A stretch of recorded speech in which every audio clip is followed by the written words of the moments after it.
what's up? Anyone here? Is it working or is it buggy? Could be buggy again. Shit.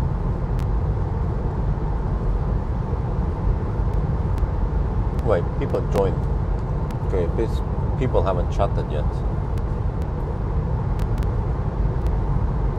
Yo, what's up? Do you read me? There. Okay, we're done. We're good.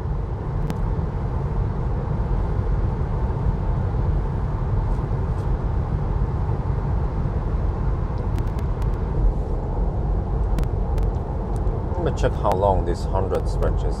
Because I have to pass it twice. I have to do that many times when I do the 1,000 kilometer challenge. We were at 66.6. Let's see. See what how big this advantage is. I think I already calculated I'm losing 30 seconds on this 100, so every time I pass it.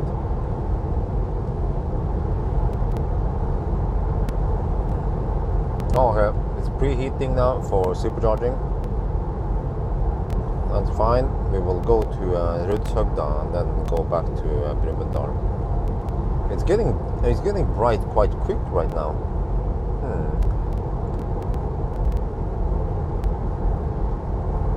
5x5 what? Oh, okay, yeah. Okay, let me see 6 points. Okay.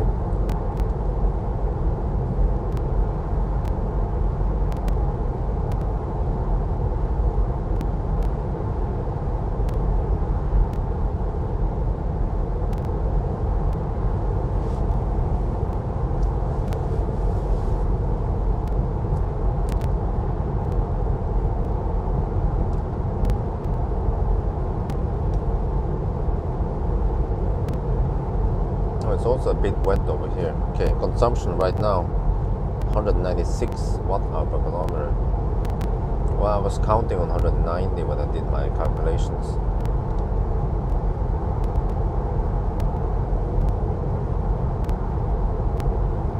Man, I'm really struggling to make it much faster than 10 hours. But we've been getting some bad luck tonight. With traffic, with road constructions. I mean, well, it's more like closed roads or parts of the road closed, or road maintenance. Road maintenance is more correct.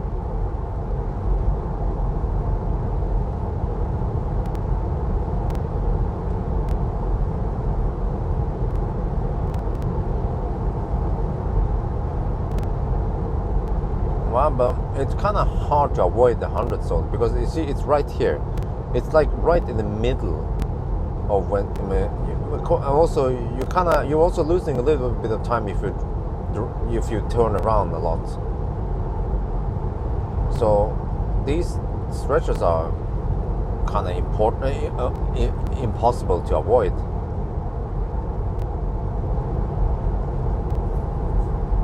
But we do pass them with all the other challenges also, several times. But I can calculate how much time we are losing every time we pass them. Let's see now.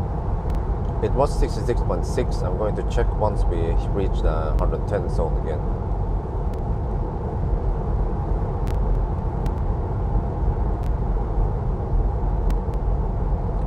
Oh, it's actually quite long.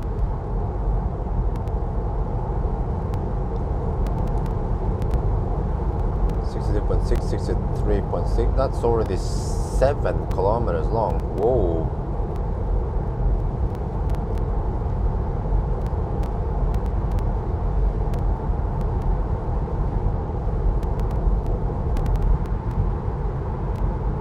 .5 kilometers.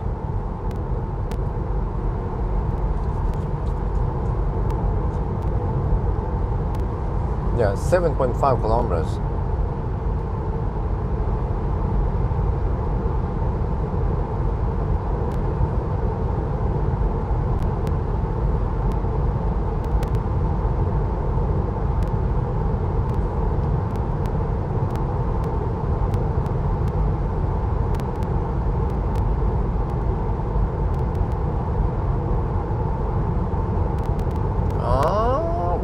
I calculated I lose 18 seconds every time I pass there.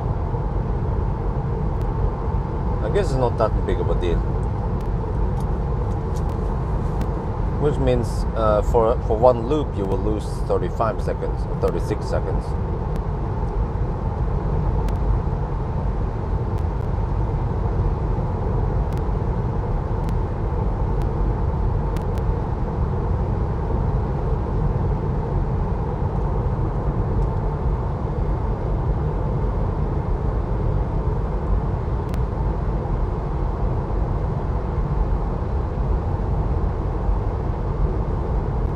Okay, starting preheating the battery.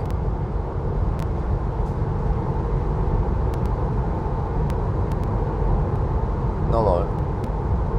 You're mixing up power and energy again. We can't charge at 300 kilowatt hour. We charge at 300 kilowatt. That's what you meant.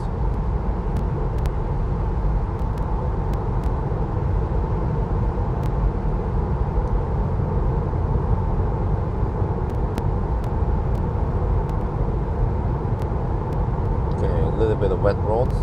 Whoa, consumption is 201. Ooh.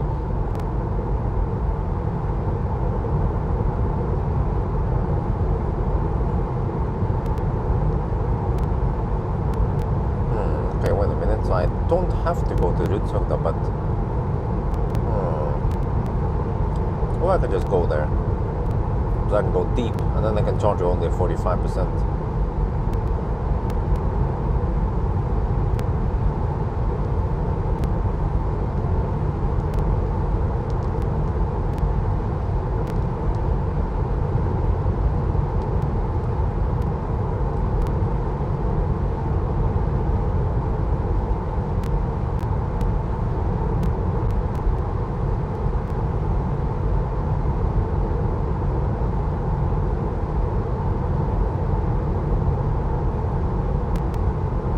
Well, 300 kilowatt hour sounds like overkill for me, because I think EVs, they are very close to what's maximum for efficiency. When we are talking about 99%, or in some components we're talking about 99 and 95% efficiency, so there's not too much to gain anymore. And to be honest, we haven't really seen any big improvements in efficiency for the last years. Ioniq and Model 3 are the most efficient ones, and there hasn't been any others. So what I'm saying is that you can expect that with today's efficient cars, then wait, what is it? So Model 3, for example, long range goes, yeah. So actually a Model 3 with 100 kilowatt hour, or let's say 120 kilowatt hours, should be able to do, wait,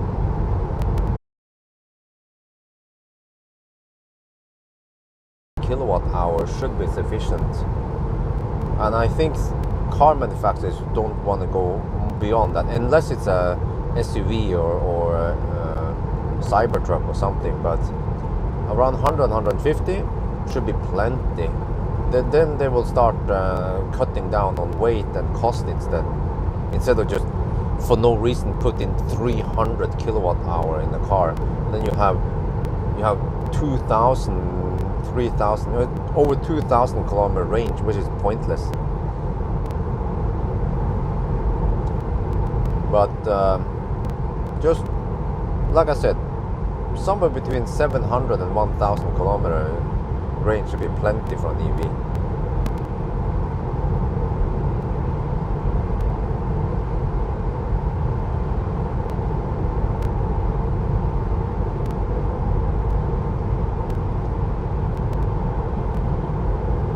I think actually what we will see is that if some car manufacturer offers 1,500 kilometer range, but it's going to cost you more, and also the efficiency is slightly worse, then many people will probably not buy it.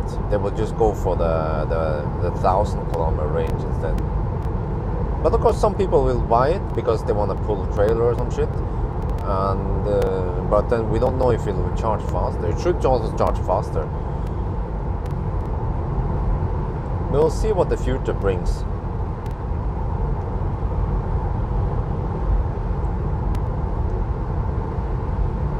But even Tesla hasn't been going too crazy on the battery capacity. They are mostly working on reducing energy need, which is actually the right way to do it. But then once they have mastered that one, once they have come to the point where they can't make the cars more efficient, then they can start, I guess, making bigger batteries.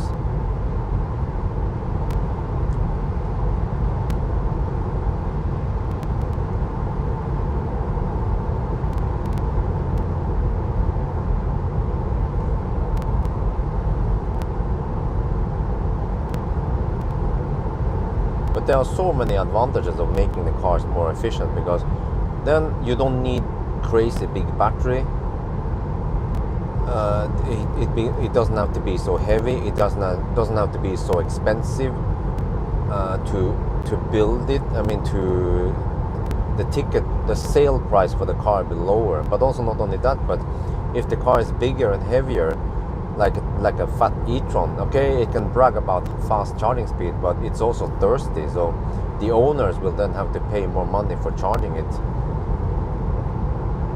And by the end of the day, if, you know, I think I mentioned this before, right? But if Audi made a more efficient e-tron, they had the exact same features like the fat e-tron, you know, it can pull the same weight, everything is the same, except for that e-tron has slightly smaller batteries, but it spends less energy, so it has the exact same range. But it doesn't peak at 150 kilowatt anymore. It peaks at 120 kilowatt. Would people buy it? And also, there's a nice bonus. That skinny e-tron, or the not so fat e-tron, is cheaper than the fat e-tron. Why would you buy the fat e-tron, right? You will go for the e-tron that went to the gym. Just an example.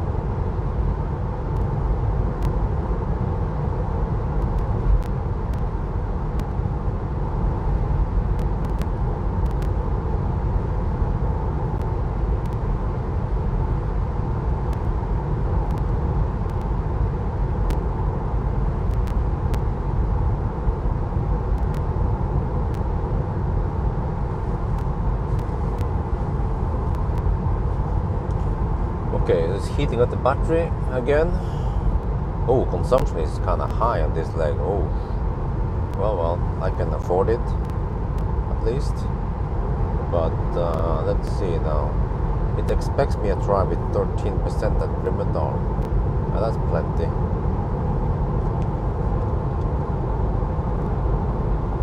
For now, it is plenty.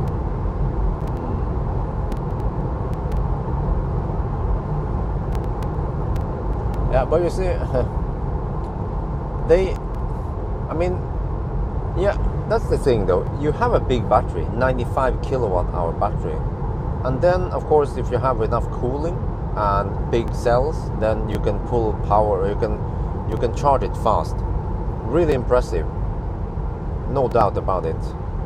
But if they just spend more on R&D to make the car more efficient, then they wouldn't have to need 95 kilowatt hour. They might be able to get away with only 80 kilowatt hour and 120 kilowatt, but still offer the same range as a fat e-tron, and it will be lighter, cheaper to produce.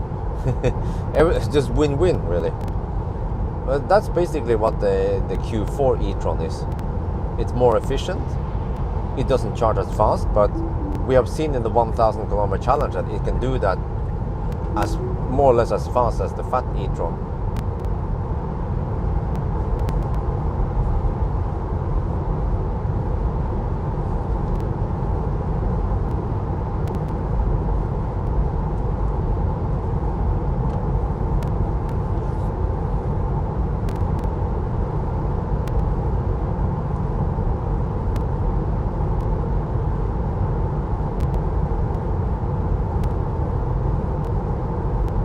Well, I I mean, Q4 and ID4, they use the MEB platform. So yeah, they use the same drivetrain and battery.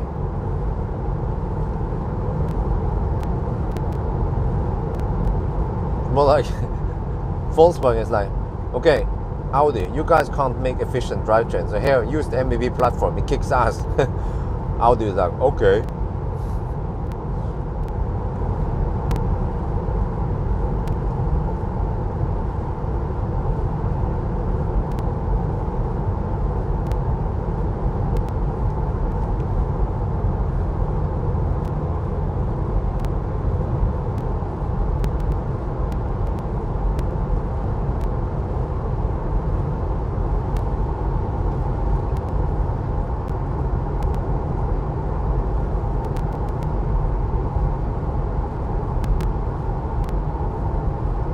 You know, in the recent video, yeah, the one where I drove the Corsa E to Arctic Circle, the first day, the whole day, the camera was out of focus. I noticed it afterward because I have a tiny screen on the camcorder, so I can't really see if it's in focus or not. Oh, so all the shots for the whole day was ruined, well, semi-ruined. But I can't do anything about it. You can't fix out of focus in post.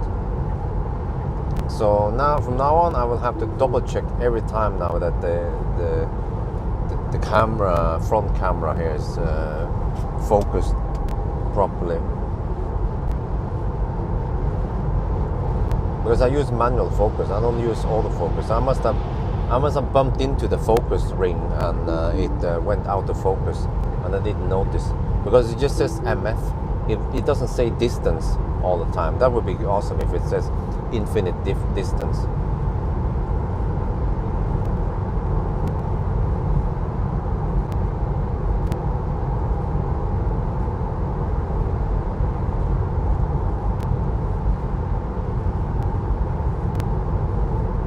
Well, I did the range test in the daytime. Now we're hammering at the night.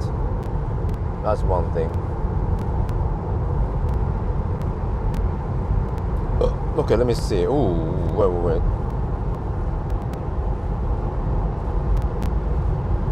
Wait, for that loop, 12%, 8%, 9%. Okay, I can go to Rudshøgda back again. Yeah, let's do that. Let's go deep this time. Yeah, it's cold at night. 13 degrees right now. But let's see, I'm gonna go to Rudshøgda back again. Hopefully I can arrive with 2-3% only. And then we charge fast at the bottom. And then I only need to go 45% this time, not 50. That's slightly faster. And I have to plan my stops. Again, no Norwegians on right now, right? Can anyone check veivesenet.no about that tunnel south of... okay, I can check myself, I guess. But that tunnel south of Strandlykkja, I see there's still some slow traffic there. Wait, what happened to it?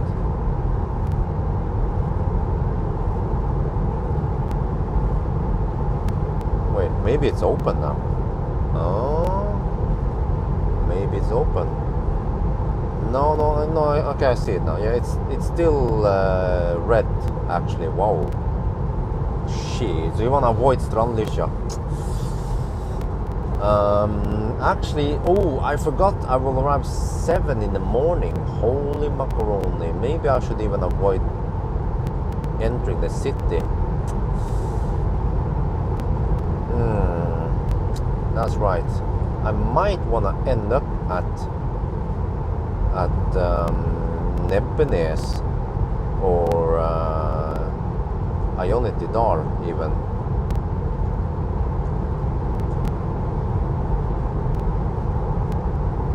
Okay, there. This time I will arrive at Brumunddal with 6%. Oh, that's closer, I guess.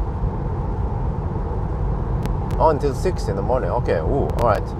Well, if I try to time it and pass there by 6, then I'm safe, right?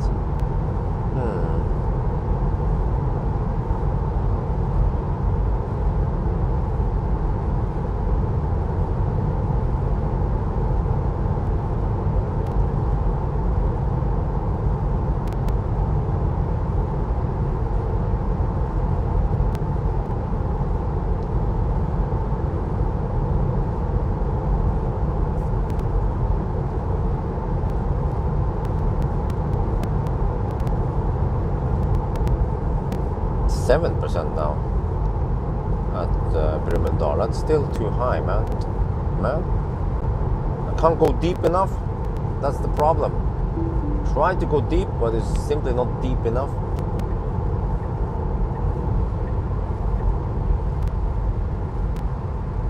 Okay, I definitely need to charge only 45% next time.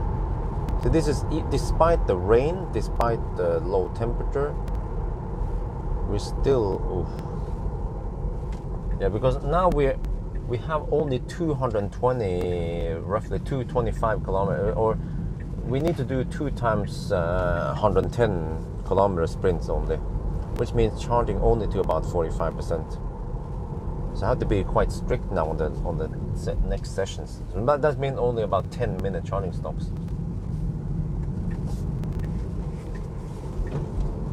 Okay, listen.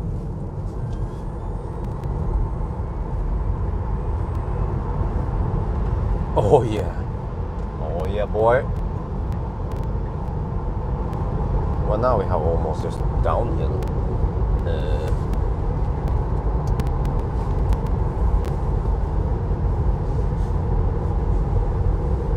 Okay, still preheating the battery. 39.8 degrees. That's noise. We will arrive at 6% according to the car. That's also noise.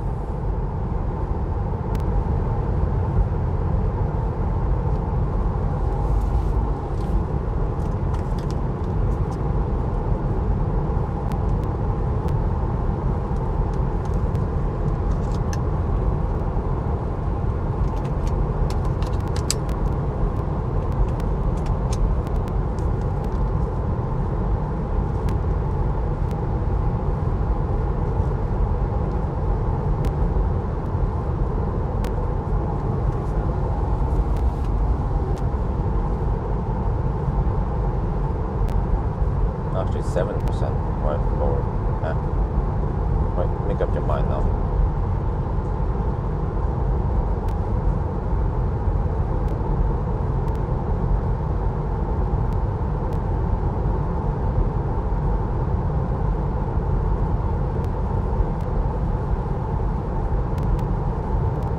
So they're gonna close it. I mean, they're gonna open at 6. I mean, it's way. No, I can't. No. What the heck do I do then? I don't want to pass through there one more time. That slow stretch.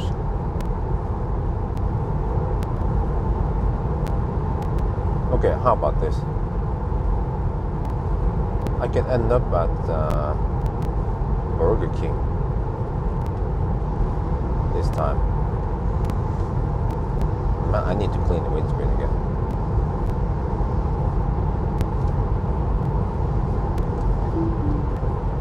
7.4% left. Okay, it went a little bit deeper this time. That's good.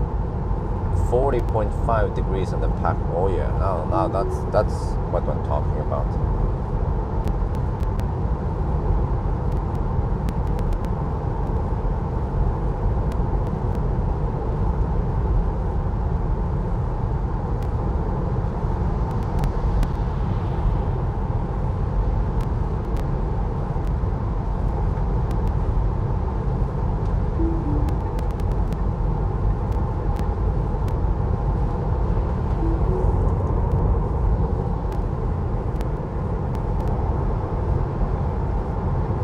I need to do another quick clean there on the windscreen.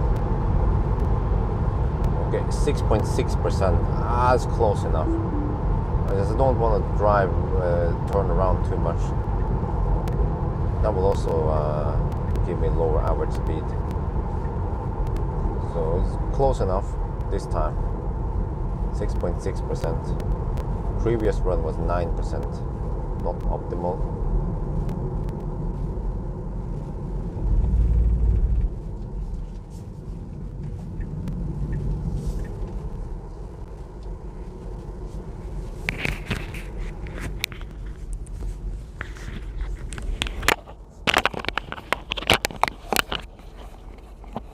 Shortcut here, or am I just missing it? Okay, not the fastest exit and entering. Okay, let's see.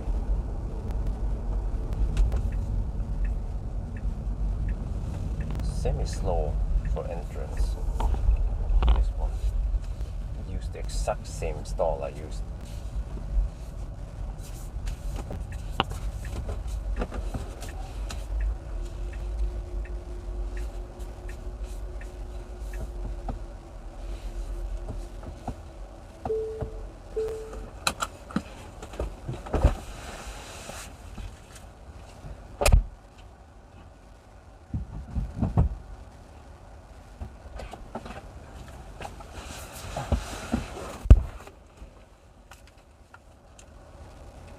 $790 kilometers now on the display.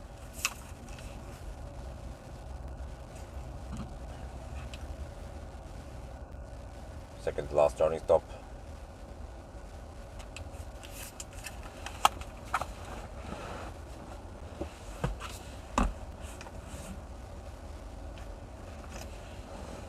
I wonder if that toilet is open. Check it. What?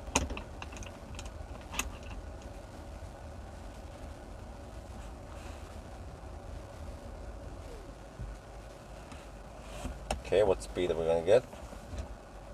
What are we gonna get?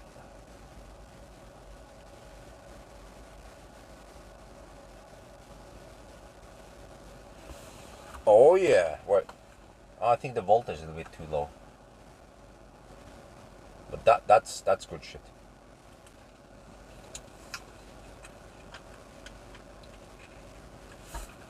Wait, so let me calculate this time. 790 kilometers.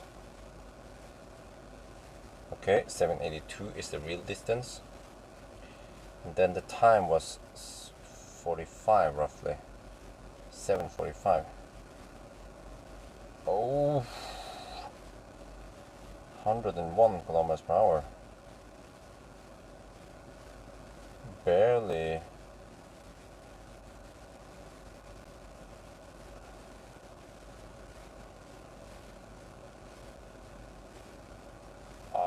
I might be looking towards 9:55 only. Oh, look at that speed, man. Let me record this.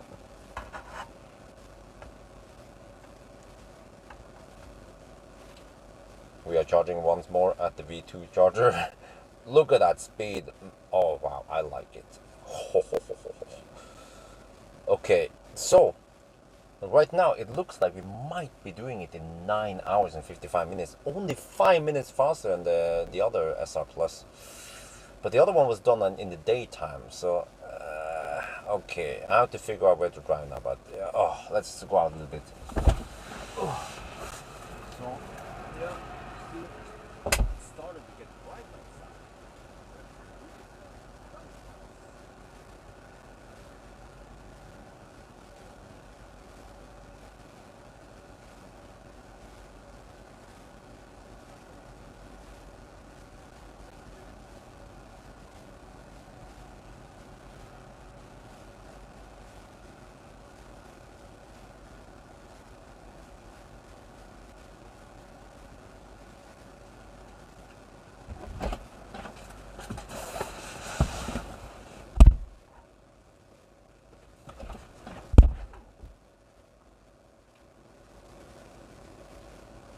เรากำลังชาร์จอีกทีหนึ่งนะที่ซูเปอร์ชาร์จเนี่ยโอ้โห147 กิโลวัตต์สุดยอดนะครับ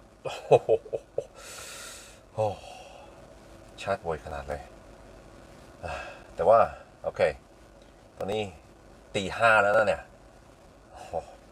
แล้วก็เราก็ต้องชาร์จอีก1 ครั้งผมยังไม่รู้เลยไปชาร์จที่ไหนสุดท้ายที่จริงน่าจะกลับมานี่ตี 5แล้วมันเริ่มสว่าง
cooling started.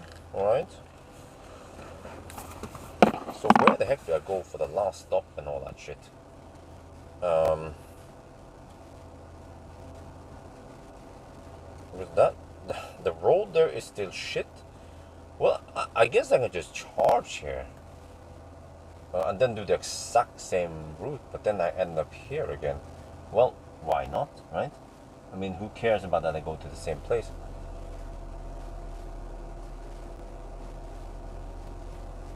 And then this one will be the last charging stop, and then I'll try to be creative towards the end. Well, or, yeah. Or, wait. Because I'm not sure if I want to go to that Burger King. I have bad experience with non-Tesla, but I like this speed.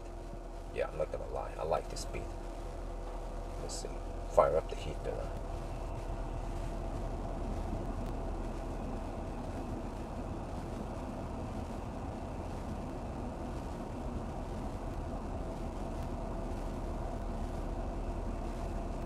Oh yeah, clean windscreen. Or is it self-cleaning?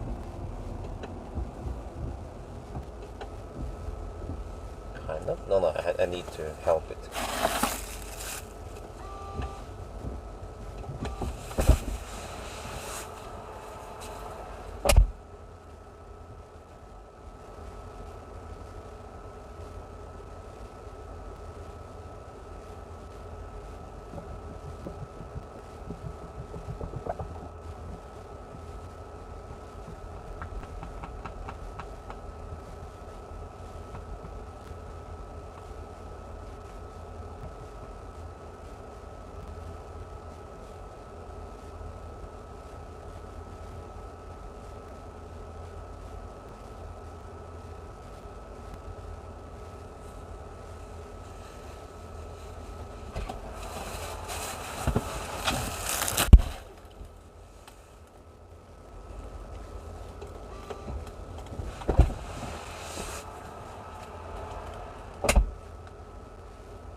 You know what? I have no idea where to charge, but I'm tempted to come back here because it's fast, it's working fine. If I go to the other ones, it might be buggy, and yeah, so I have to get ready. So I have to explain the situation why I'm keep coming back here, because there is this slow section that I want to avoid. I have to quickly talk and then get the heck out of here. Okay, I don't have time to turn this one up. Just put it there, I guess.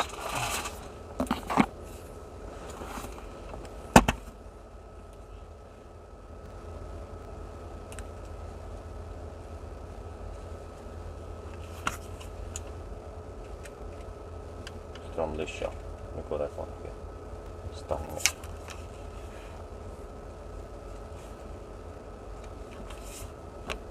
You see, we're here at Brumunddal, and unfortunately, over here we had those slow stretch, the tunnels that were closed, and they're going to close it until 6.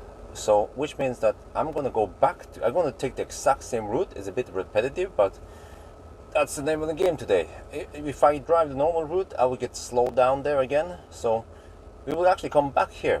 It's a little bit boring, but it's to avoid the road closure and stuff there, road works. So we are good to go now.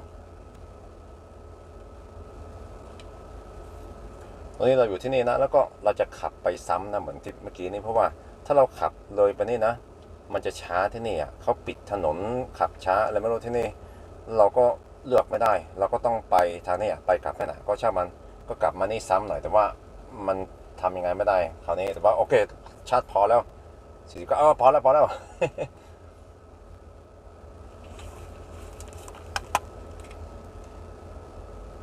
Yeah, have to hurry. We are 50%. Get out of here. Get out.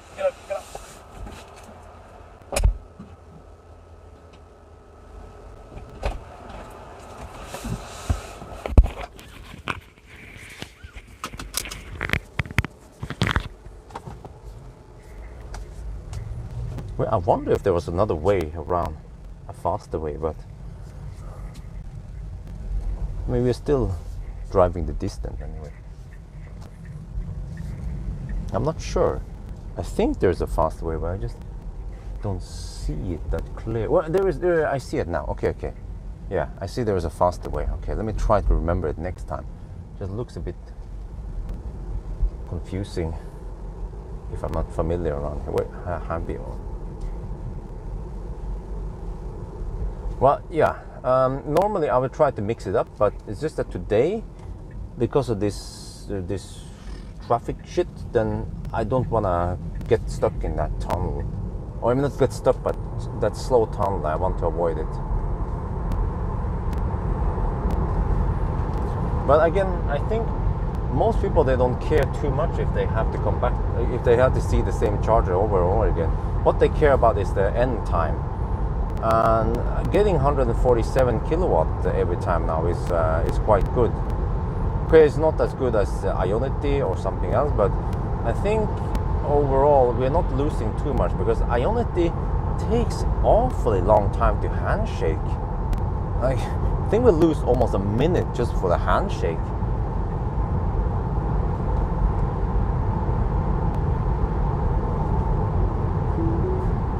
So okay, we're gonna go the exact same route, because at least I know it is proven to be good.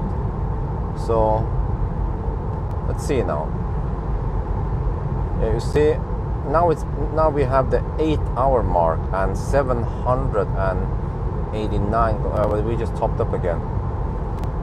So if we just do the exact same thing now, we will arrive again with 6.6% once again. I charge a little bit too long.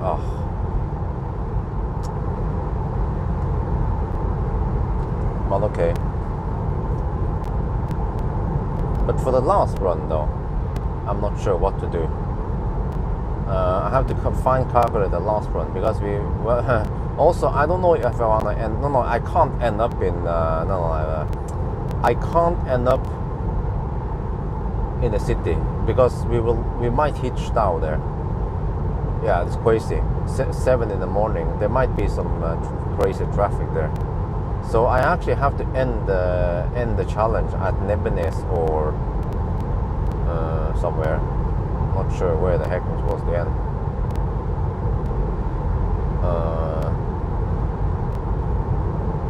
Okay. I'm gonna drive south and then north again something, and wait. I should try to end it at Dal, because it's fairly close. Yeah, I have to try to end it at Dal somehow. Maybe I have to this time go north and then head south and then do a little flip mode and end up at Dal.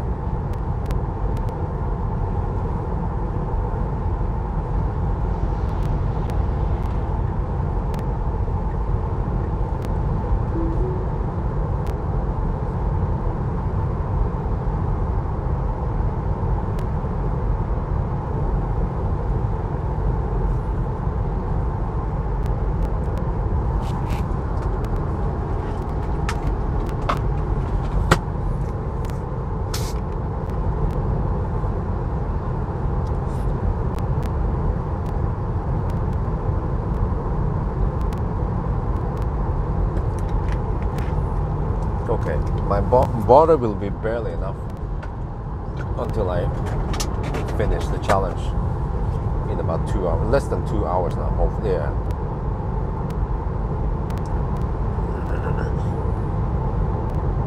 But I'm quite happy with it, because you know the good thing is that the standard range plus can only pull 3 kilowatt. That's why you see it's actually. We would have been getting 150 kilowatt from it, but it pulls some from the afterburner. Well, I didn't pay attention, but that's what I'm guessing. So 147 kilowatt at the bottom, not too bad.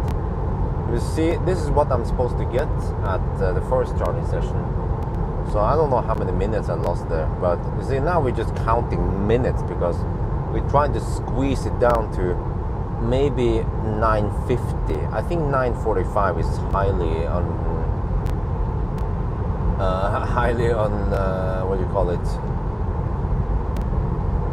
Unlikely. But maybe 950 then. Yeah, I was thinking about it. We have the same range as the other one. We have a similar charging curve, but this one is a little bit better. So yeah, I mean, if you can go even 5 minutes faster than the previous, then that's also okay. 10 minutes would be even better, but 15 sounds like too much. Unrealistic, really.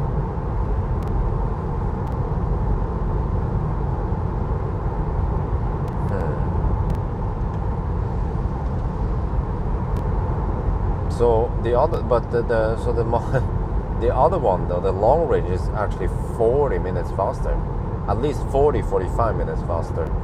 But yeah, is that Polizza? Yeah. But is that okay? I think most people don't mind, right? Okay, it's 40 minutes slower. Okay, but it's still faster than 10 hours. I mean, you can say it's about the same speed as Ioniq 5. Whereas I also estimated Ioniq 5 would do it in 9:45 roughly on a good day. So if it's the similar speed as those cars, then it's good enough.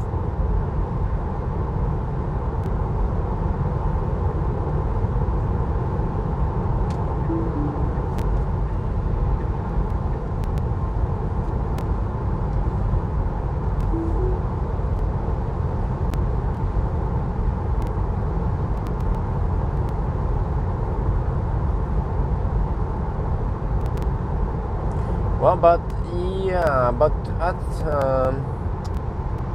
the problem with the standard range plus is that it can't go that fast, or the faster it goes, the more often it has to charge, and then the bigger the overhead is. So, for example, long range can cruise at 170, 180 kilometers per hour, but the standard range plus the sweet spot might be only 140, maybe 150, or I'm not sure really. Haven't fine calculated it.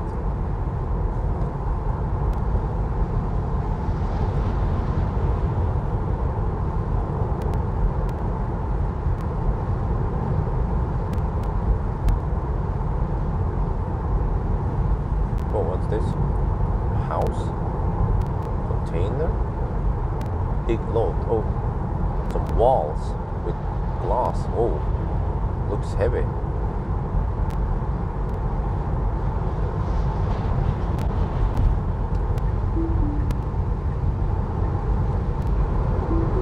Oh, it's getting bright outside now.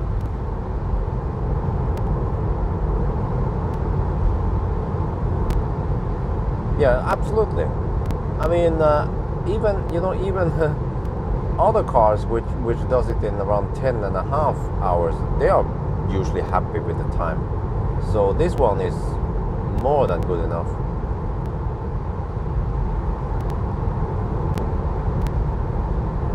But I guess the reason why it is falling behind the long range is mainly because we are lacking that initial buffer. The long range could go further before it needed to charge the first time, and also the long range charged faster and has more range, and it can do it in less charging stops, so less overhead.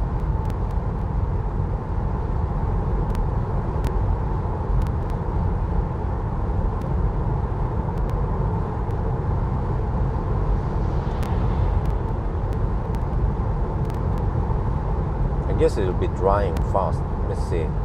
We're supposed to hit that wet section soon, but maybe it dries out already.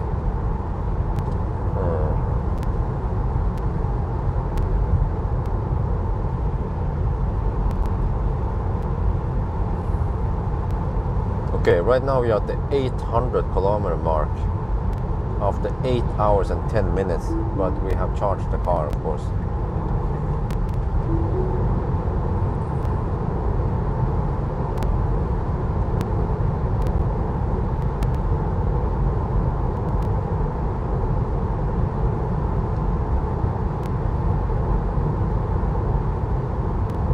Well, you see, this is the downside. Yeah, I realize it now, because on the last run, usually I will not pass the 100 zone. Now I have to pass the 100 zone once more, but at least I will end up at Dal, which is an advantage, instead of going back to Oslo. So again, you will then save a couple of minutes by not having to go in the 100 and the 80 zone towards the end. We'll be in the 110 zone when we do the 9. Yeah, this section here was wet. Well, okay, oh no, we get to the wet zone soon, okay.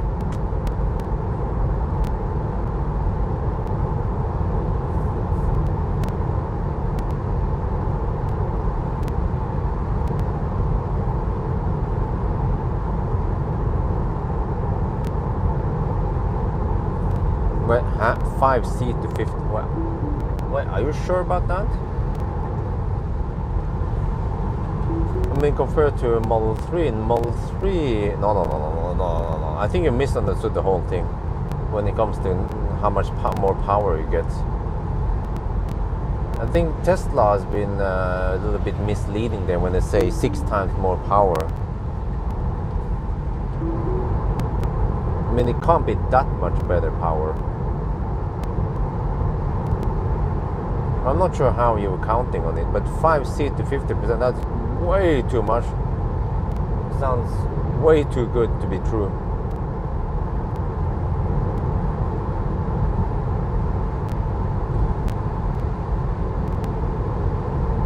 Just think about it, e-tron battery is charging at only 1.5C at 50%.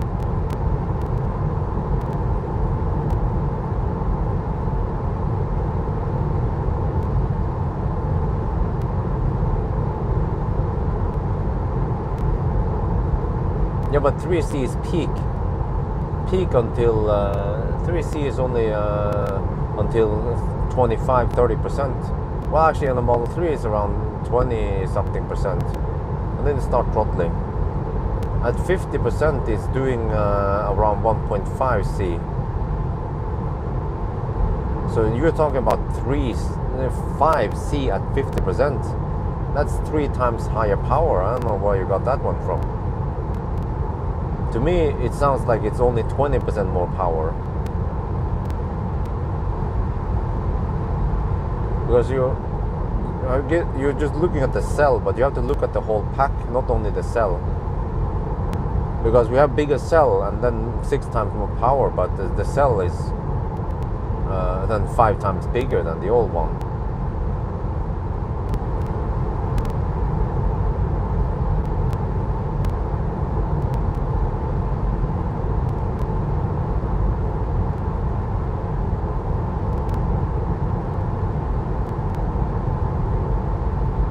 So I don't know, but I mean, I could be wrong, but according to what we've been discussing earlier, I came to the conclusion that we have 20% more power in the whole pack, but of course six times more power in each cell, but the cell is way bigger than before, 5 times bigger than before.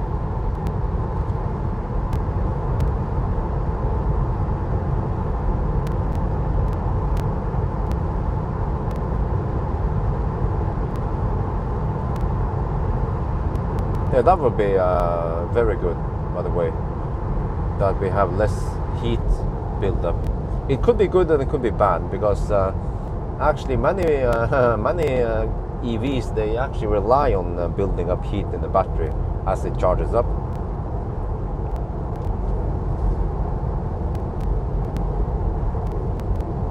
Also Tesla. Think about it. You arrive with low state of charge, you have let's say 40 degrees in the pack, no problem, because as you charge up it will heat up to 50 degrees, but if you have lower internal resistance, then maybe it won't heat up that much. So I don't know if the batteries need to be that hot to take the power or not. Maybe they are not too heat dependent like current cells are.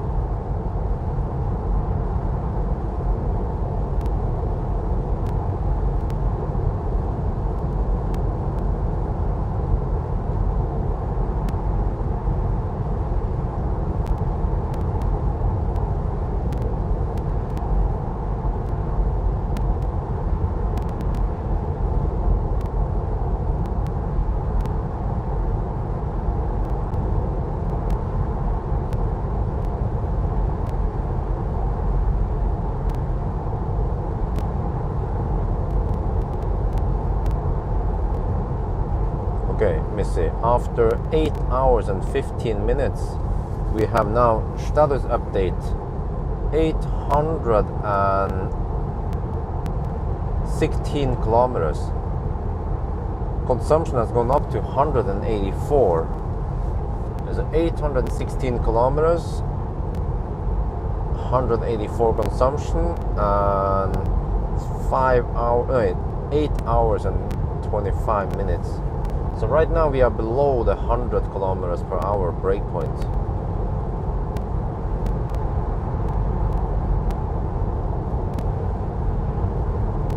But we have 38% in the battery. That counts big time. We can hammer it. The average speed is going up now. Every time we drive, the average speed goes up. Every time we charge, the average speed goes down.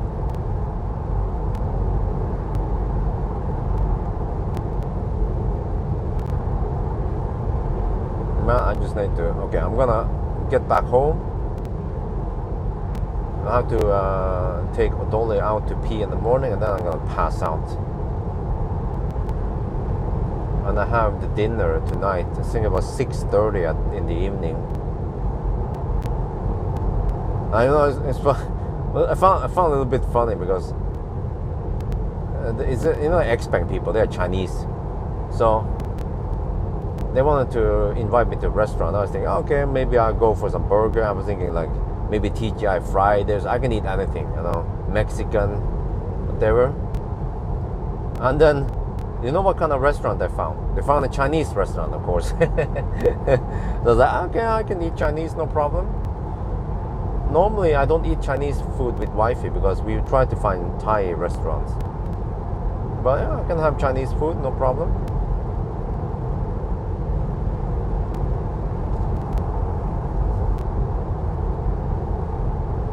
How about some chop chop?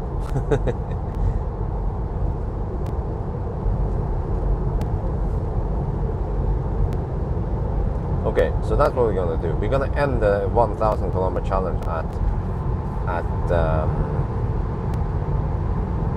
Dar. Not sure how the heck I'm gonna do it, but I'll calculate the route by the end now. Well, I like taking duck, but that usually takes some time to prepare.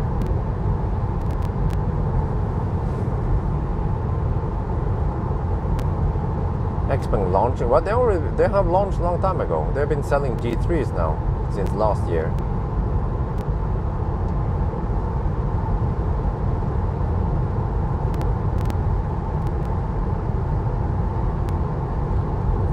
Oh man,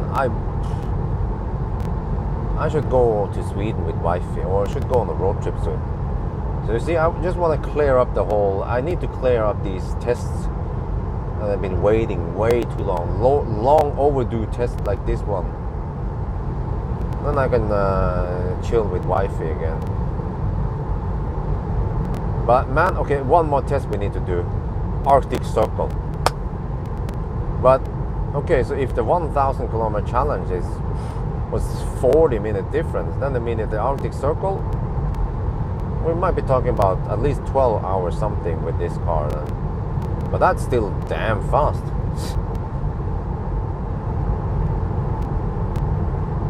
Okay, well, I will not pass Kløfta in 15 minutes. That will never happen, even if I try to go there now. No chop chop in Norway.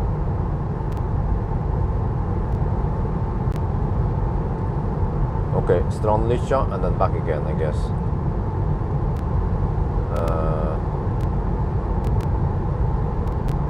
Well, you know, they could open before time. That's also a possibility, by the way. I just remember that they could also open before time. Because they just schedule it to be done by 6, but yeah, we don't know. Well, yeah, we don't see too many G3s. I think, you know, you see, because people are not stupid, right? Or are they? But I don't know really why it's not selling more. I mean, it has good range, but it's Chademo. The maximum 50 kilowatt in Norway. So they might have figured out that. That's why they don't buy them. But the MG is selling, but it's a lower price range, about 100k lower.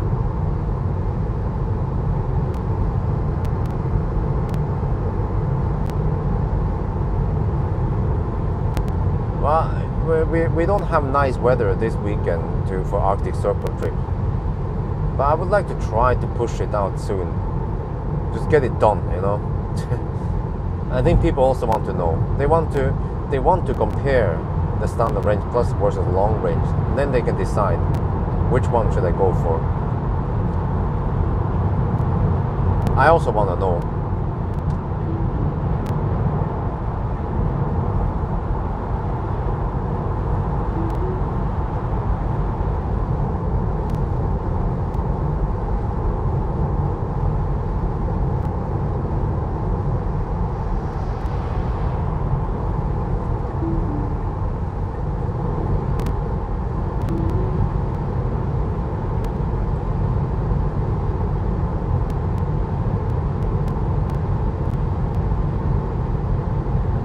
Wow, it's getting bright outside now.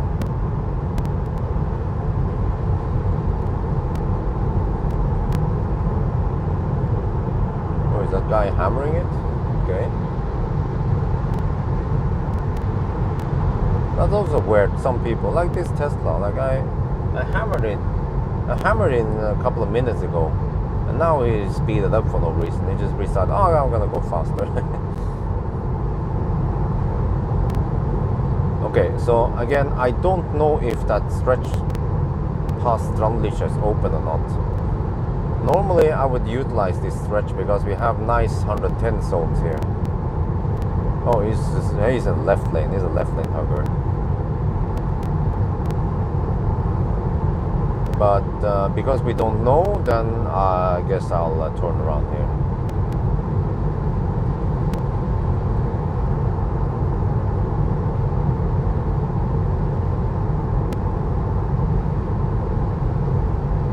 Yes, absolutely. I'm waiting for the 45 kilowatt hour ID3. I asked Möller about it. They know that I'm interested in it. So they will, of course, provide me a car as soon as possible. And of course, I think they also know that if they let me borrow one early, they're gonna get lots of views on it. And any PR is good PR for them about that car.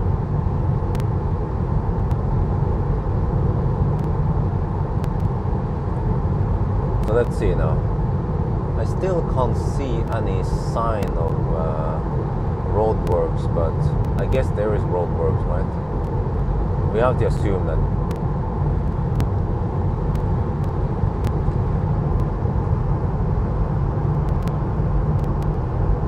Wow, that Tesla is still in the left lane. Wow, yikes. Makes me cringe.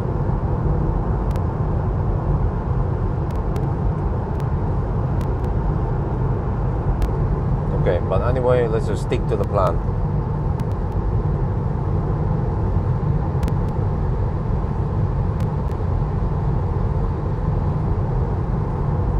What is consumption this leg? Yeah, 196, almost identical as the previous run. The sun is coming up late. It's behind the hill somewhere.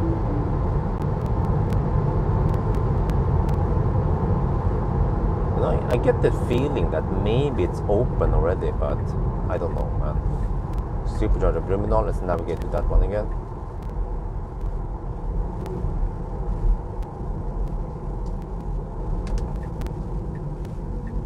But in a way, I kind of feel like the Swedish route is the more real challenge, because you drive one way and then you drive back again. But even that one is not a real challenge. The original real challenge was from Germany back to Norway. But it's hard to pull it off unless you're on a trip. That one is also challenging in the way that you get all these left lane huggers in Sweden, especially in Denmark. Holy macaroni, there are so many left lane huggers in Denmark.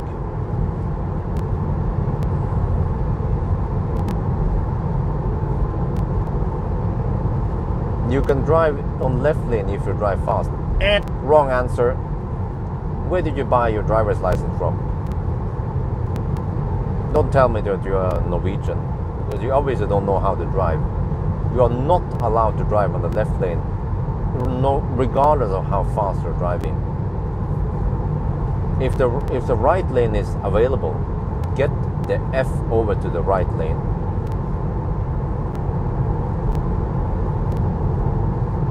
Callisto's Kali obviously doesn't know how to drive. No offense. Because I think the whole chat is disagreeing with you.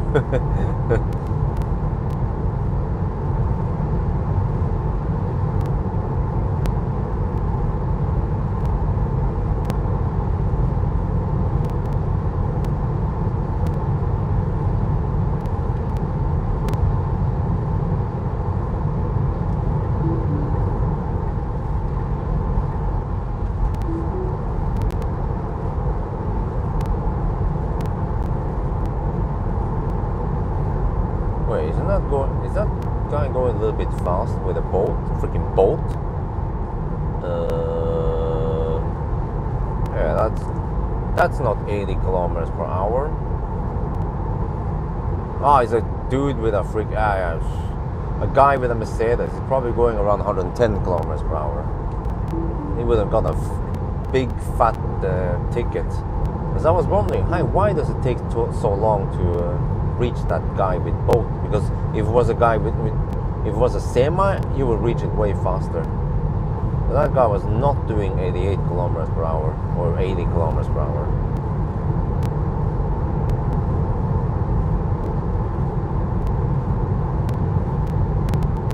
Now I think you guys can even see, because usually when I approach a trucks, you know, they just bam, we approach them fast and they disappear fast. This guy though, no, yeah, rødt kort, that's right, rødt kort. Okay, car estimates 15% of Brumunddal, right? We will go all the way to the top again and back again. That means that the very last stretch will be lower. I have to charge it 45 next time, man. Or I'm going to recalculate the last leg. I think 45 should be plenty for the last leg.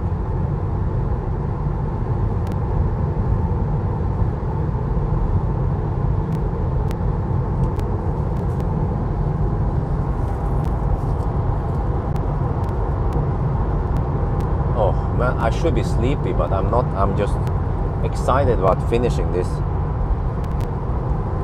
I wanted to know for the longest time how fast you can actually do it. And I had that whole, yeah, according to my spreadsheet, I can do it in 940 or 945, not 945 maybe, but yeah. Wait, did I ever calculate how fast it will do it? I'm not sure. Wow, those are the cars we passed earlier. Oh, damn.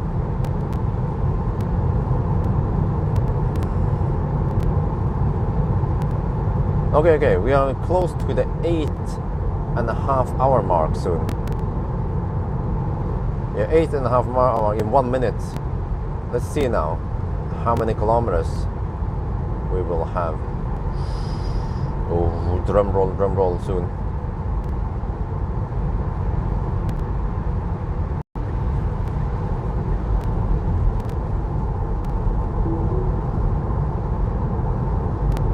$9.25. No, like crazy, man. More like $9.55. And actually, previously when I did SR Plus in Sweden, I think I did it in 9.5 hours, or it was something like that. Okay, there. 8.5 hour mark. 800 and let me calculate here. 844 kilometers after 8.5 hour mark. So we are right under 100 kilometers per hour now. But we still have to drive around 60 kilometers before we stop. Wait, the last leg will be real slow. I mean, real fun. We just top up to 40% almost, 45. No more than 45%.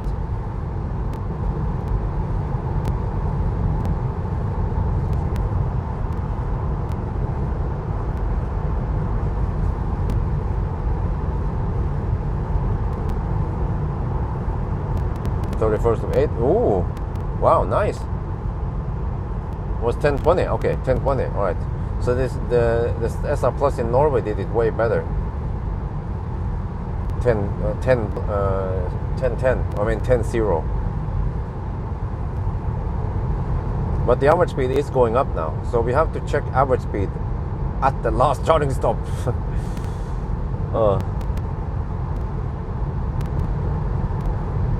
But which country is it, Dennis?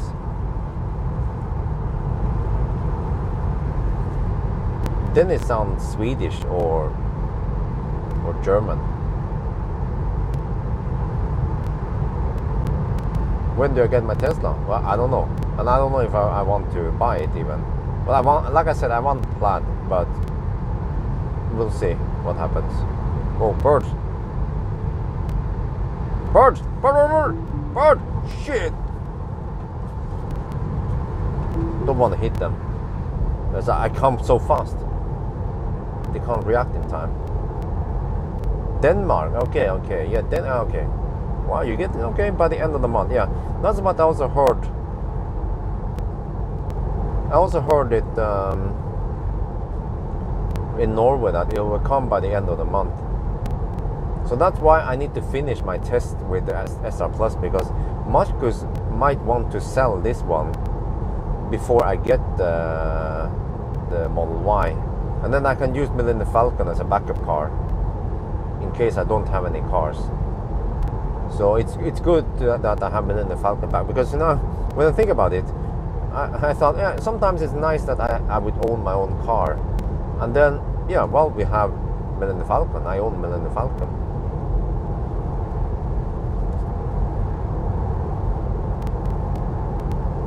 Electric motorbikes, I already tested some in Thailand. You can check it out. It's called Deco. They are awesome. I wish more people gotten eyes open for. I wish more people found out how kick-ass electric motorbikes are.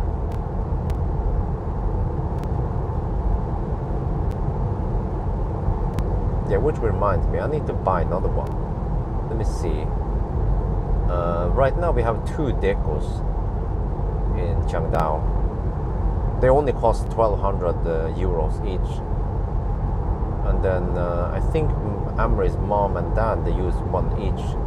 But then once we get there, then yeah, we should buy a third one. Why not? Just buy a third one.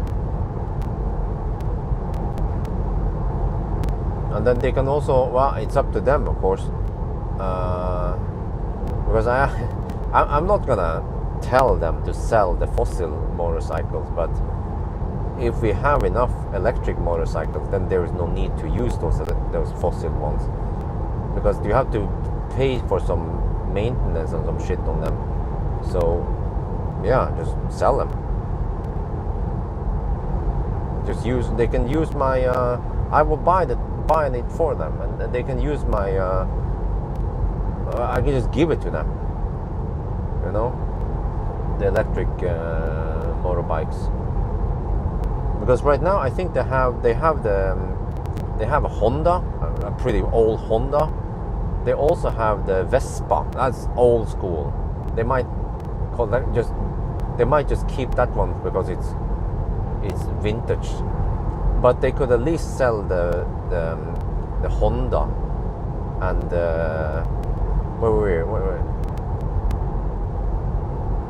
wait, they have a new and an old Vespa. They have 3 or 4 motorbikes, fossil. They could get rid of some of them.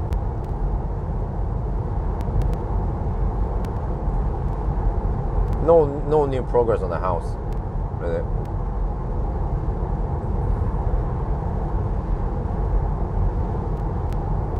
Okay, car is preheating again. Once more. Cell temp mid is 35.8. Okay. So we'll arrive at 14%. Okay, same old. We take the whole loop to the north and then back again. We'll arrive at 5% or something. 6 maybe. 6 or 7 again. Just like last time. Kawasaki bike? No. These are more like a moped, you know, like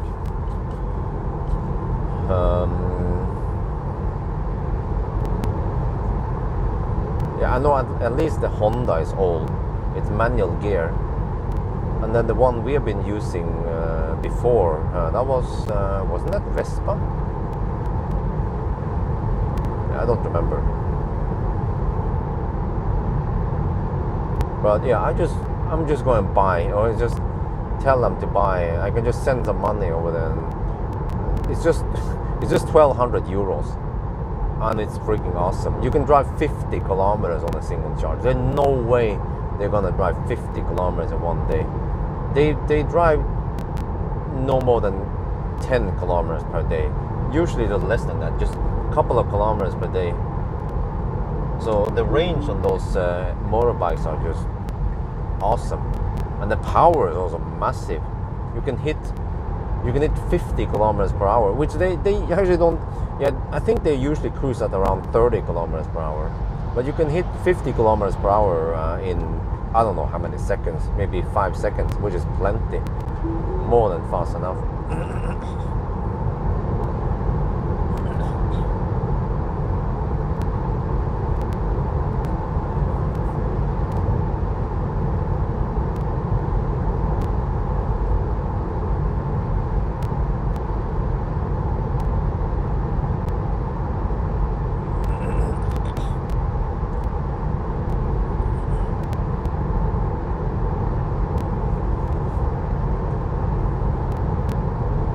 okay, it's getting dry here. Yeah, it's drying out quick.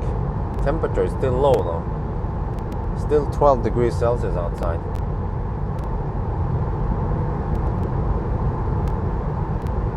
No, listen, Adam. In Thailand, if there is a house, a family that has a little bit of wealth, you know, Amory's mom used to be a teacher, and a teacher in Thailand is considered a good job, well-paid job by the government. And also Amory's dad used to be they call it ผู้ใหญ่บ้าน, which means okay, I'm not sure how to explain it, but okay, just put it this way. They are not poor people, and it's common in Thailand that if you have a little bit of money, you can easily buy 3-4 motorbikes, no problem, because they are not that expensive to run compared to cars. But again, compared to electric, then the electric just beats the fossil in running cost, hands down. And also, those batteries, they will last the lifetime of the motorcycle. It's lithium manganese something, I don't remember what it's called, but it's the lithium yeah. I don't remember the properties of it. I have to look up on Battery University again. But I think those are inexpensive batteries, maybe a little bit heavy, a little bit big, but who cares? We have plenty of space in the motorbike for it, and it's just 1.2 kilowatt hour.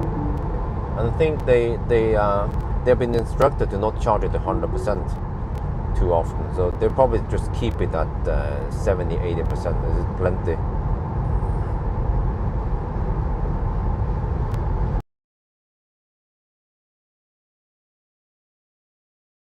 They can just sell them for, I can just suggest that they could sell them, and they can use my electric bikes as long as they like, and I could just buy more. Okay, you know what the problem is? Because they probably keep the fossil ones in case we go to Thailand and we need we need the electric, because when we had one electric, then by default, once we go back, then we use it. They don't want to use it. They want to reserve it for us. So that's why they keep the fossil bikes. But if we have enough electric ones, one for each person, then there is no need to use the fossil bikes anymore. So I will just buy another one. They can pick the color. But we're gonna go for the same one, the Deco Sofia. A little cute one. Plenty of range, plenty of power, and it looks also like a normal motorcycle. It's not like weird looking or something, shit like that.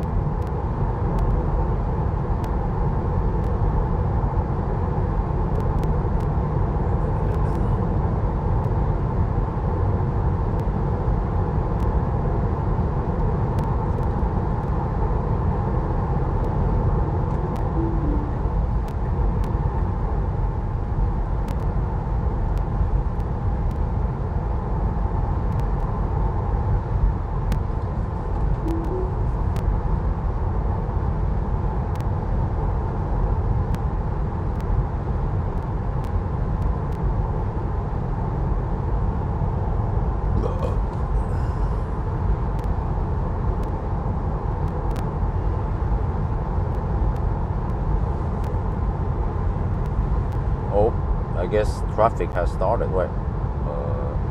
Almost 6 in the morning. Yeah, there's some morning traffic now.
think I tried to calculate at one time that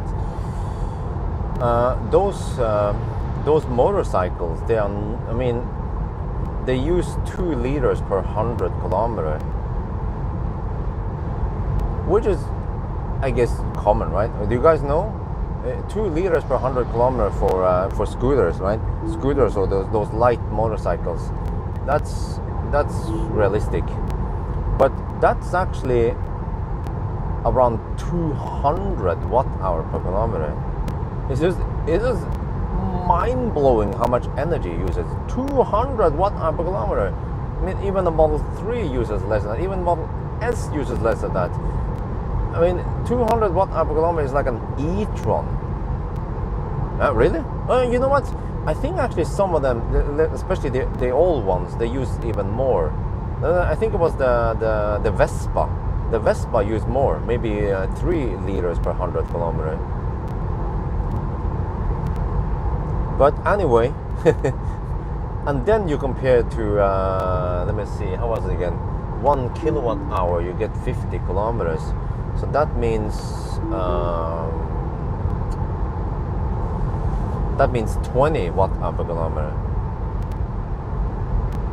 Yeah, but you might be driving faster. These guys are just driving around town, 50 kilometers per hour max speed, roughly. Actually, most of the time they're cruising only between 30 and 50 kilometers per hour. It's in Changdao, you know, it's a village. They don't drive too fast. They don't drive too far. So it means that the electric version is using roughly 1/10 of the energy of the fossil version, because there's almost no heat coming out of it. It's just motion. Most of it is motion. Whereas the fossil one, they produce lots of heat in the exhaust and the engine and exhaust. So much heat wasted.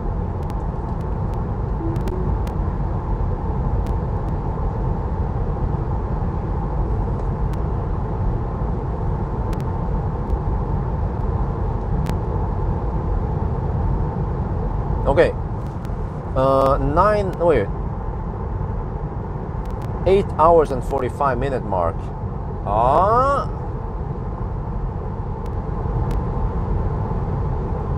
877 kilometers after 8 hours and 75 hours. We are faster than the 10-hour mark right now. So you guys can take 877 divided by 8.75.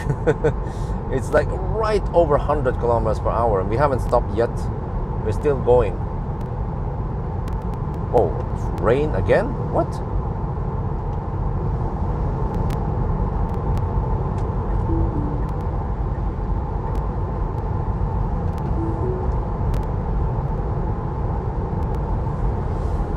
Yeah, we are right about the 100 mark right now. So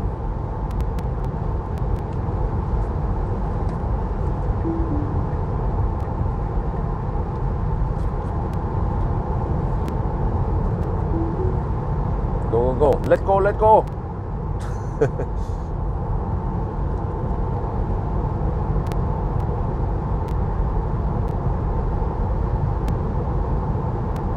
But at least the stretch over here has been flawless. Nothing to complain about. Also, of course, the supercharger session has been perfect. But however, we did not go to V3 or Ionity. It could have been slightly faster if we went to Ionity, but I suspect that since we have so short charging sessions, then we might not win any time there, simply because the handshake takes time. But of course it pays off for long range, because it's a bigger battery. You put in more energy every time, and you also don't have to stop too often at Ionities versus this one. So I think it's the best deal now to just go to the V3. The only minus with this location is that it's not right by the highway. You have to drive a little bit on that slower road to get there. So the detour time here is a little bit bigger than other places. But actually, even Ionity Dal has a little bit of detour time.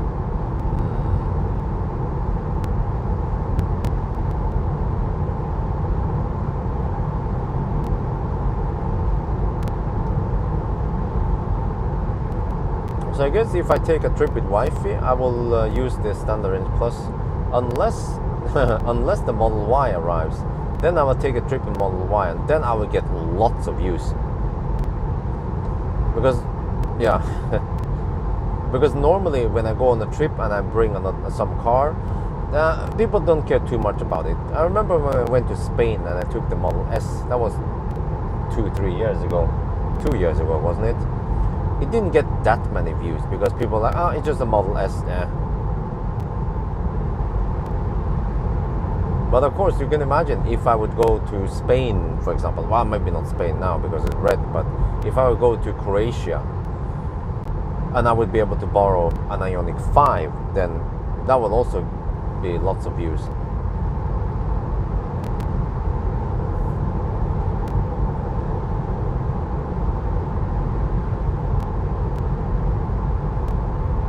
Okay, seems like we will hit them. Yeah, we will be beyond the 900 kilometer mark, which means that the last leg is only less than 100 kilometers.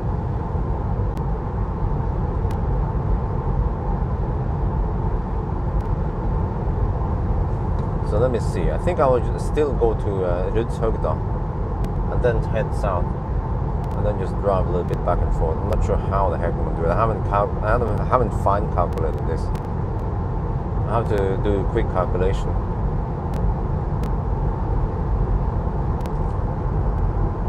Okay, it's preheating again. That's good.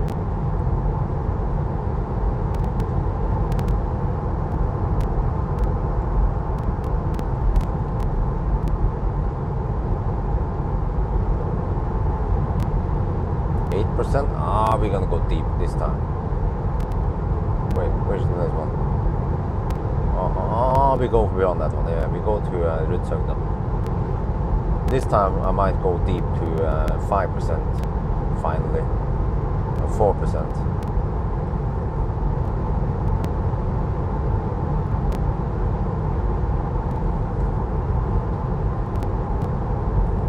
Well, you know what?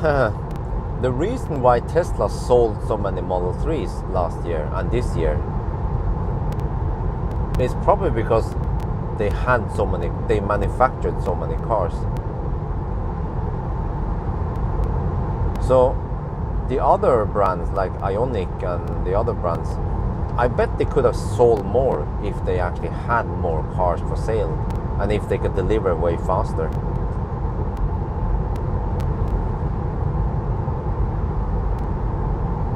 Because I remember in the old days, Ioniq, the classic Ioniq, was awesome, but you had to wait 9 months for it. I remember I was praising the classic Ioniq, but then people always say, well, but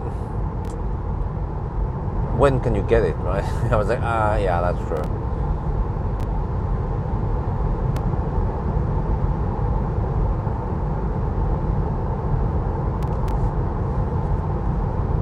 Okay, now it says 7% at Brumunddal. Oh, really?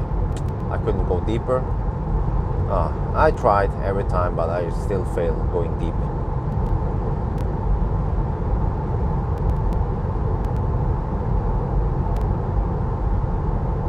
Well, you might think it's interesting, yeah, but when I look at the view numbers, then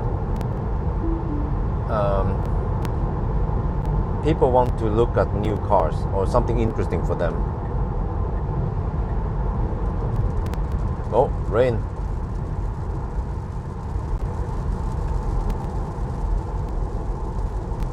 Well, I guess I get. Oh, birds! What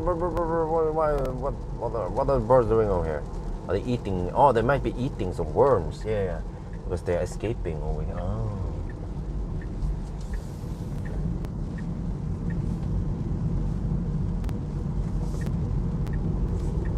A little bit of rain over here at the Rudshøgda. Well, there goes my free windscreen cleaning.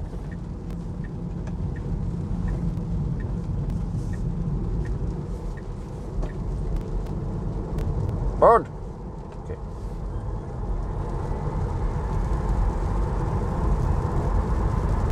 Wow, it's just so impressive that we have this power available.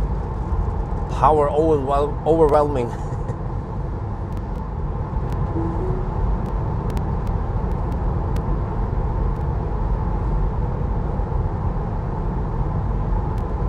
Okay, we still haven't hit the 9-hour mark yet. But we're about to hit the 900 kilometer mark. Yeah, we will actually hit the 900 kilometer mark right around the supercharger.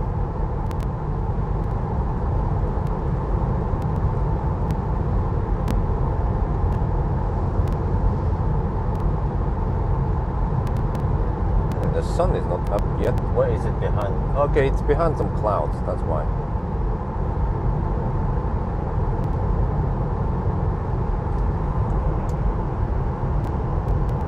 Well, maybe with the standard range plus, it's more like light speed. Yeah, we hit light speed.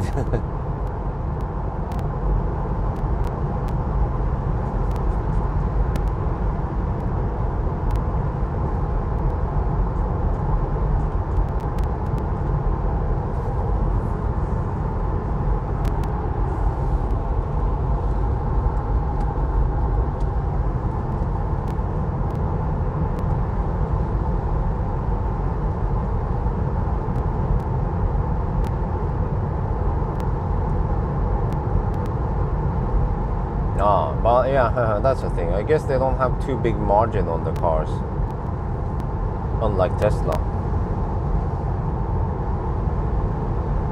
So Tesla should be making money on every Model 3 they sell, right? That's why they can just build superchargers and build gigafactories.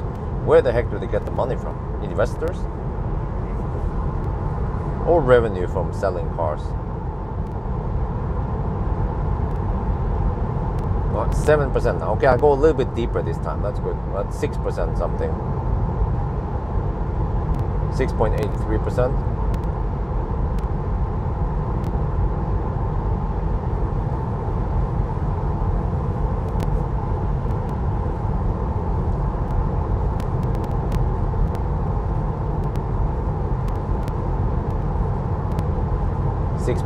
%. Oh, that's deep enough.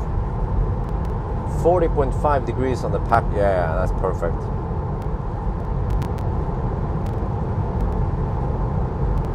Yeah, how does that work in CO2 certificates? Haven't understood how that stuff works.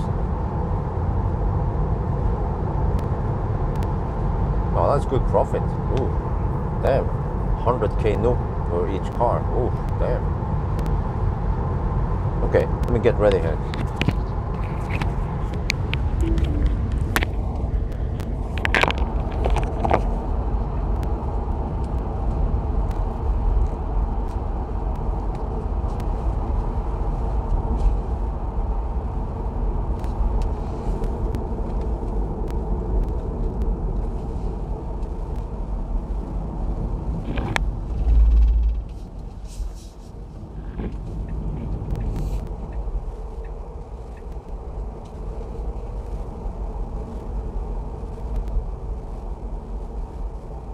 Let me see, can I get this one right this time?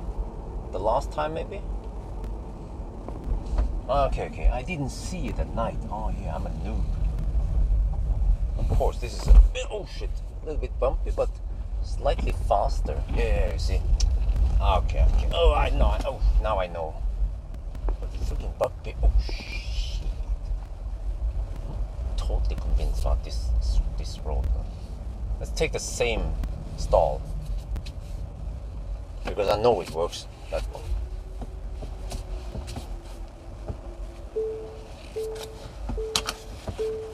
%6.45%.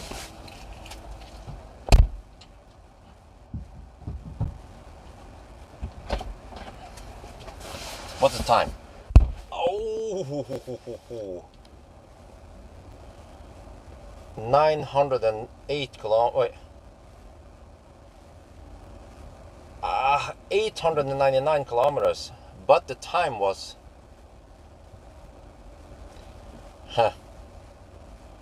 almost 9 hours.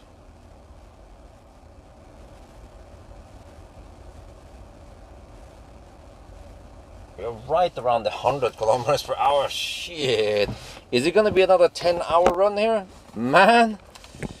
What happened? What went wrong?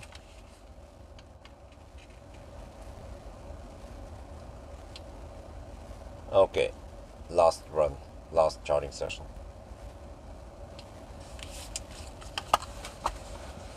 Okay, let me see. So I'm gonna go for Ionity Dal. Circle K. Dal. This one. That's 84 kilometers. Oh, that's it? 84? Well, I could just drive a little bit past it. Yeah. Okay, hang on. I need to drive 101 kilometer. Alright.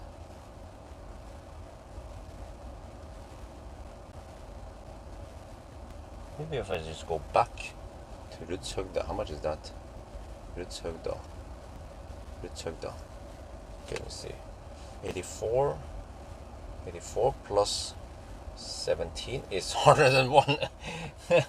Wait, okay. I can and then go to yeah. Who is that? Okay. I know what to do. Okay. See, what was the last leg now? 118 kilometers. Holy macaroni. 195 times 101 is okay.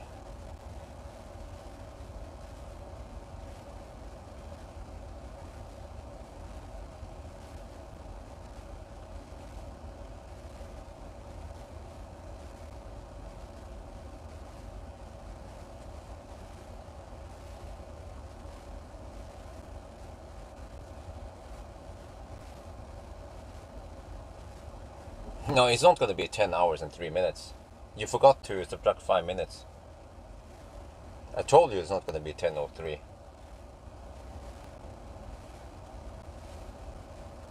I'm charging at 146 kilowatts. Let me see. So I actually need only 45%. Yeah, we need 45%. That's it.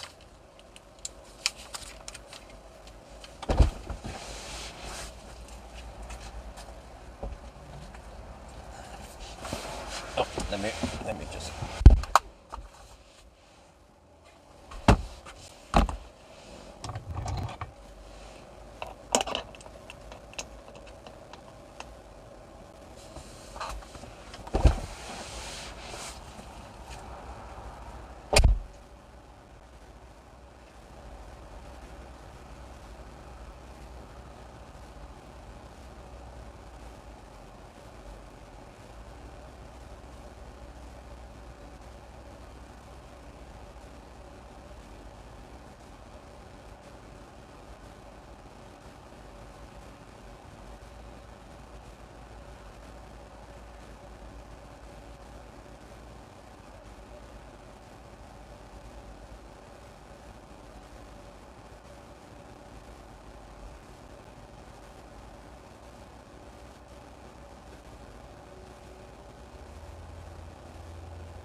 This time I only need 45%.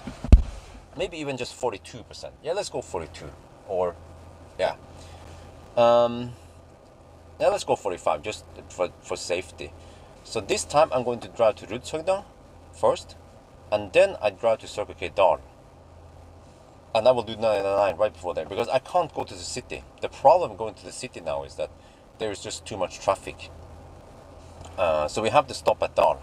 That's the disadvantage of running it at night. So right, a little bit more and then we're done.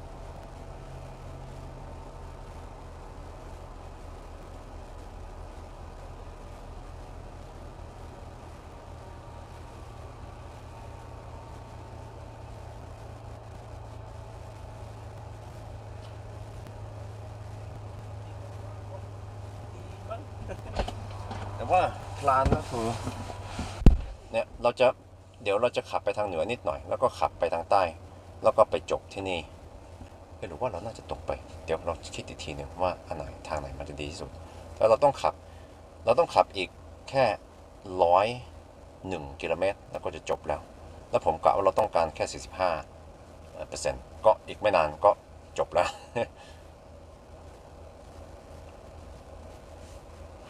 Yeah, I'm not sure if maybe I should have charged 55 or 60% even, but it just feels slow. Or was it a mistake? Well, I'm not sure. Well, okay. Let me get ready for the last run. I have to get... So, I need 45% roughly. Well, or I'm pretty sure I need 45%.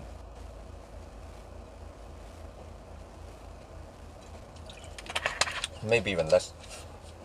Wait, I have headwind. Oh yeah, I had headwind. But maybe just go 45% or wait. Because I'm driving a shorter distance this time, you see? So previously I've been spending 45% driving 118 kilometers. So if I'm going only 105 roughly, yeah, then I need, okay. And then if you take that one, oh yeah, okay. Okay, let me fire up this one. 45, and then I should arrive at 5%, which is close enough. All right. So maybe just do it like that. Drive to the north again, and then wait. How many turnarounds is that? There's one turnaround. Yeah, okay. That's still okay. Not to go to the other side of the road and all that shit, but that's easy. Yeah, you keep it simple.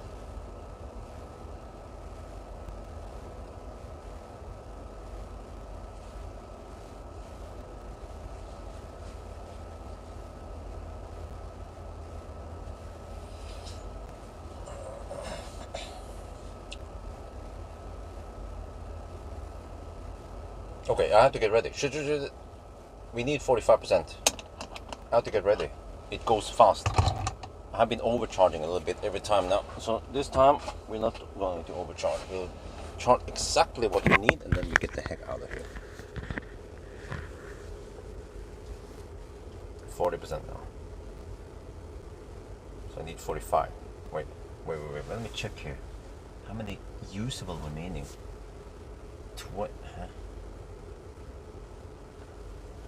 21.6 kilowatt hour. Even that should be enough.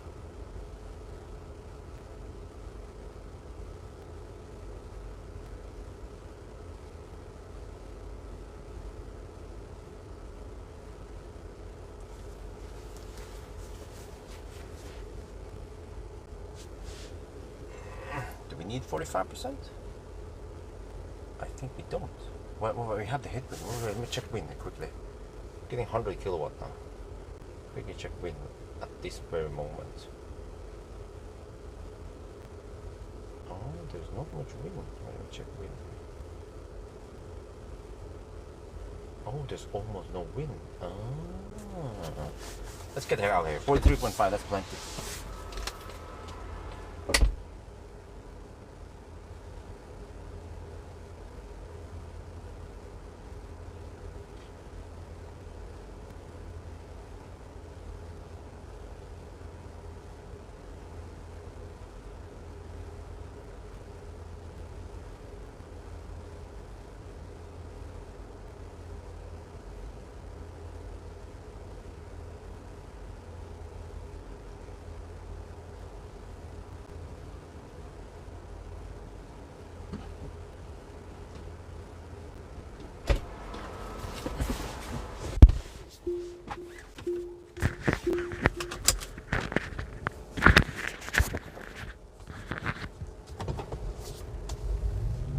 Okay, I went 45 just for safety. because we don't always go that deep on every. Oh, this is slow, almost faster than go the other way, but okay, whatever.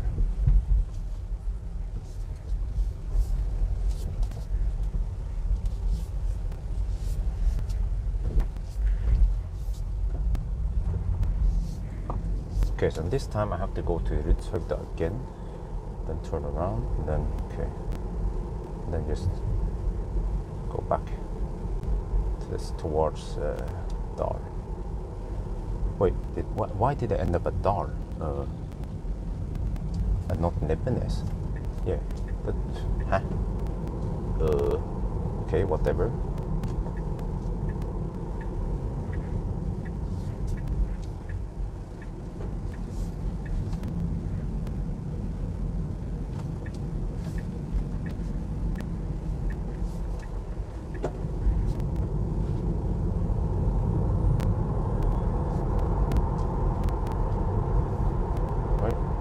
Are these guys even accelerating?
Well, we will see then.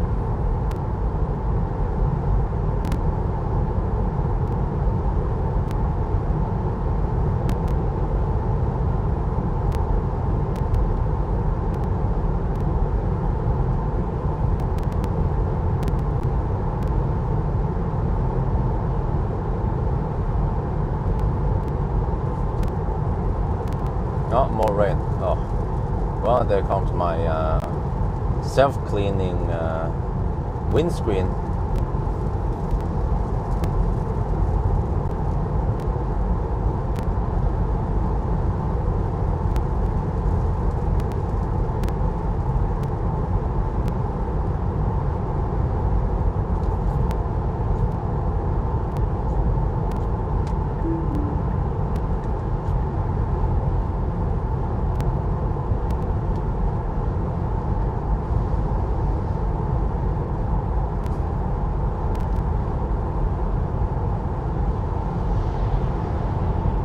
Well, we have passed the 900 millimeter mark.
Still quiet over here, but I guess it's getting busy closer to Oslo.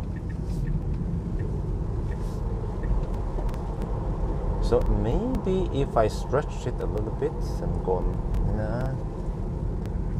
How did I do it in 10 hours with the other car? It must have been lower consumption then. Yeah, this one is higher, 185 consumption.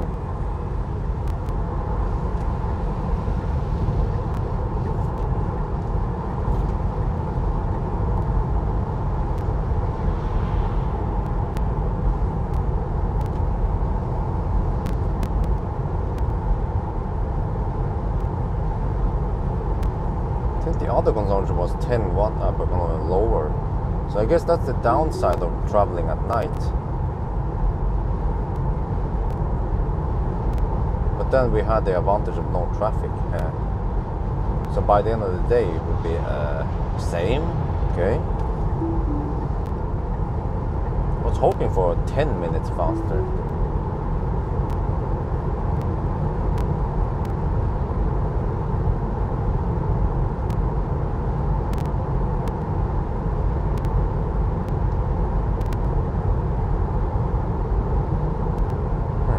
Times did we stop and charge, by the way? Let me see. First stop was at Grelland, that was semi-slow. Second stop was at the V3, Foxrud. Third stop was at Berger. That was also kind of waste of time. We didn't get that fast charging over at Berger.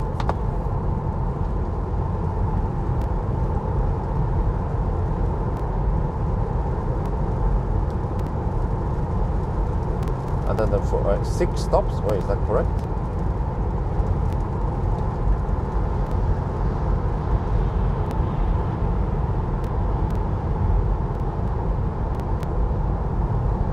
Sounds like 6 stops to me. 3 stops here at Brumunddal. Wait, did we forget anything? Wait, I did not go to Ionity. I actually did not stop at any Ionity this time. It was just not convenient to stop there.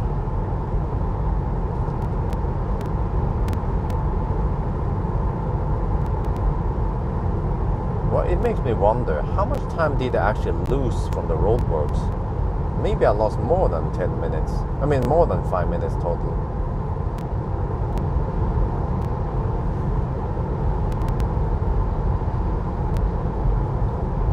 Well, we've been going, We've been hammering at night, and we didn't drive at 110 kilometers per hour. It's 110 zone there, so. But we had some lower temperatures, some wet roads that brought up the consumption.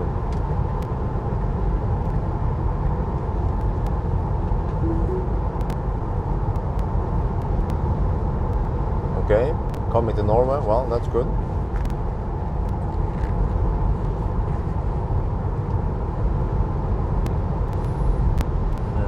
Okay, the sun is finally coming up, but is it helping us? Nah, not really. Oh, it's going to be great to get out of this area because car keeps phantom braking. Why not phantom braking? It's just slowing down because of a speed limit. So once you pass Hamar, it will not do that anymore.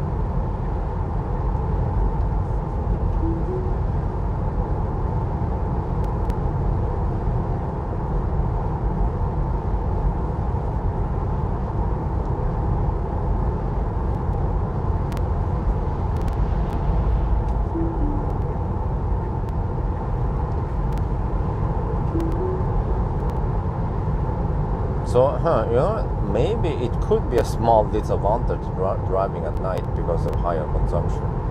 Especially, oh yeah, you know, just realize it. For cars like this one, where you struggle a little bit on charging and so on, then it would be better to drive in the daytime when you have lower consumption. Because you then have to maybe charge more often. And that adds up some overhead. It was 6 charging stops. Wait, was it really 6 charging stops? Let's try to count again. One first time, Grelland. second time. Yeah, that was after 300 kilometers. That was nice. Grelon first time. Foxrod second time.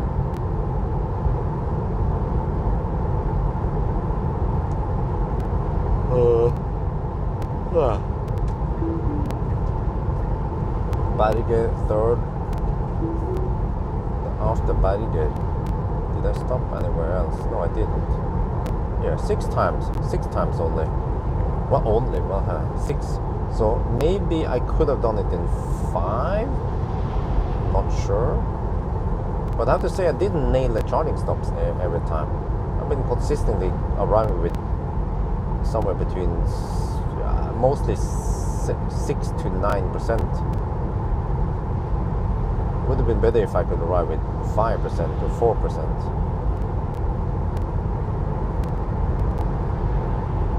Yeah, it also, I've been purposely preheating the battery before supercharging. That's also the reason why the consumption is a bit higher than in summer. Or I mean, if it's warmer outside, then you have to waste less energy preheating, and that actually spends. I mean, you don't practically have slightly less range, which is spending energy preheating.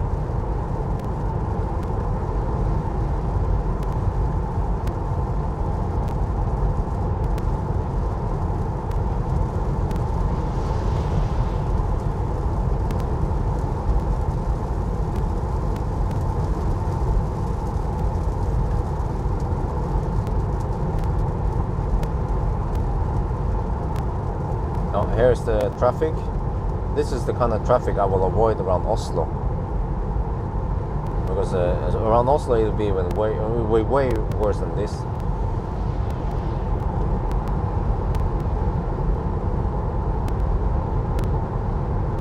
I already see some left lane huggers here, even around Hamar. Right, except for me. Yeah, they're okay. They moved over. But do they stay there? That's the question.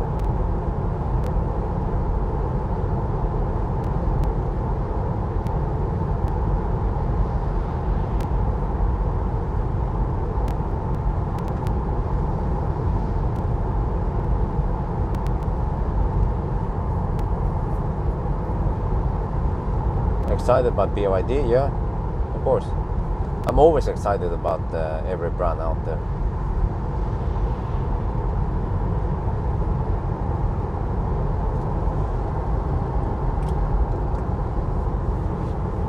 That guy is hammering it.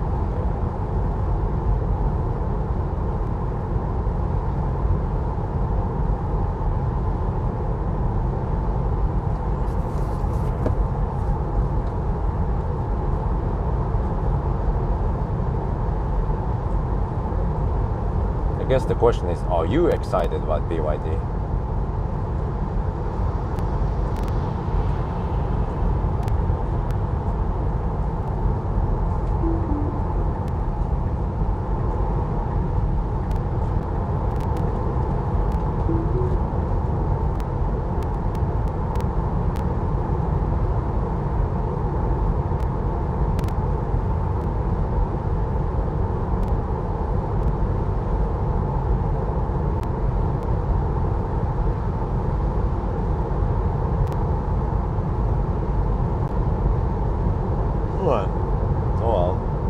I'm happy we're almost done. I can go home and pass out.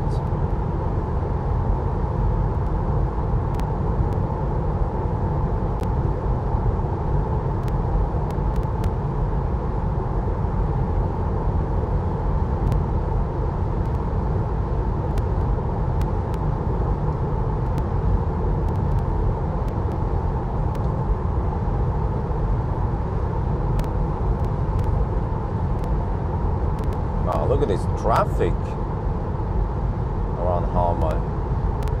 This is the commuters, the office rats.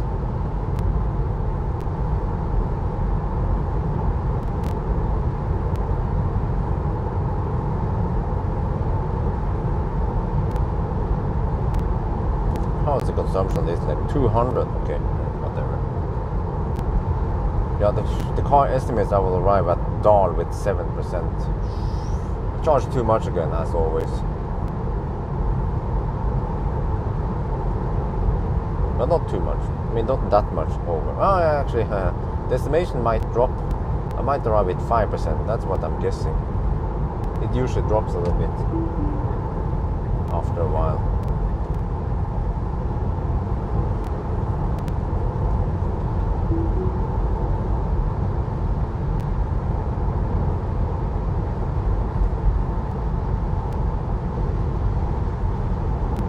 Yeah, this guy is hammering in. Look, one of the few guys who drive faster than me.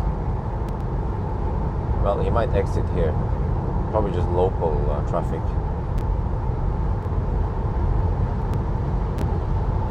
Yep.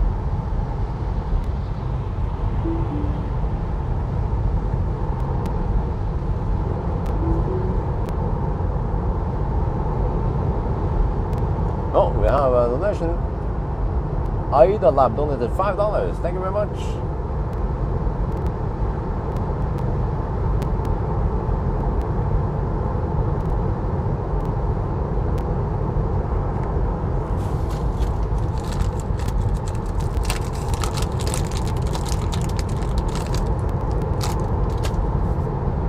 Alright, let's finish this.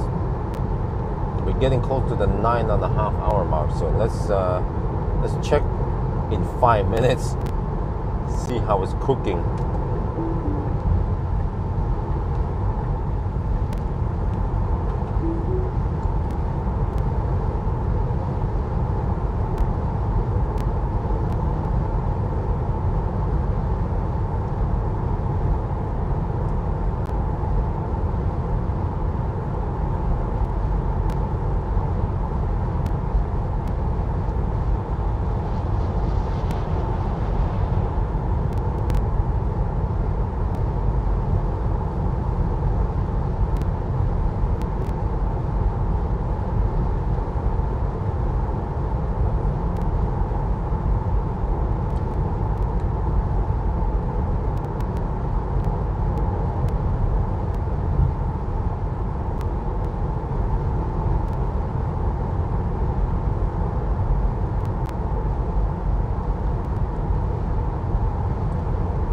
Man, these guys drive faster than I expected. I saw a van, I was thinking, hey, that guy is slow. Well, apparently not.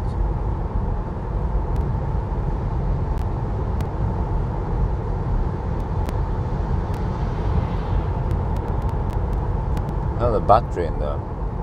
A can of battery drink in a cup holder.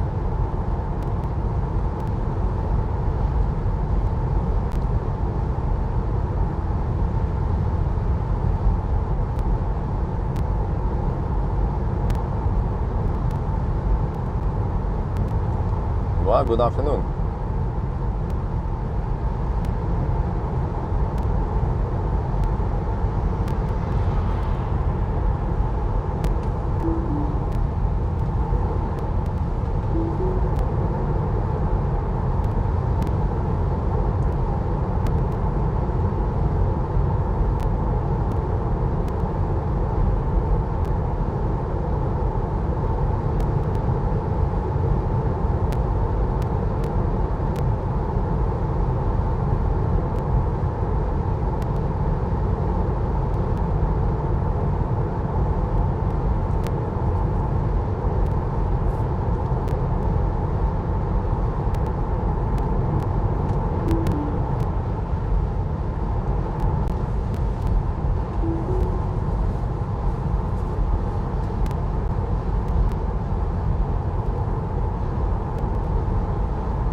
People are up early.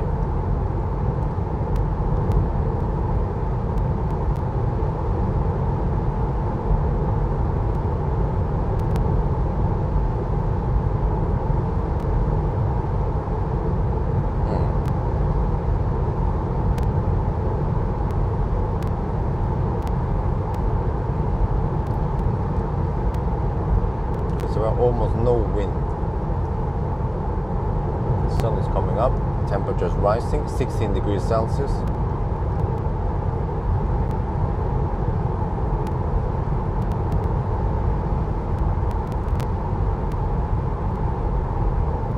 We're almost at the 9.5 hour mark.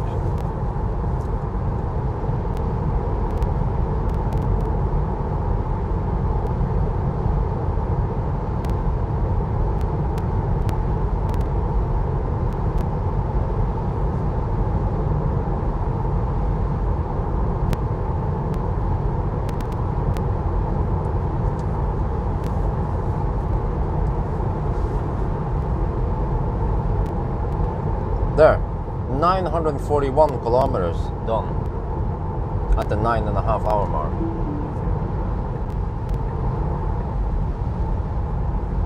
Uh-oh.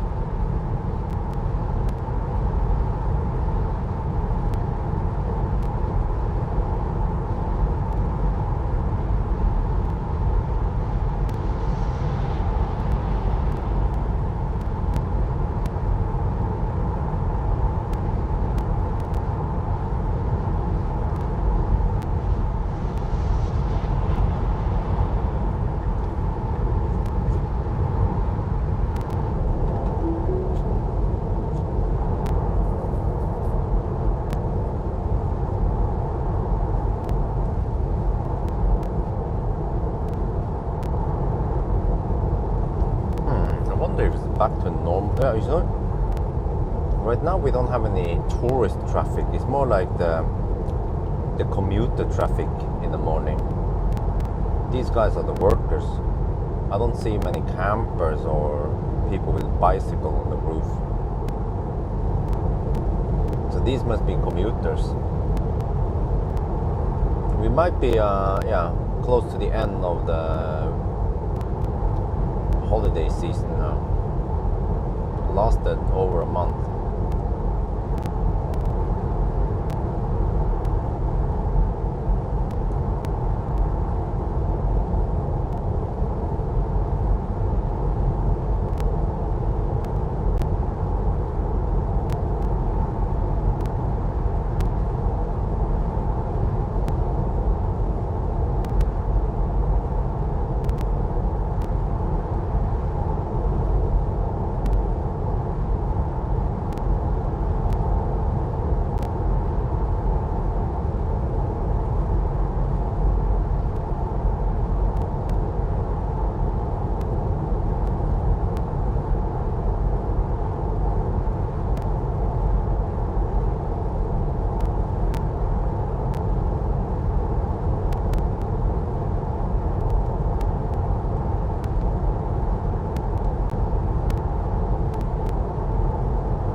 I don't know how the heck I planned this, that I'm supposed to end up at Dar. I just need just enough juice to go back to Oslo and just top up quickly at Dar and go back to Oslo.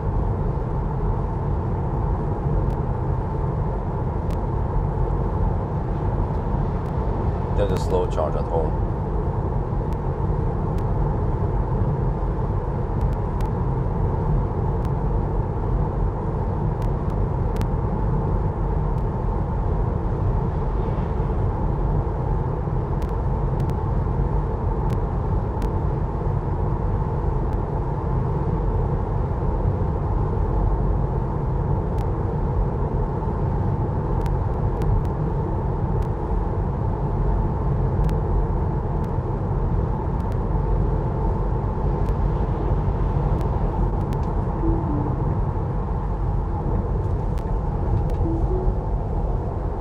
Good morning. Oh, finally, we're getting close to the 110 zone again.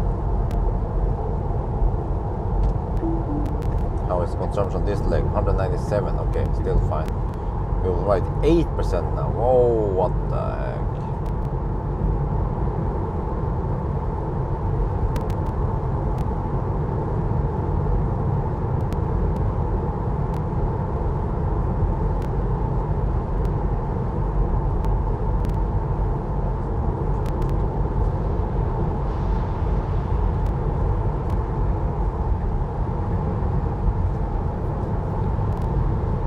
Getting close to the 9 hours and 35 minute mark. Let's switch here.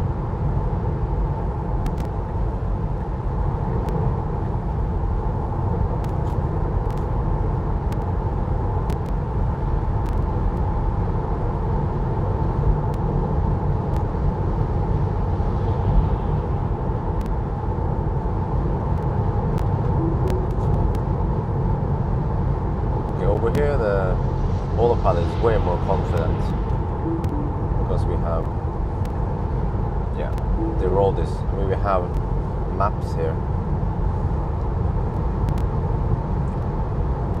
There, 9:35 hours, 900. Okay, I can do the countdown instead. So let's see.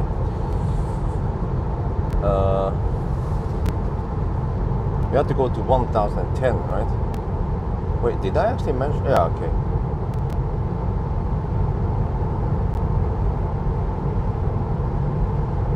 $48 kilometers left.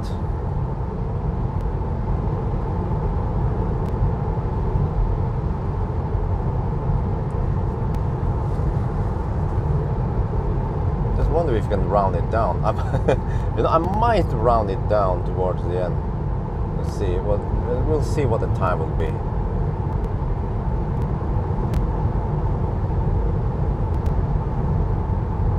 But we have been going through so many road closures today. It's almost not even funny how many we went through. And many of them were so slow. So that's the problem, I guess. The road closures. I haven't measured exactly how much, but I mean, you can imagine a 50 zone in a long tunnel at Nordbytunnel. We were cruising at 50 kilometers per hour in a 90 zone for 5 kilometers. You can calculate. I can actually calculate how much we lost on that one. That's pretty easy.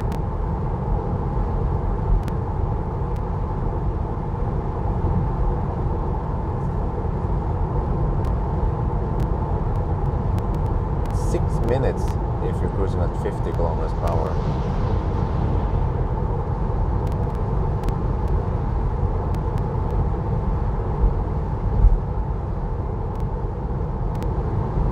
Yeah, we actually lost 3 minutes there just on that tunnel. And then what about the other tunnel? So actually, we might have lost more. Yeah, and that Stau and all that. So we might have lost as much as 10 minutes because of the road closures and some charging problems we had, mainly on the non-Tesla chargers, but also on one time at the supercharger until I figured out that something was wrong. So by the end of the day, I might actually subtract 10 minutes.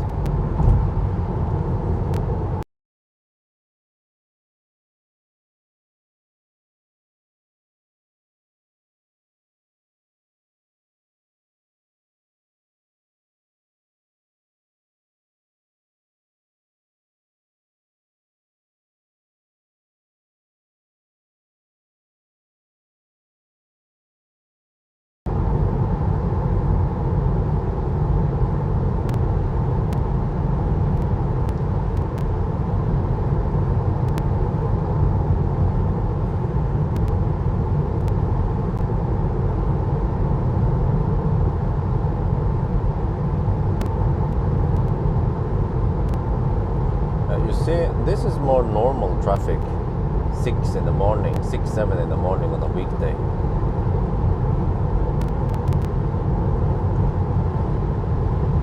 I don't remember how it was when it was high season. Maybe we saw the campers out early. Okay, 9:40 minute mark. And we have, let me see, 37 kilometers left. Oh, 37 kilometers left.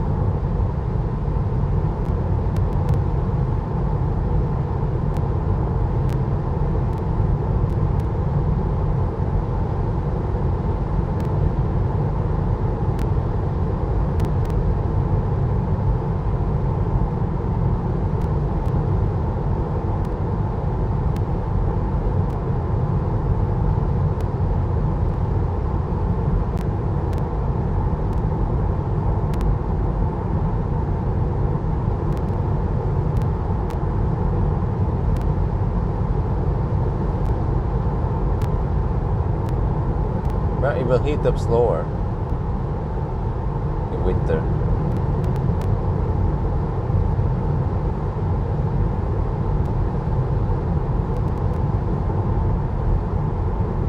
I think the biggest problem is not more juice, but it takes longer to heat up the battery with the rear-wheel drive versus all-wheel drive. I'm getting hungry again. Well, I have food at home.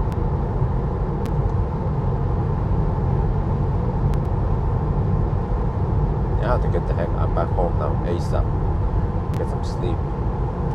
Just guess we can do another 10-minute top-up and then just go home.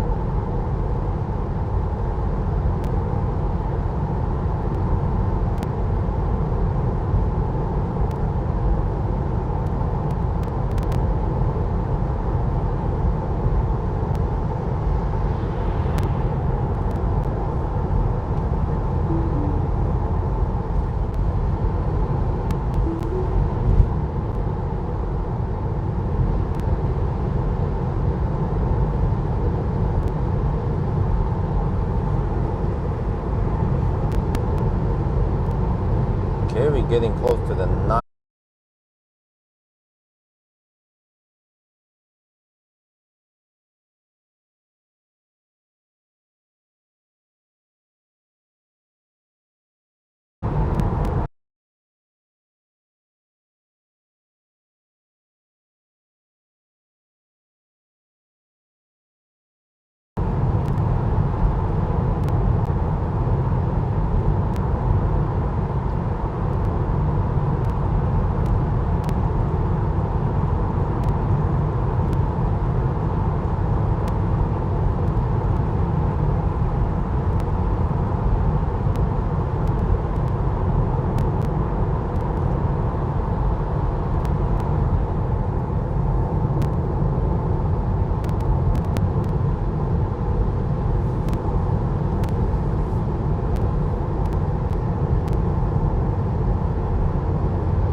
There, 900. Okay, 9 hours and 75, or 9.75 hours, 972 kilometers driven.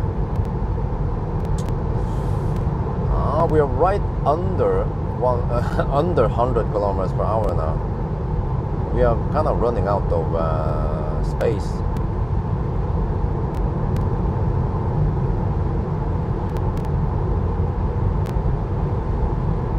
It's just one thing I'm wondering. It is over-reporting, but I also calculated that it could be only 0.06. I mean 0.6%, not 0.1% over-reporting. But that's just a couple of minutes difference.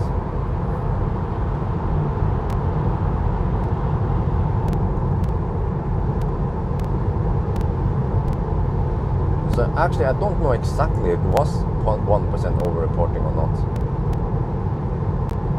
It could have been 0.8% or 0.9. Yeah, that's the thing.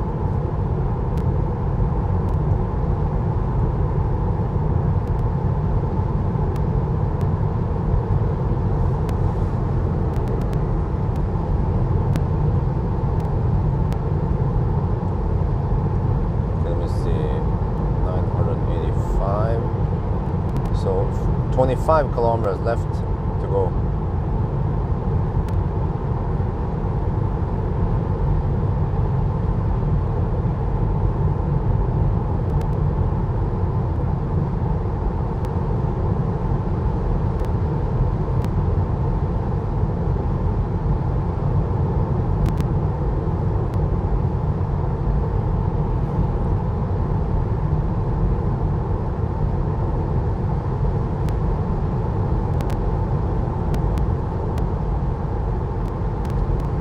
Maybe I should record this.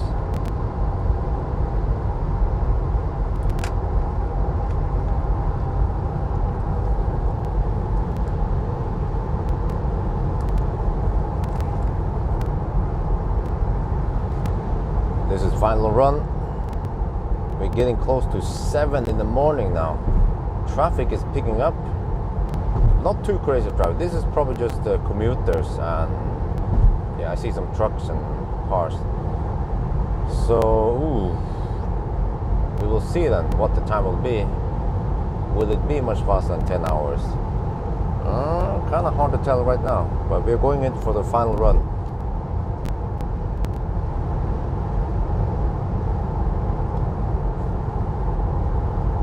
Okay, อันนี้นะเป็นรอบสุดท้ายแล้วแล้วก็ตอนนี้ก็เกือบ 7 โมงเช้าแล้วนะเราเดินทางเกือบ 10 ชั่วโมงแล้ว ใกล้จะจบแล้วแล้วมันเริ่มมีรถเยอะขึ้นหน่อยผมจะเป็นคนที่จะไปทำงานนะแล้วก็มีรถบรรทุกนิดหน่อยแล้วก็ผมก็ยังกะไม่ถูกเลยว่ามันจะเป็นเร็วแค่ไหนเนี่ยมันจะเร็วกว่า 10 ชั่วโมงไหมหรือว่า ไม่ดูก่อน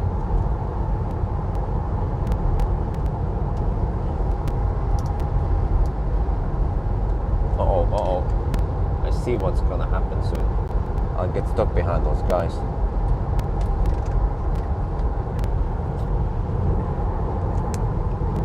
Yeah.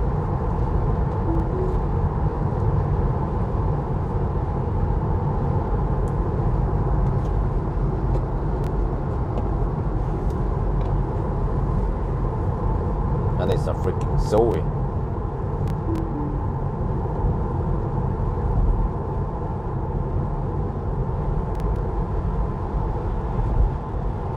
And then this woman won't move out of the way.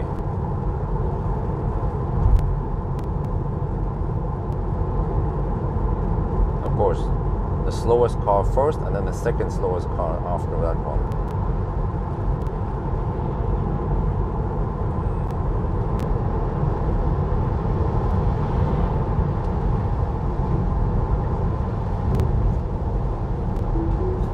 That's always how it works.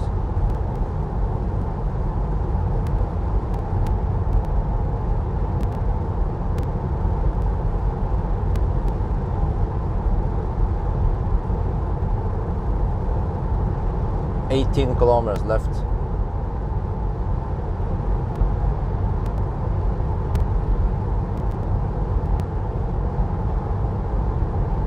There, 18 kilometers left, and we're at the 950 mark. Oh my.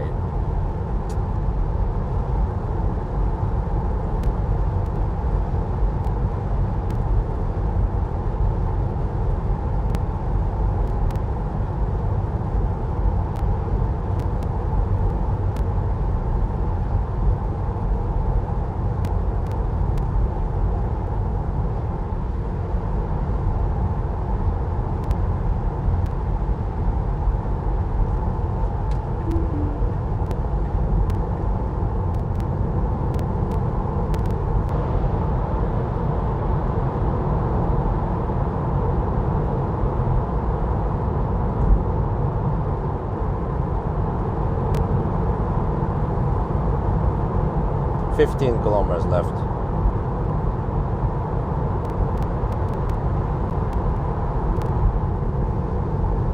Oh, it's a bit foggy over here. Interesting.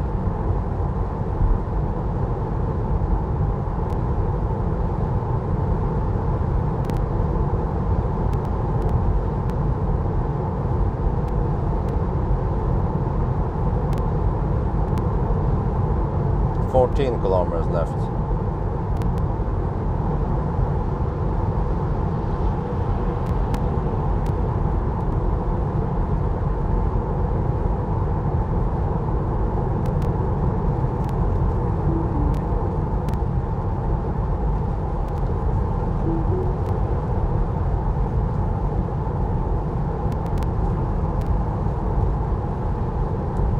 14 kilometers left.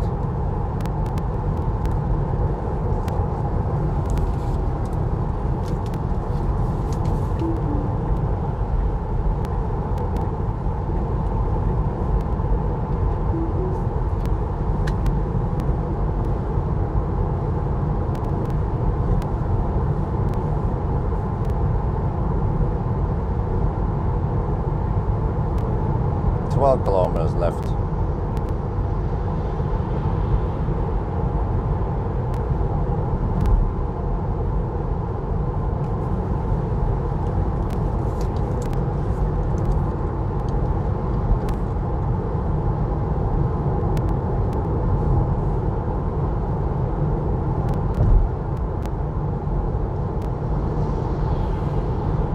Okay, that's it.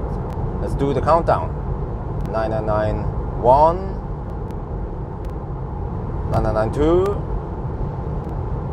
993, 995. What did I skip? 996, 997,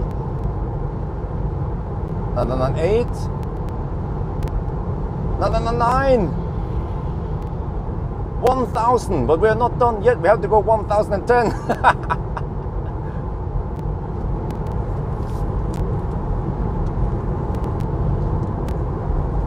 Okay, 10 more kilometers. But holy macaroni, it's almost already. Oh shit.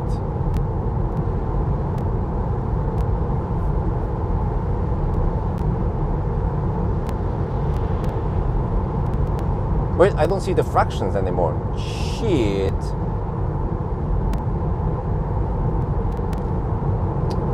Well, that's a bummer. 1002.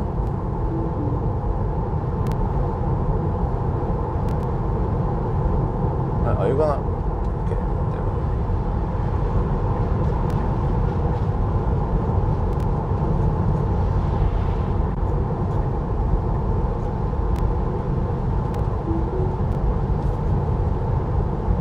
Handy to have 300 horsepower sometimes.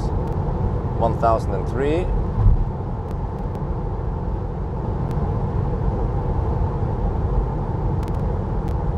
Wait, I have to look at the fraction.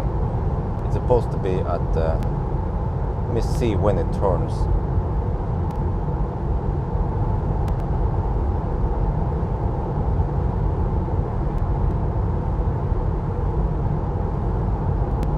Okay, at 7. Okay, at 7 it turns. All right.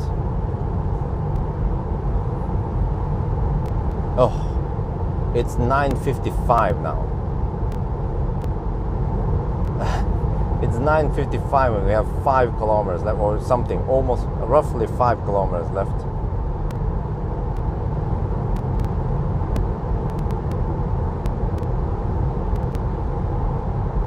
Factory tours, okay, yeah.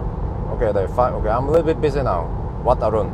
We're doing a little countdown here. I'm a little bit busy. Okay, you know, nah? 1005. Just hit the fog now. Shit. Wait, 1005? What the heck? I have to go past here. Well, whatever. I can go with hers at that. No big deal. I actually don't know if we need to go 1010, because again, I don't know for sure if it was 1% over-reporting. It could have been 0.8, 0.7. According to the measurement, it's actually 0.6 only. So this one could actually be it already. That's the problem. You know, I don't know exactly how much it is. 1006. Wait. You know, the countdown should be here. According to my calculation, the countdown should be here, right around here. 1007. Yeah, this is weird. I'm pretty sure it's not 1% over-reporting. So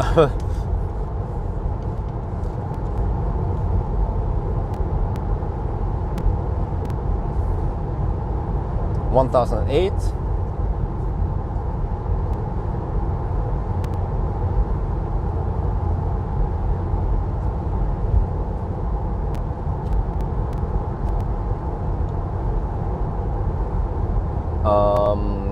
are at 1008 now, and according to my calculation, this is supposed to be 1000. So I'm pretty sure that it's not 1% over-reporting. It might be 0.0. I mean, it might be 0.8, 0.7, 0.8%. Yeah. So the time, we did it in 9:55. Yeah, that's it, 9:55. Okay, let's go to Dal or somewhere.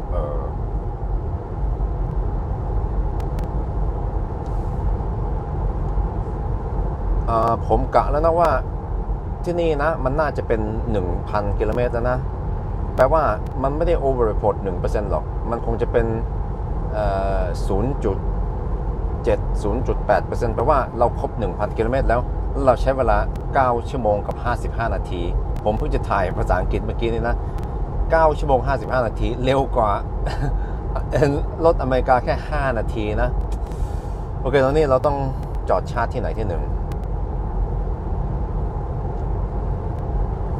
Yeah, so it's it did make sense really. It wasn't that much over reporting.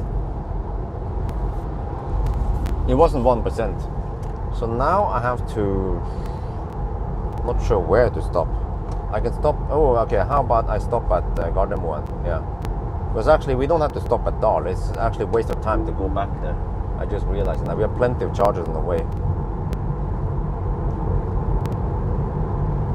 So 5 minutes faster than before. Yeah, only 5 minutes.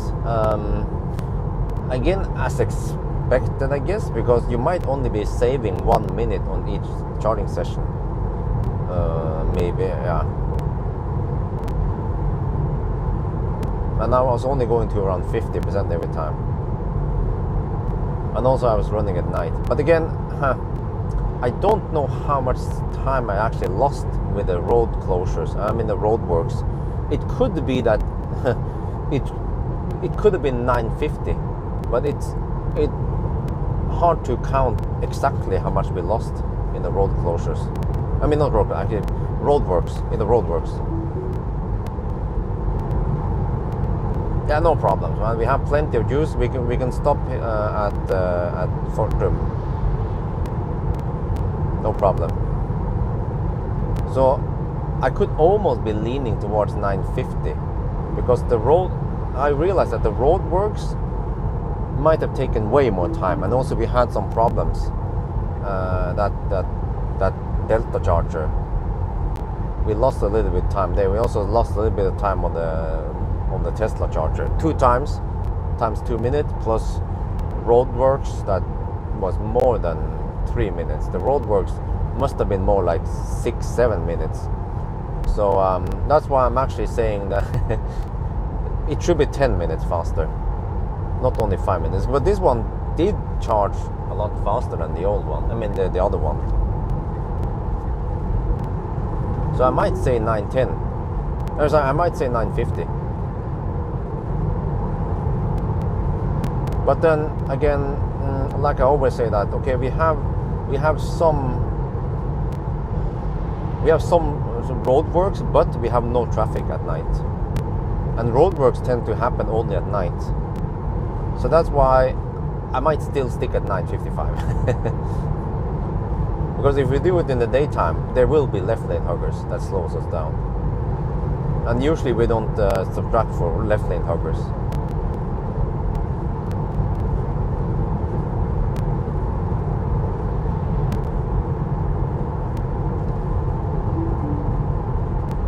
Like this guy here. But okay, but I'm gonna exit. So, well, 400 meters I'm going to exit. So this is, yeah, just stay behind this guy. 6%, just have to top it a little bit, and then I'm good. .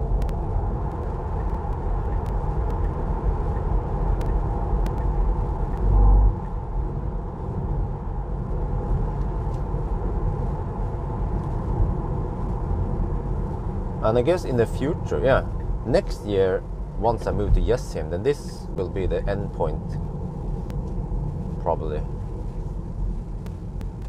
Or Tesla at Kløfta.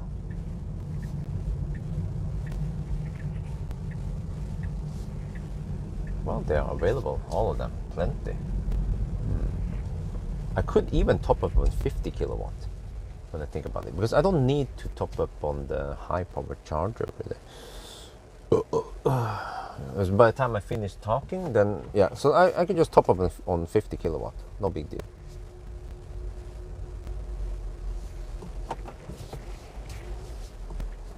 Well, except for that, the afterburners will be running now.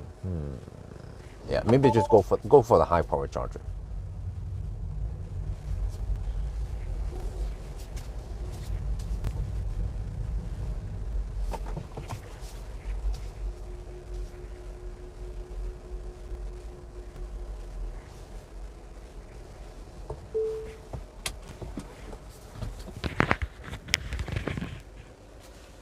Yeah, that's right. Also higher consumption. Forgot about that part.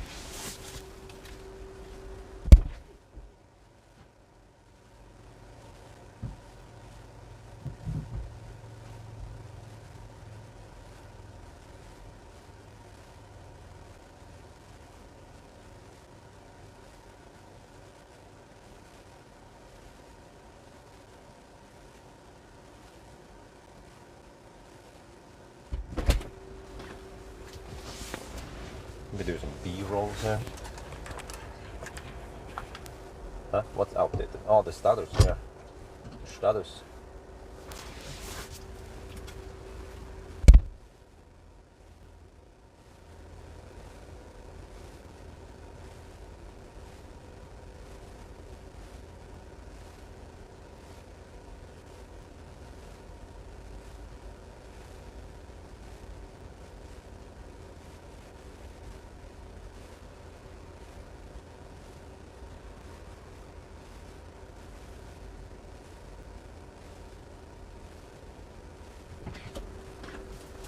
Okay, getting 140 kilowatts.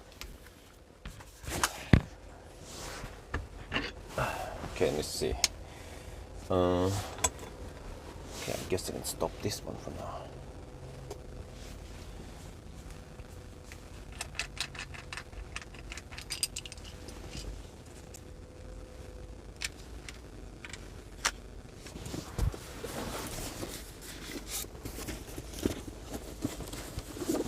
Guess I'll be using this microphone, I mean this camera. And the reason not to charge an advocacy, well, if I don't need the speed, because the right when now, oh,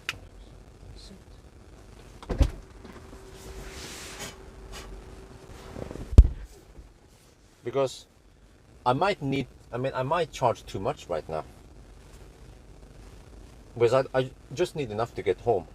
So then I have to unplug in the middle of the chat, in the middle of the speech. But if I use 50 kilowatt, then by the time I finish the speech in 2 languages, then we are good to go. So right now I might actually have to unplug before I do my speech. So I will just prepare. I already done the B-roll outside. I have to prepare the cameras. I have to look at the numbers. So it was 183, actually 185, or 100. Let me see, what will I count it as?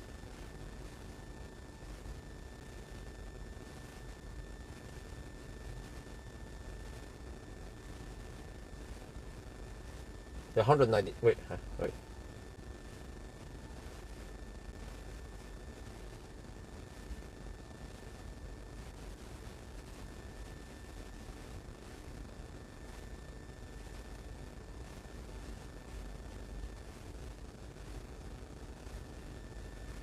Oh, it's 184. The consumption was 184.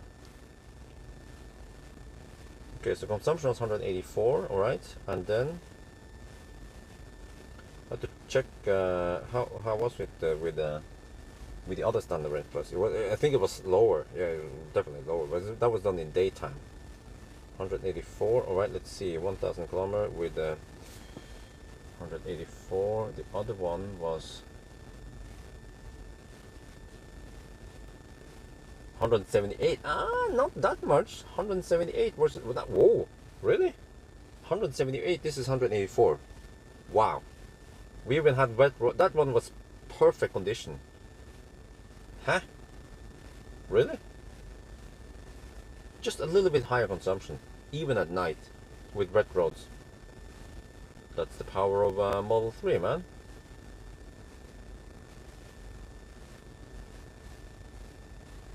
But it was easier to get better charging speed when it was warmer outside. I was actually struggling a little bit here, at least in the first charging session. Wait, what the heck, dude? Just don't shout.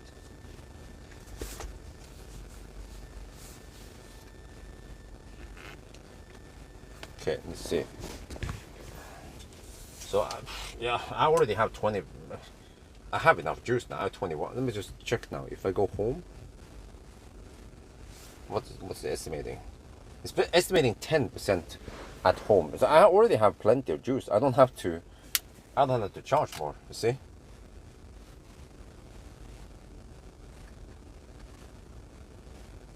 So I should just unplug now. Let me just check the settings, and then yeah, okay.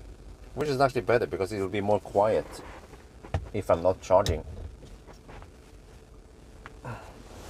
Well, Mr. Kids, and everyone actually, just check your input line before you press enter. Pro tip, just check the line before you press enter.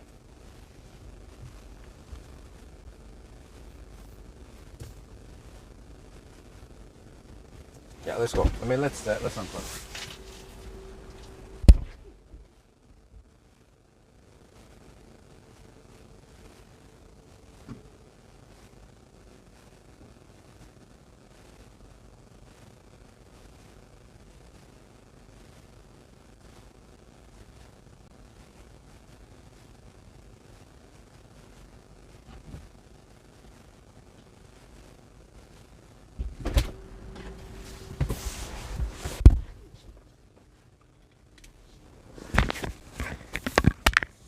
See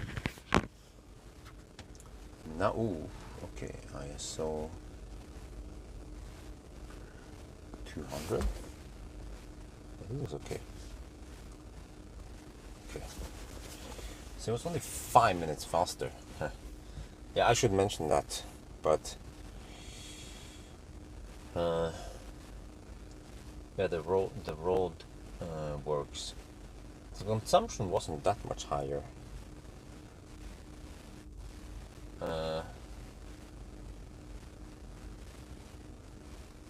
Consumption was that much, not much higher.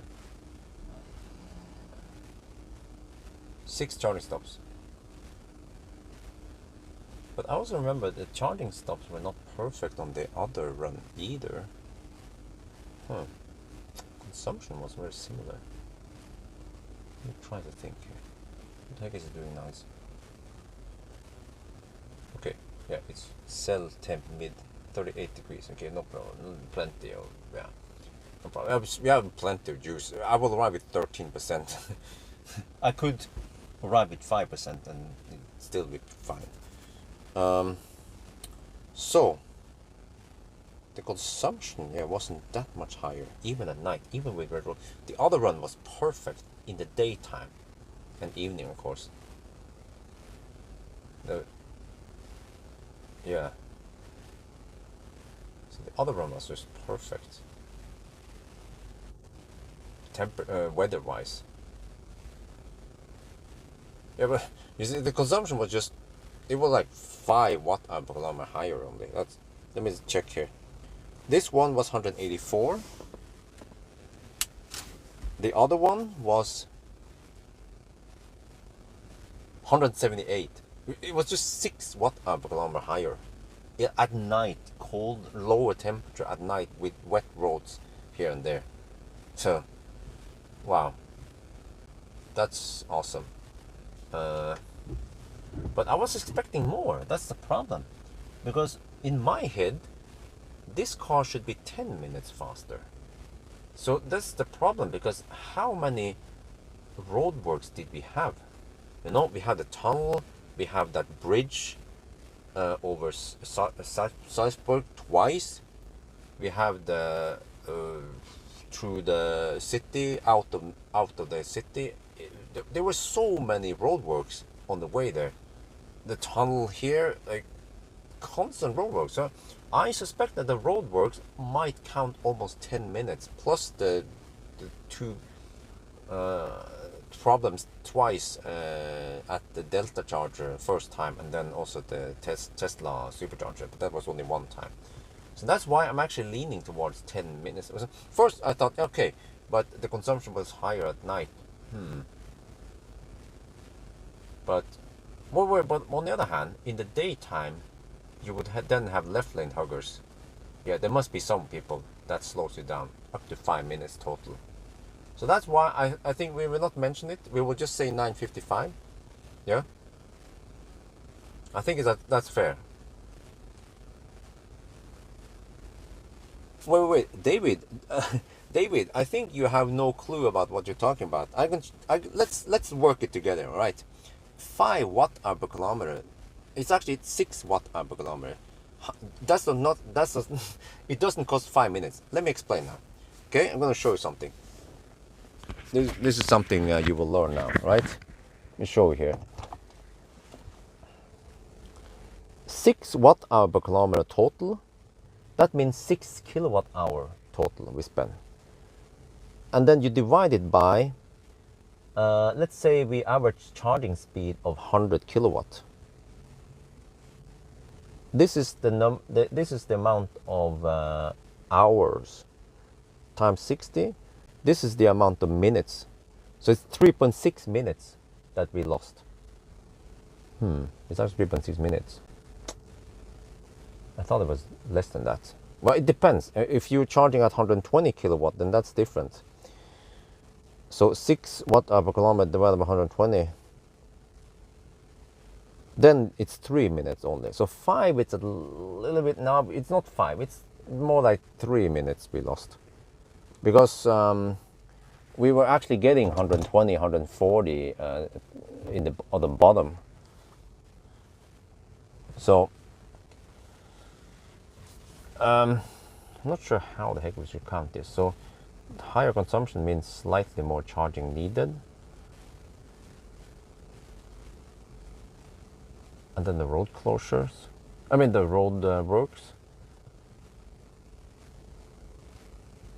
So, okay, what do you guys think then? 9:55 or 9:10? Sorry, 9:55 or 9:50? Yeah, spam now. Spam now. It'll make the chat go wilder. 9:55 or 9:50?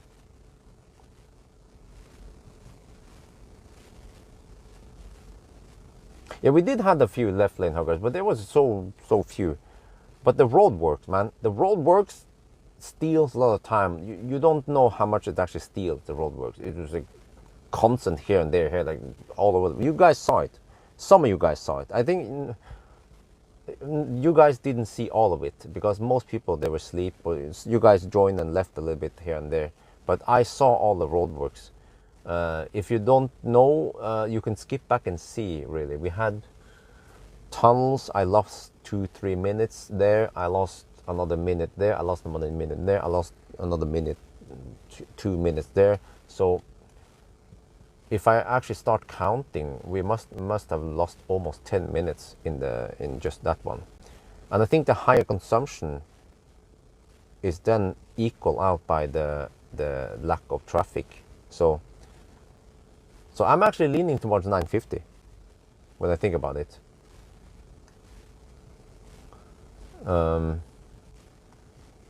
Because when I start calculating the difference in, yeah, you can say that you might lose 3 to 5 minutes. You might lose 5 minutes in left lane huggers total. No, listen, global fish eye. Listen, when we compare in the other runs, we didn't have constant roadworks. You know, like. For example, the e-tron GT, we had no roadworks. It was just perfect run, you know. So this just happened to be the bad luck for this car. So of course, if you don't want the good time for the Tesla, you say don't subtract anything. But we did actually subtract 5 minutes in the e-tron GT. So are you saying that we shouldn't subtract 5 minutes on the e-tron GT because the e-tron GT had problems with Ionity and some other stuff. I don't remember. It never run. Yes, but you have to understand why do we subtract this? Because we want to make it even. We want to be able to compare. So if one car, if one run, we have problems with chargers, because I think it was Ionity, they recently installed the new chargers at the Ringdalsskogen with the e-tron GT, and then I was wasting time with the e-tron GT and I lost 5 minutes. So of course, if you come back there with another car, you will not lose time, because then Ionity would have fixed that by that time. You know what I mean? So you have to understand why do we subtract time, because we want to make it even so we can compare it.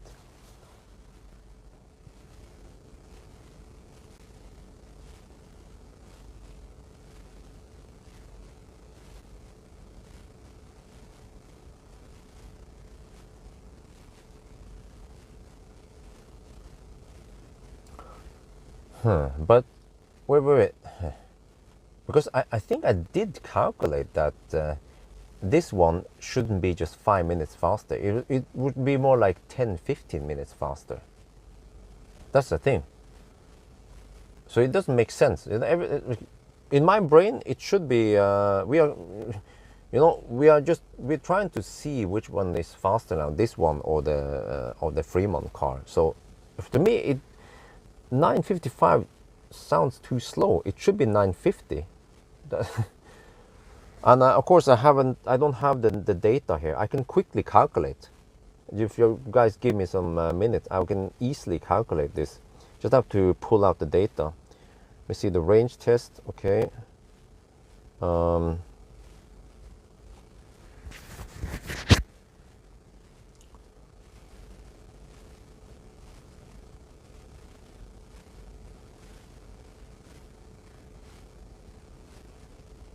Well, I think some of you guys are a little bit new to this. You haven't seen the 1,000 kilometer challenge before, so you don't really understand how it works,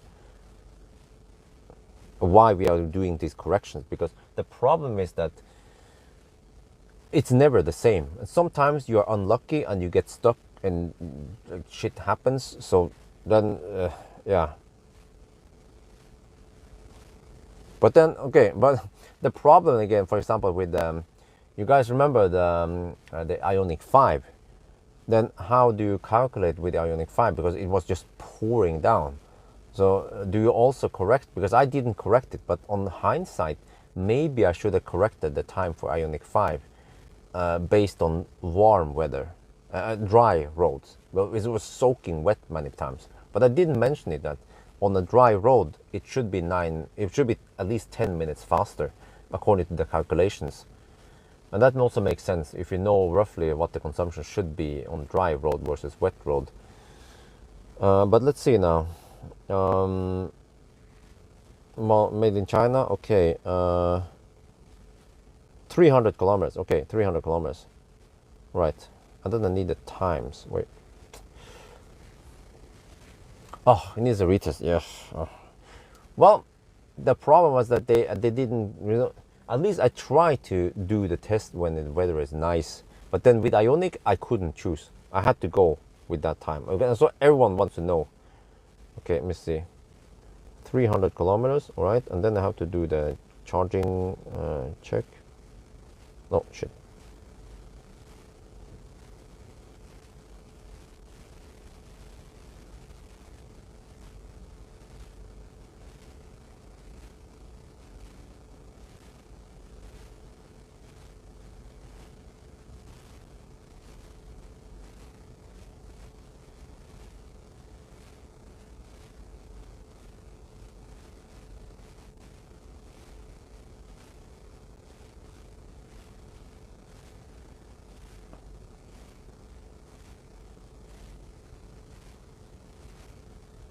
No, okay, listen, global fisheye, let me tell you one more time. Yes, it is a real world test, but the conditions are so different many times. Sometimes you're unlucky with one car, and then sometimes you're super lucky with another car. So then it's luck based. And then, so the problem is that then suddenly two cars that should have the same time. For example, if we compare a Model X versus e-tron, fat e-tron, they should have the same time. But let's say the e-tron was unlucky and it got stuck in traffic or some roadworks, whereas the Tesla did not run into any problems. And then it seems like the Tesla is better than the e-tron. Is that fair? You know, this is what I've been saying for the last 10 minutes. Anyway, let me just find the numbers here. Okay, I have this one. All right, let's see.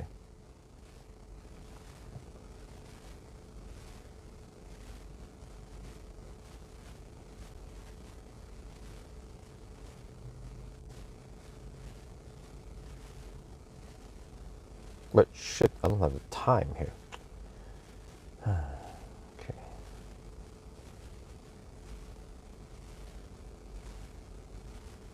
Okay, let me see, what's time?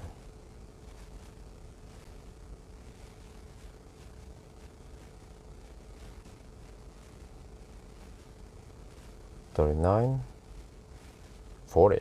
Well, it was basically 40. Okay, 40. Right. Count from there. Sometimes I wish I could set you guys on pause because I'm kind of busy right now. But whatever. 7.5 minutes. Okay. 8.5 minutes. Okay, 7.5, 8.5.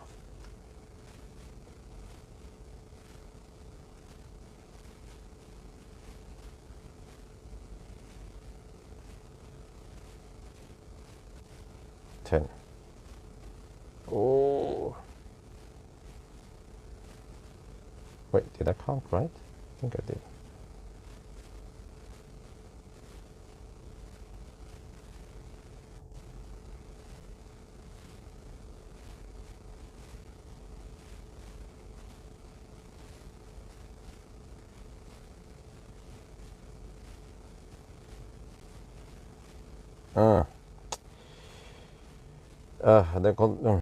This is based on. Whoa, actually, wait. It claims around 10 hours. Based on arriving at 10%. Well, okay, anyway. I think actually the spreadsheet also points around 10 hours. So if we did it in 9:55, then that's pretty good. Okay, anyway.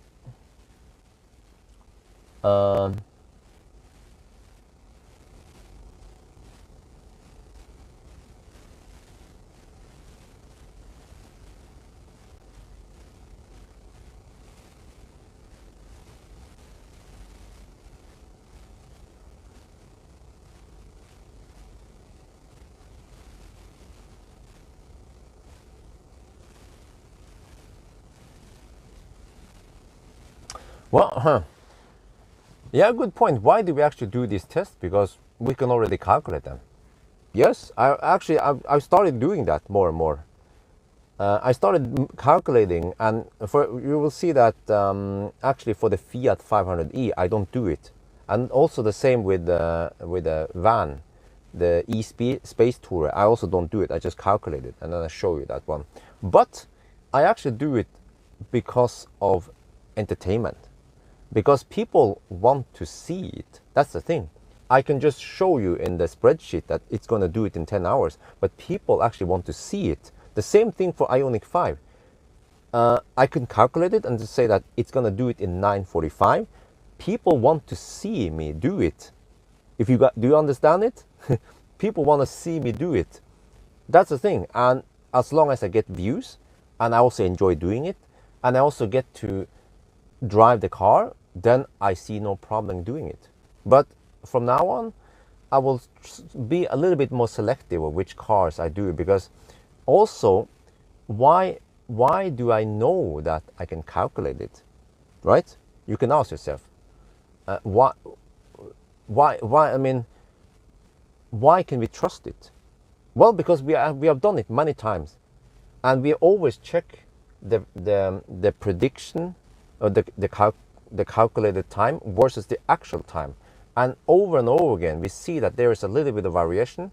There might be plus minus 5-10 minutes for some reason, but it seems to be quite accurate, that one.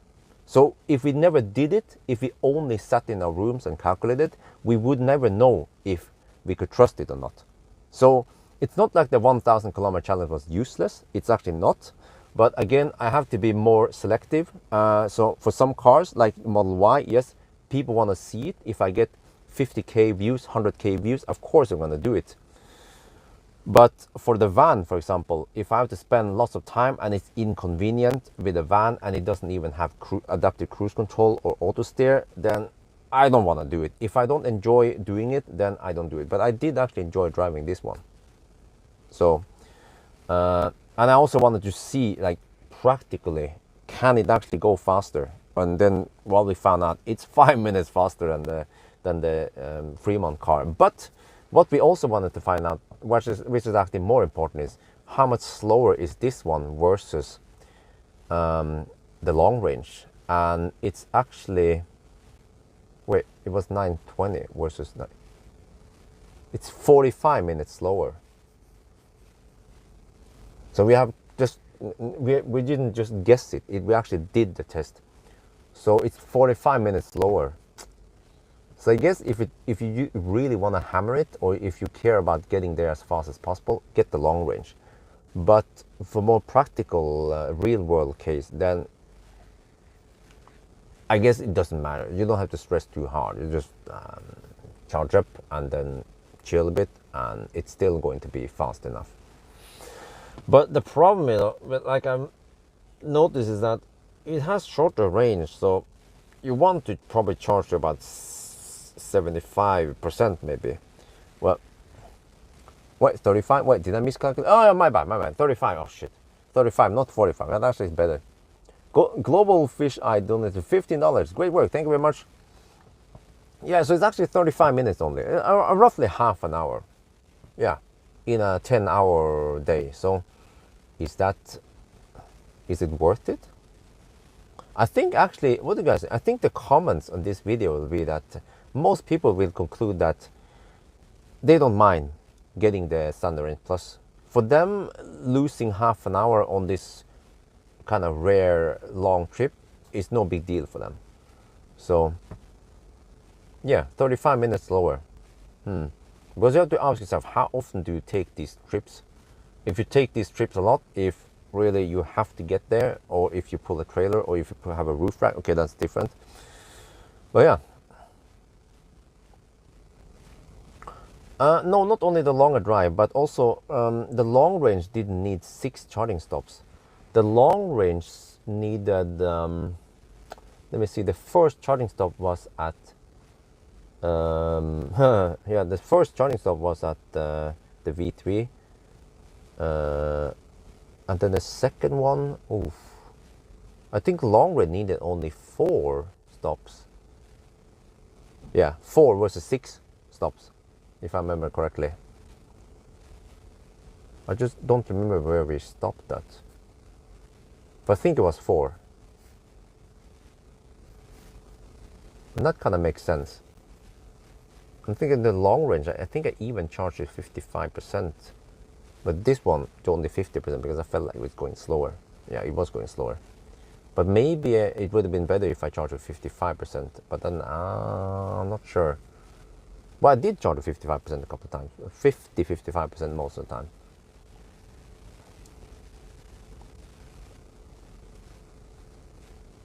Yeah, of course. I mean, for example, why do people keep bugging me about races between me and Chris or me and Pawel, right? Because we can just calculate. We don't need to race. We can just look at it. Pawel and I, we can look at it. Let's say Pawel chooses his car, I choose my car, and then we both look at the numbers in Advanced Route Planner. And then it's like, yes, I won, you know? I would have won. Yeah, according to Advanced Route Planner. And Advanced Route Planner is super accurate. But it's just that people want to see the battle. They want to see the trip. They want to see the actual drive. But I guess for some cars, I don't want to bother doing it. I don't bother doing it. Like I mentioned with the van, and also the seats were a little bit uncomfortable in the Fiat, so I didn't feel like driving it for 13 hours or spending 13 hours doing 1,000 kilometer challenge with it. So yeah, anyway, we've been camping here. Shit, I have to go back home. So that was an interesting talk, but I have to do my end speech.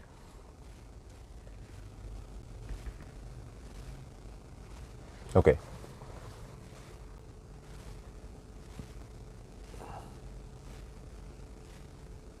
At least the car is not.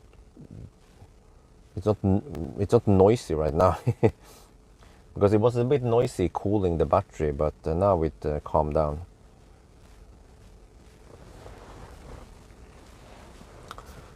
Okay, we just topped up a little bit. It was funny. I had to top up just 5 minutes, and then I had to unplug because I had more than enough juice. Otherwise, I would have more than I need. So, okay, I can cut out that one. It's not too important.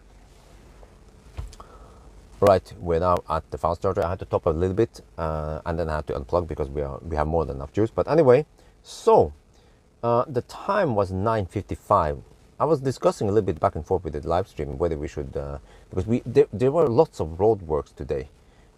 Some people might, you guys have seen it in the video. Some people might actually count it as maybe 9:50, but not 9:55. But I think overall, 9:55 sounds to be fair because we were driving at night versus driving in the daytime. But the consumption was a little bit higher at night. But you see, the Standard Range Plus from Fremont, it had perfect weather. Perfect weather, wet. I mean, no dry road, nice and hot weather, and the consumption was just a little bit lower than this car that we drove through the night with wet road, with rain also. So this shows you how efficient Model 3 is, and with the octo valve and the heat scavenging.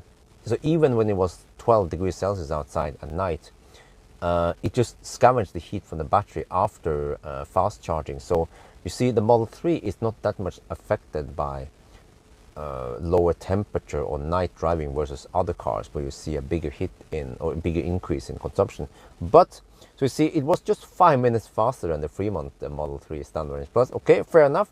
But I think the big question was that, so it was actually 35 minutes slower than the long range. So there you guys have the answer. So if you need to do a really long drive, it will take roughly 10 hours with this car, and then it will take 9.5 roughly with the long range. So you will be saving half an hour. So is it worth it?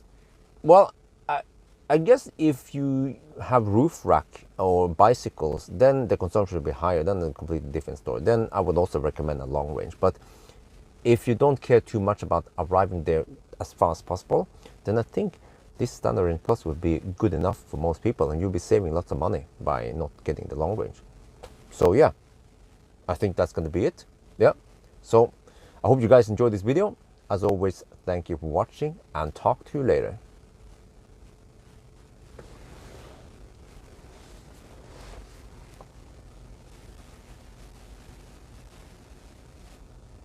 What? Who's being a troll here?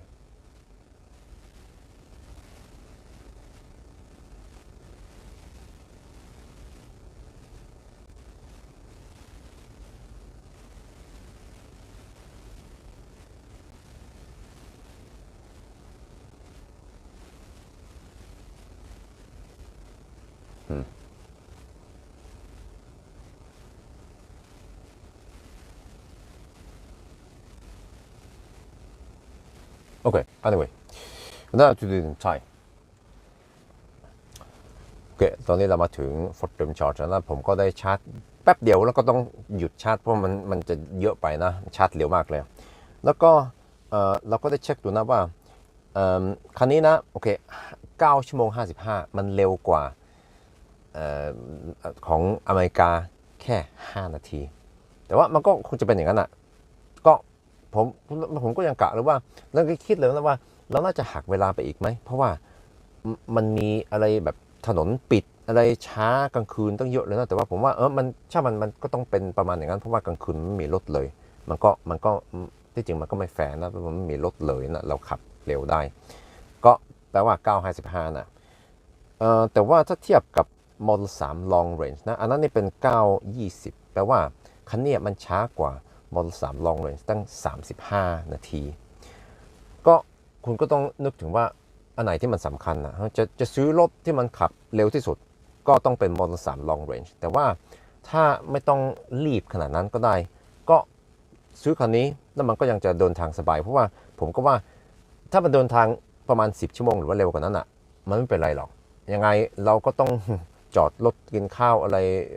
พักนิดหน่อยก็ผมก็ว่าไม่เป็นไรมากหรอกถ้ามันเร็วกว่า10ชั่วโมงอะแต่ว่าถ้าคุณมีอะไรแบบจักรยานหรือว่าเอาอะไรใส่บนหลังคาที่มันใช้ไฟฟ้าเยอะขึ้นอันนั้นผมก็คงแนะนำใช้ long range เพราะว่ามันจะใช้ไฟฟ้าเยอะกว่าแต่ว่าถ้าไม่ต้องการอะไรมากขนาดนั้นก็ standard range plus ก็ประหยัดเงินแล้วก็ต้องนึกถึงด้วยว่าคุณจะเดินทางไกลบ่อยไหมอะถ้าเป็นแค่ปีละครั้งก็คงไม่เป็นไรหรอกเพราะฉะนั้นอะผมก็ว่า standard range plus น่ะผมก็แนะนำให้ซื้อนะมันถูกกว่าแบตเตอรี่เล็กกว่าช้ากว่านิดหน่อยแต่ว่าส่วนใหญ่ไม่เป็นไรหรอกถ้าเดินทางแถวบ้านอะไรเดินทางไม่ไกลคงไม่รู้สึกเลยว่ามันมีข้อเสียอะไรนะก็คงจะเป็นแค่นี้นะครับขอบคุณที่คุณดูวิดีโอนะแล้วก็เอากลับไปกันใหม่สวัสดีครับ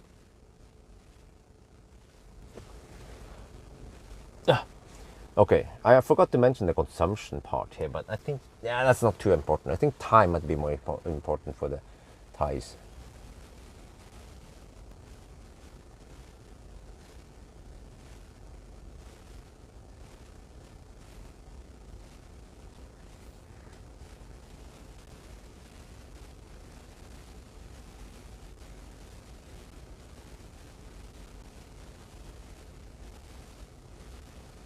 But okay, I'm a little bit curious here. Who are you calling a troll? Irinel. Irinel was called. You just said troll. Sunbuck donated $9.99. Went on a long trip and used everything I learned from you. Keep it up. Oh, thank you very much, Sunbuck. Jonas Sunbuck. I guess that's it. Yeah, I'm just wondering who were you calling a troll? Is it the same guy I think is a troll? And also, you who are trolling, obviously. Why are you even trolling? Huh? I mean, what is the point of it? Are you trying to make, are you trying to piss off people or? Well, what did he mention then? But I think you can retract it, but in the live stream, yeah. But you know, he can try to retract it, but in Streamlabs, it will always show here. The same thing happens actually when moderators delete messages. In here, I always see it, so you can, yeah.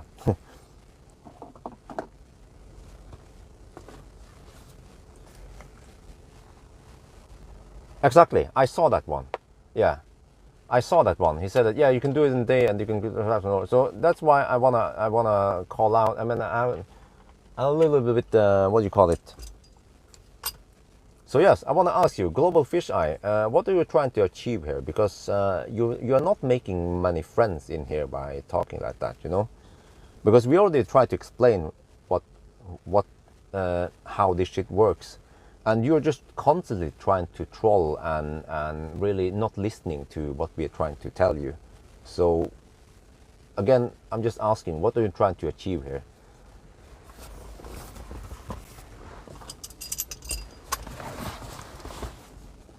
I'm gonna start cleaning up here.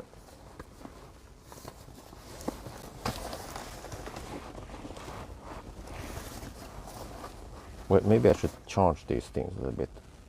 Yeah, let's charge them then so they are ready for the next action.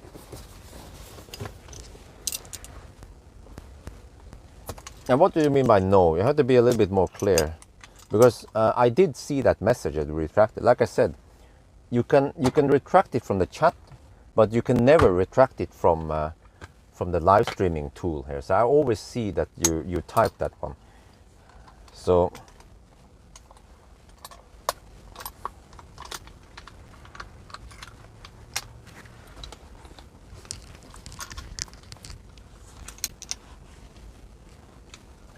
no, yes, I know.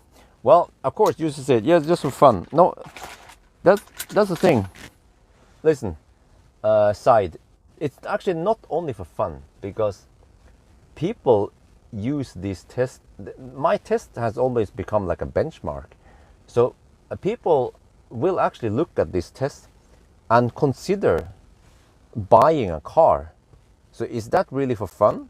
Maybe it's for fun for you, because you're not the one buying the car. But other people here, they might be looking at this test because they don't want to spend time doing it themselves, and then they say, okay, Tesla Bjørn tested it, and then they can consider whether they will go for the long range or the standard range plus. Do you see?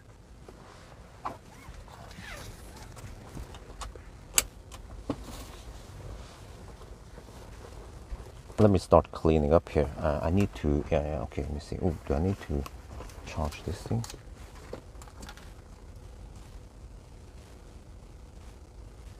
Oh, a little bit. Okay, yeah, let's charge it a little bit, so you'll be ready for action.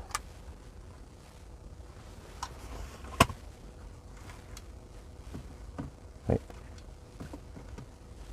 Why is it not firing? Oh, yeah, of course. Cable is loose.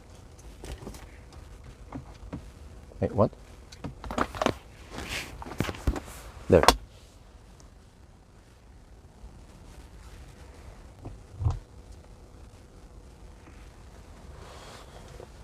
Well, but yes, but okay, I appreciate that you donate, but again, Global Fish Eye giving me a donation. Okay, listen.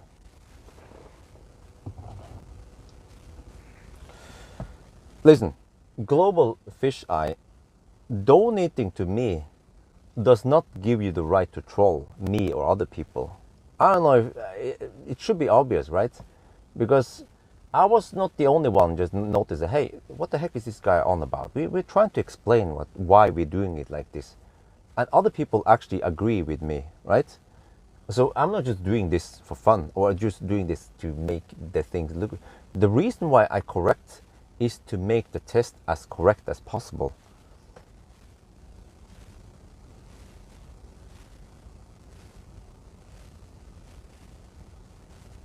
Yeah, well, but again, well, Evert, night run is better. Agree? Yes, I agree. But we already calculated. I don't know if you lost it, you didn't see it, but we already calculated that the increased consumption at night also means something. Did you also consider that? Because at night you have higher consumption, and we already calculated how much it costs in time to charge it. I calculated it to be around 3 minutes, 3 to 4 minutes maybe, or depending on how fast you're charging.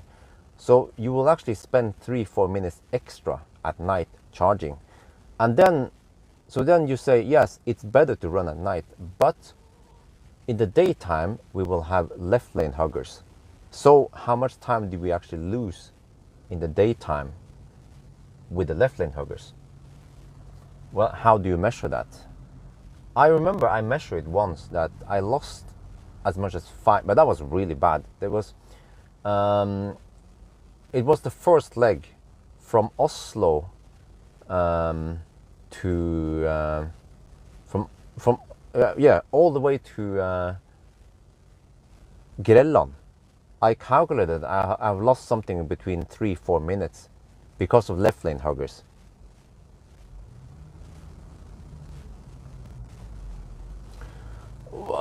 I'm not sure.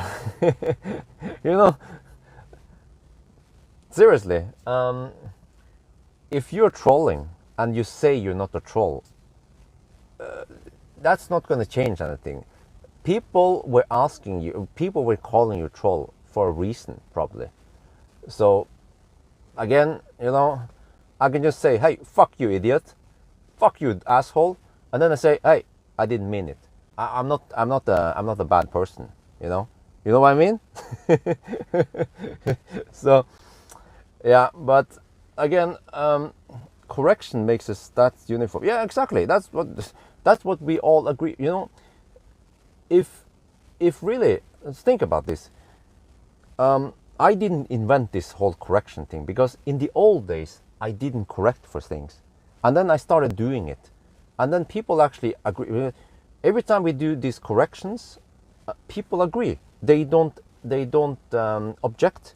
When I say, okay, we had problems with Ionity chargers, so we subtract 5 minutes in the e-tron GT run. They agree. We had problems with this, or there is some weird shit going on, so we should correct it. People agree that we try to correct it so it's as even as possible. In a perfect world, I would have an arena, like a track or something, you know, like a Lausitz-ring, and then I will only drive there. And then we get perfect condition with the weather and no traffic, and then we test only the car there. But we don't have that, and we are going to drive 1,000 kilometers, so we can't just drive around a racetrack. So that's why we have to correct for things. So we kind of silently agree that that's how we do it, and then suddenly some guy comes out and start discussing things and kind of like making fun of it, and that's why I guess many people in here reacted on it. And that's why you were suddenly, people call the global fisheye troll, because what else is it really, right? Everyone else was trying to explain why we do this.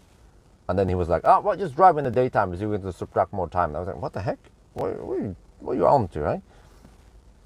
So, again, I don't know, man. Like I said, Nisser exists everywhere, also in this chat. Yes, remember that. And we have a saying in Norway is that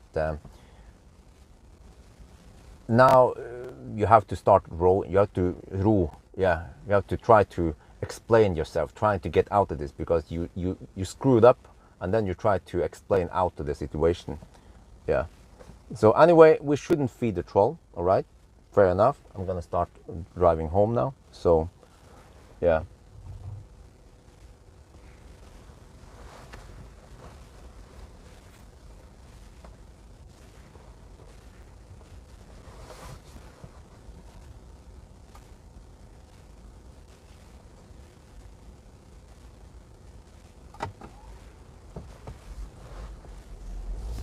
Okay, let's just go home. But again, you know what? Listen, I'm open for input, because if I'm doing something that is obviously wrong, of course I want to hear about it and change it. For example, the whole weather problem. Because we are, like I mentioned, you know, we are correcting for charger problem. That is unfair, really. If the charger is down and then the next day it's fixed, then that's unfair.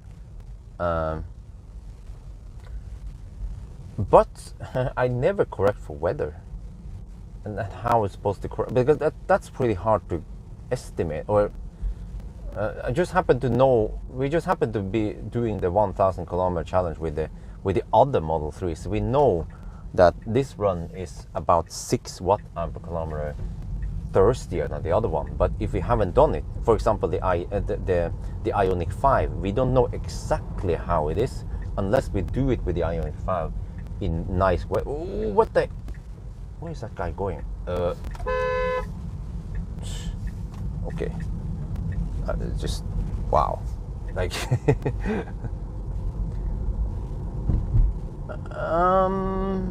No, I'm actually pretty fine. I mean, thank you for your concern, but I'm actually, I disagree. I don't need rest. Why do you say that I need rest? Because I'm actually a little bit offended if you say that like that. It's almost like, Bjørn, you're not thinking clear because you're tired, so you need more rest. You know, you're like almost like what I'm saying doesn't make sense. But I'm actually perfectly fine. Let me remind you that I took a long nap last afternoon. I was sleeping somewhere between 3 and 6 in the evening. So I've been sleeping a lot, and you guys probably saw that I haven't been yawning too much. So I'm fine.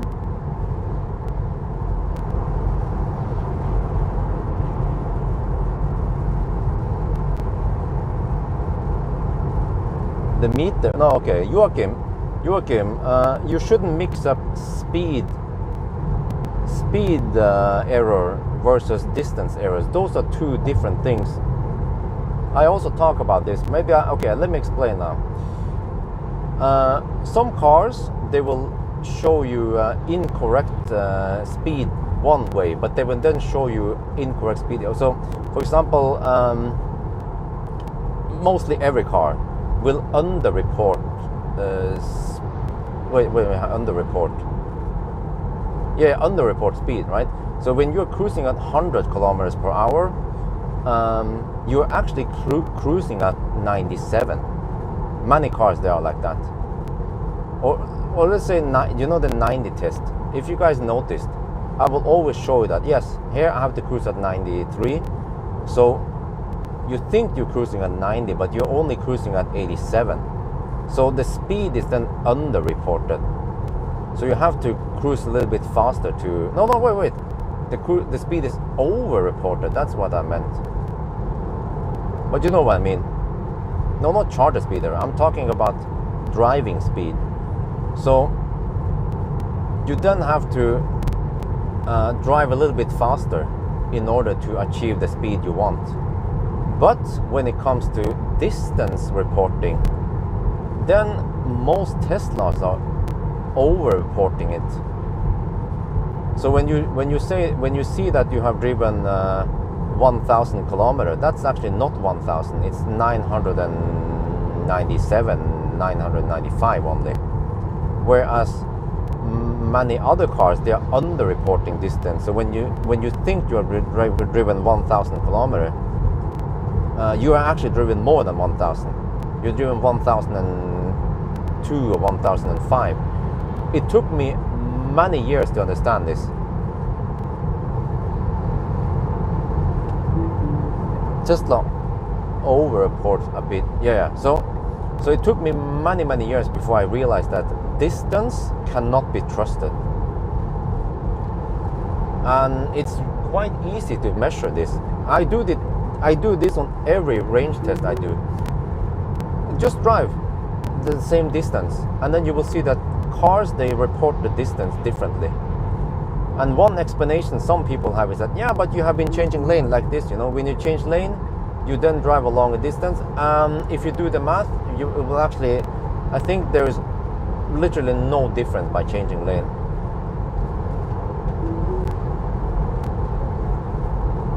But many people think that, but if the speed is incorrect, then that's the same equivalent for the distance. No, it's not. It's two different things, really. The speed error and the distance error. And also, if you ask any taxi drivers know about this distance error, because they need to know distance exactly when they report how far they drive and all that. So that's what I heard. There was a guy who drove an e-tron. He knew about the distance error because he's a taxi driver. And back then I was like, huh? And then I started investigating and I found out, it is actually misreporting distance. I think maybe I should make a separate video explaining about this.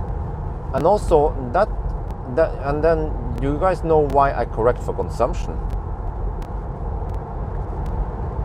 The distance calculation is spot on if you travel. Huh?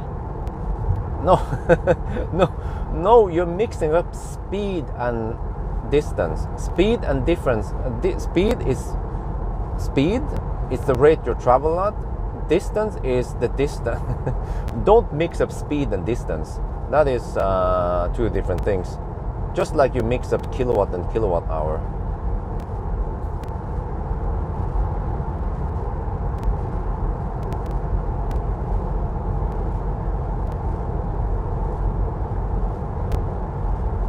What are we doing now? Are we left? Oh, okay, whatever. But I don't have I don't have any rush right now, so I guess I'll just hug the left lane. EQS, I have no idea. New house, I have no idea. I really don't have an idea when it will finish. Seriously. It's like asking when will. Next question is when will Roadster be out and when will Cybertruck be out? We have no idea. The same is for the house. It's next year sometime, hopefully. If I know it, I will talk about it big time. But I don't, so I don't know.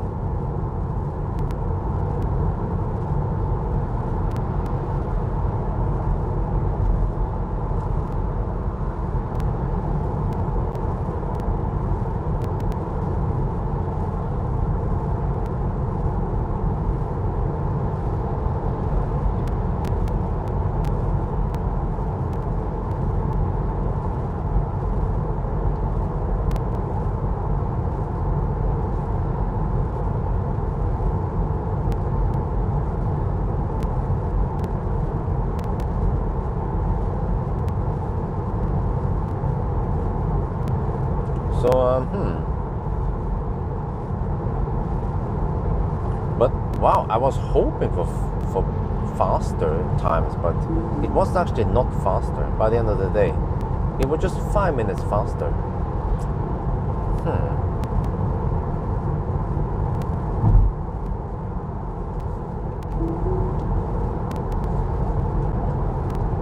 Only 5 minutes faster.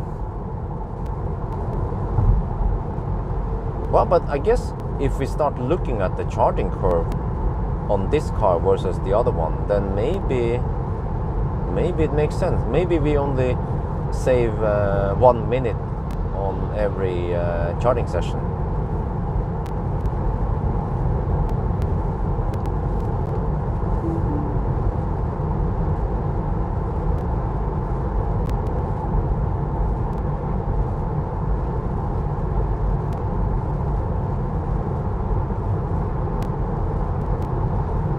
I guess that makes sense, because you guys notice that we charge for only 12 minutes, right? So it's likely that the other charging session might be 13 minutes to 50-ish%. So if we only lose 1 minute, if we only gain 1 minute on each charging session and we have 6 charging sessions, then that's it. But the first charging session was sucky. I don't know how much time we lost on it. But probably didn't lose that much time, because I saw we were getting 110 kilowatt for a while until almost 50%. So that was quite good. What is the best car you ever driven? Ooh. Model 3? Well, actually, no, actually, it might have been Taycan. But again, it depends what you define by best. Like, ride-wise, probably Taycan. Taycan was awesome.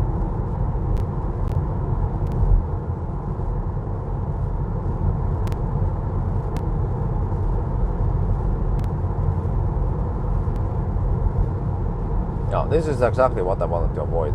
The morning stau. Is damn it! It goes so slow now.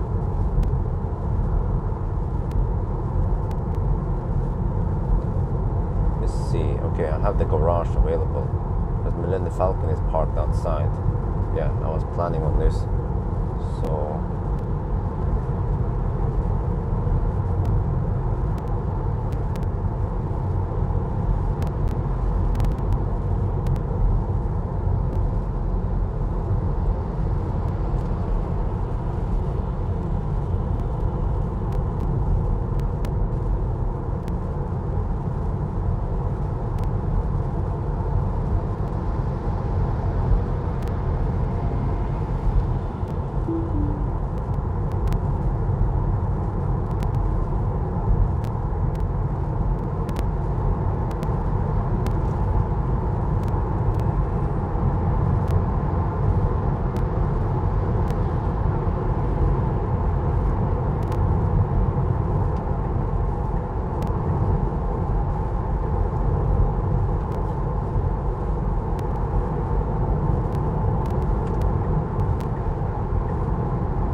I have to say the roads are quite busy 8 in the morning. guess the office rats are getting to work now. Some of these guys, they have to be at the office before 9 in the morning. That's what they call charnetid. Where you have to be in the government, you have to be in the office between 9 in the morning and 2:30 in the afternoon.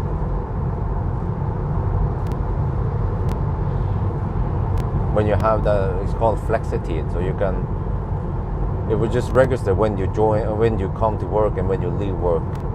You have to kind of stamp in, check in and sign out every day. That's what I had to do in the government when I worked. And then you can, of course, work extra hours and then take it out as vacation days. 7.75 hours is counted as one day, one vacation day.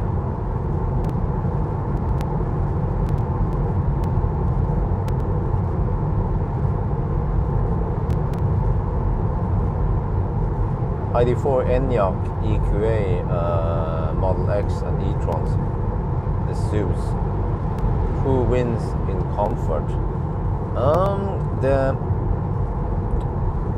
Okay, well, it depends what you define as comfort. But the e-tron has very good comfort, but also ID4 Enyaq. Oh, what the heck? Okay. Oh, it's a freaking tractor. Oh shit. Yeah, this causes people behind to slow down. They're like this guy now.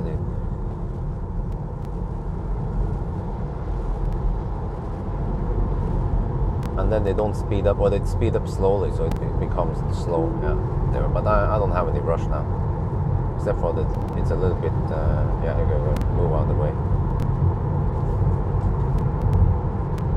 It's like that I just have my own pace when it comes to driving, just like walking.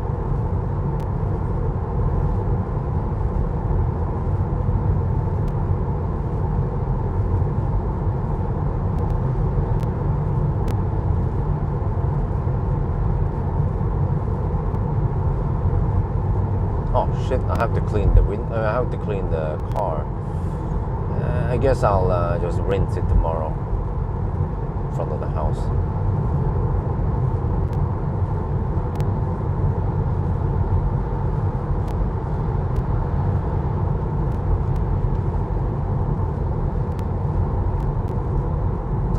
Okay, anyway, it has been done now. We actually did the whole run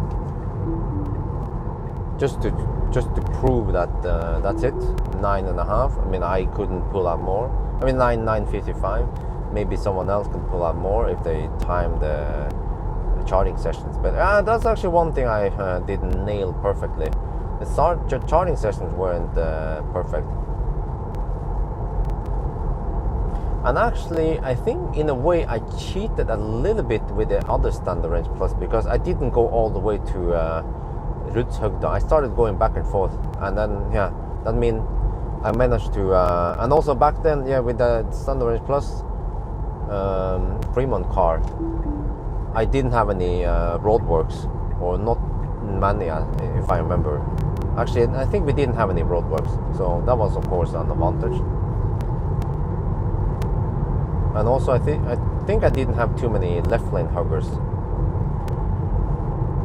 So again, it's like I pointed out, it's so hard to get the exact same driving conditions every time, traffic-wise and charging-wise, temperature, and also charger that could be kaput, like that Delta charger that gave me 32 kilowatt. I've been using those Delta chargers before, the exact same spot, and they used to give me 150, 145 kilowatt. But then today I've only got 30 kilowatt from it. So again, bad luck. And then of course, like I explained, we shouldn't count. I mean, we have to correct for it, because it's a variable that shouldn't be there, or how they put this. Wait, did they pave this section? Yeah, they did. Seems like they have slapped down new asphalt over here last night.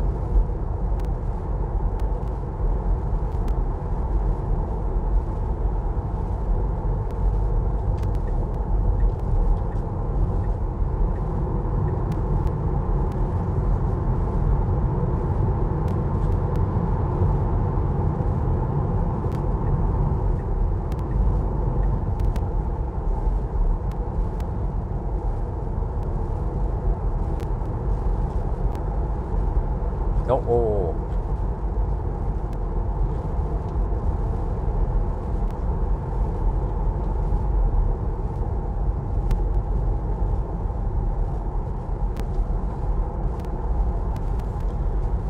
Huh. Oh well. So what are we gonna have? I have over 2 more tests. I have. What is that? I have the Arctic Circle run. Again, that one I just want to do it for fun. The Arctic Circle run. I can also calculate it on a Buddy route planner roughly.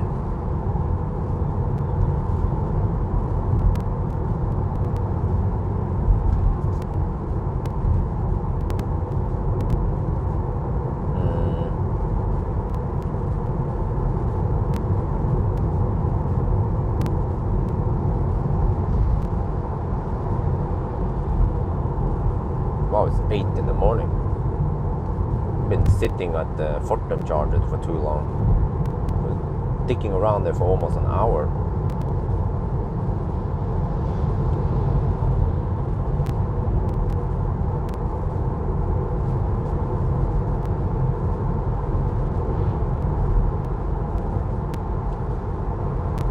Wow, look at this traffic.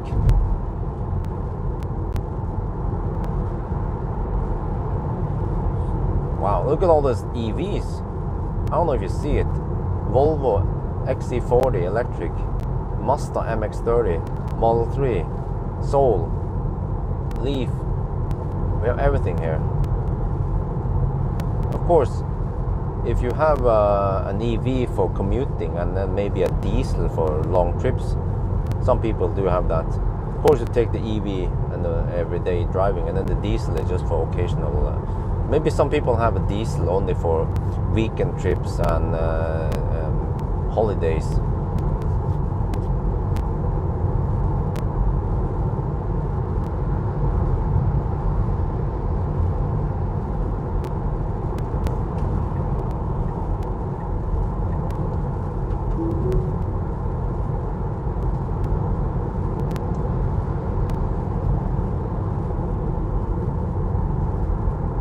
Wait, this one have restrictions now, right? What? 6 to 9, yeah, I can't use that now. Oh, shit. Okay. I have to try to get over to that lane. That guy is going for it. Okay, I kind of need to get ready. What? I'm freaking scared the shit out of me. Have to go over here now to get ready.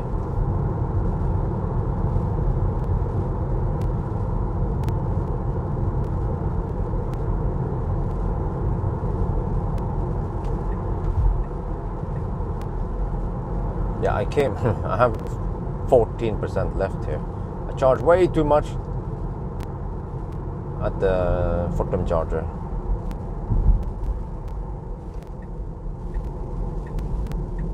This thing is super efficient.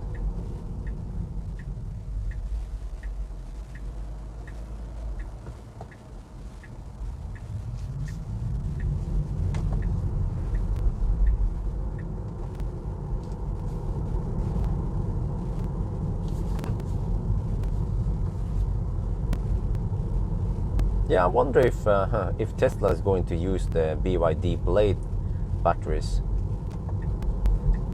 They had some cool features. What was that again? I think it was very safe, and was it also cobalt free? Man, the Chinese people, LFP and Blade batteries. Western countries are lagging behind.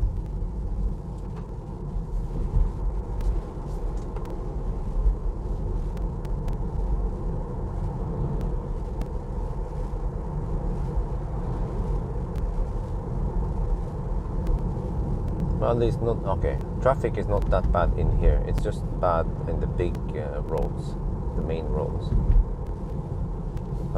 Alabru, here we come.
Well, at least Chinese, man. I mean, in the old days, then Japan was really what do you call it, forefront or on the edge of technology. Well, Japan is still there, I guess, with other stuff, but when it comes to electric cars and batteries, Japan, I feel like it's not really there. But the Koreans, man, South Korea has been developing like crazy. I don't know the history too much, but I think in the old days, South Korea wasn't that rich and that high tech. But South Korea has been trying to copy Japan when it comes to the culture and everything. And nowadays, just look at South Korea. You know, they have electric cars, they have Samsung, they have smartphones, they have battery tech. So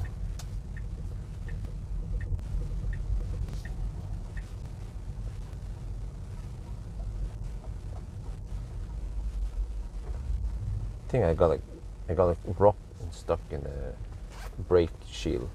But okay, yeah. And then also Chinese, yeah, China, man, they've been developing crazy, like crazy. So I feel like China and Korea, they're going to succeed big time in electric mobility. But I feel like China is even one step forward than Korea. I mean, China is all about mass producing. Korea, okay, they have awesome tech, they make great cars, but it seems like, I mean, I get the impression that they just can't scale it up fast enough. They can't sell enough, but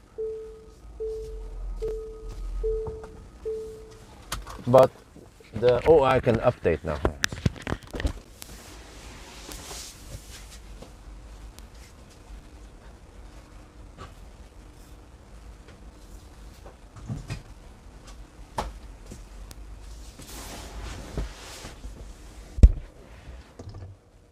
But yeah, but the Chinese, like, they have freaking BYD, you know, they've been selling lots of BYD. Well, okay, yes, they use coal, but at least they are developing electric mobility. And wait, are they not switching to more sustainable electricity, sustainable energy? But China, they have BYD, they have SAIC. SAIC is freaking huge. Like SAIC has MG. They have so many brands on the SAIC. They have NIO. What is it again? Yeah, China. They have so many. Yeah, okay, so you see, that's what I thought. They are moving more and more towards sustainable energy sources. But of course, the haters will be, aha, China uses coal. China is this, China is that. Well, I think you shouldn't underestimate China. they're really moving forward, you know. And one day Europe or the Western countries might be taken with, like, they might realize that they are behind, you know. Europe might suddenly be behind Asia. That might be the sad reality, right? We are not innovating fast enough to keep up with the Chinese and the Koreans. The Koreans, they invented Ionic. So, but you know, I feel like, yeah, China, they can produce lots of EVs, but they sell to their own market. So I think, yeah, the Chinese EV market is growing big now. If you look, and I don't know, I've seen it before. China has been selling lots of EVs and also trucks and buses. We have BYD buses around here. That's from China. So, man. Well, but competition is good. Yeah. Competition is good. So,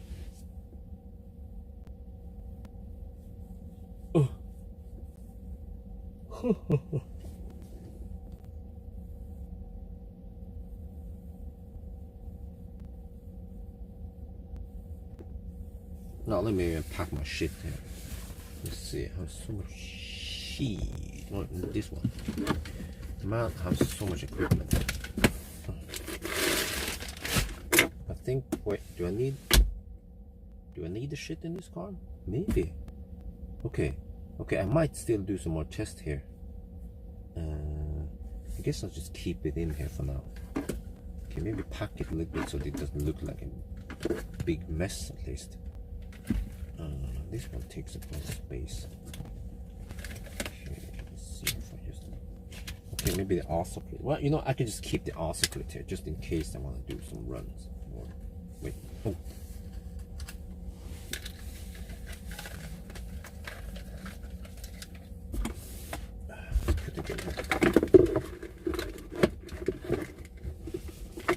Okay, that's good.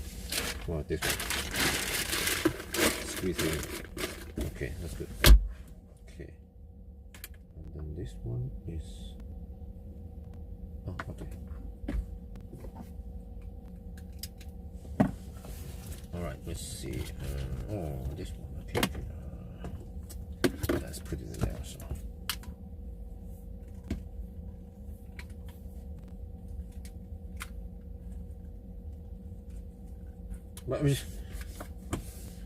Wait a minute. So, okay, the PSA cars are in general good cars, right? But where is the PSA or the Stellantis? Is that's the European alliance, right? The Stellantis, Peugeot, Renault, DS, those are European cars. So, what kind of do we have any kick-ass tech in Europe, EV wise? We don't. We have PSA. We have Stellantis in Europe. Koreans, they have Kia and Hyundai. America, they have Tesla. And Rivian is coming, I guess. And also America, they have Lucid. So America has lots of good shit. Japan, they have Leaf. Yeah. And China, they have all the Chinese cars. Yeah, shit, like MG. Well, I like yeah, like we mentioned, Neo and Rimac. Well, Rimac, yeah, okay, Rimac, yes, but that's like a niche market. You know, we don't see people driving around in Rimacs around town. I mean, all the Germans brand, but the Germans, they're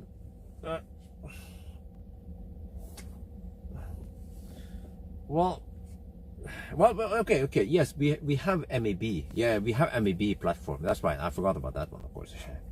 Yeah, so we have the MEB platform. That one is very good. And Renault, well, we have Zoe. Zoe is European, right? Zoe Tech, yeah. But yeah, well, but I actually, okay, I mean, I like the Stellantis cars, but it would be even better if they made a pure electric platform like the other ones went for. You know, the MEB platform and the Hyundai's platform, the eGMP platform. Those are pure electric. So it would be great for the Stellantis to also make a pure electric platform. I guess they're not going to do that unless they have to. That's the problem. Oh.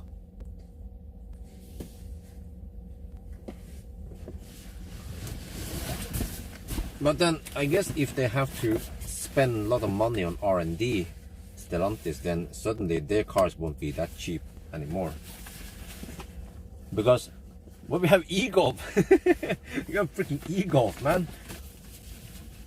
And we have Zoes, don't mess with that. And in Norway we have Think. Yeah, just think about that. But it's actually half owned by Don. Okay, I didn't know that. But you know, Hyundai Kia, they also started with fossil, because the classic Ioniq was also part fossil, part yeah. And that's why they could make it cheap in the beginning, because they used existing platform, or they didn't modify. They didn't need to go. Just look at classic Ioniq. They have air-cooled battery. They just made it as cheap as possible, and it works, of course, but it's not optimal. It even rapid gates. But at least the Stellantis cars doesn't rapid gate. We ran them hard and didn't rapid gate. But maybe one day when Stellantis makes a pure EV platform, then suddenly they have to bump the price by 50k extra or 100k extra. Look, or 5,000 to 10,000 more for each car. Because I'm wondering, why is the Ioniq 5 not cheaper than it is? I mean, why is Ioniq 5 not on the same level as classic Ioniq? I guess they have to pay. We have to pay for the R&D, right? But Tesla, though, they're far ahead. We've been doing Tesla. They've been doing this for about 8 years. Yeah, actually more. So they already invested in R&D a long time ago. So they're already on the platform. They've been on the platform for a long time. Pure electric platform. The Germans, though, well, they have the MEB platform. The MEB platform is very good, like we've seen in. I mean, I've tried it. I didn't know much about it. I just tried it, and ooh, it's efficient, it's quiet, it's comfortable. You know, with suspension, and also Sandy, he dig into everything. And I think I didn't watch all the videos, but I think overall, Sandy thinks that the MEB platform is pretty good. But I think also Sandy rates the Tesla platform and the Tesla components to be like top notch, or the high. Overall, I think Tesla is the best according to Sandy, based on the videos I've seen. I've seen many of the videos, but I didn't see all of them. So yeah, the Model 2, man, the freaking Model 2 will be. I mean, we already see disruption here with Tesla on Model 3. The Model 3s are selling like hotcakes because people can afford, more and more people can afford them. Like, how many, what was it again? Tesla was selling hundreds of thousands of Model 3s last year. So,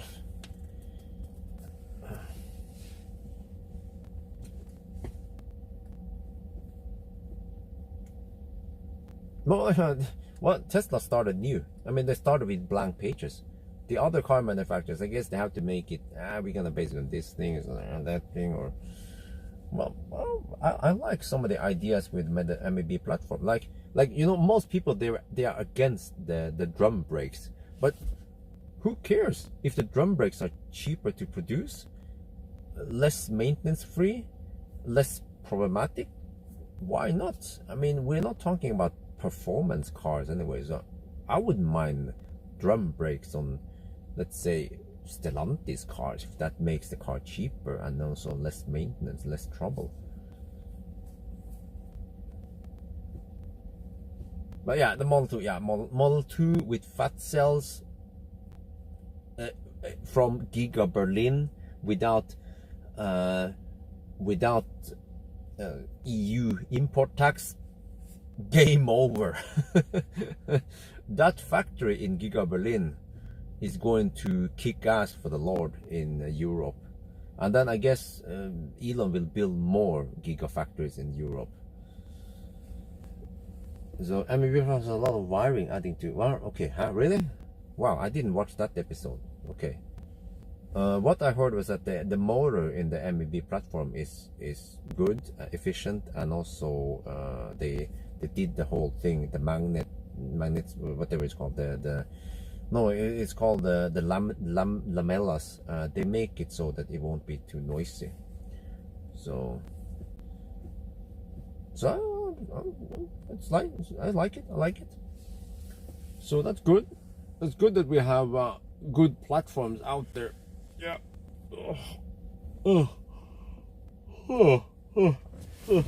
Let's see. I'll have to clean up more. Let me see what this one was there. What? Okay. Let's yeah. Okay. I guess I'll clean up some of this more tomorrow. Or today rather. Okay. Let's see that one goes there. Okay. Let me put the drinks here.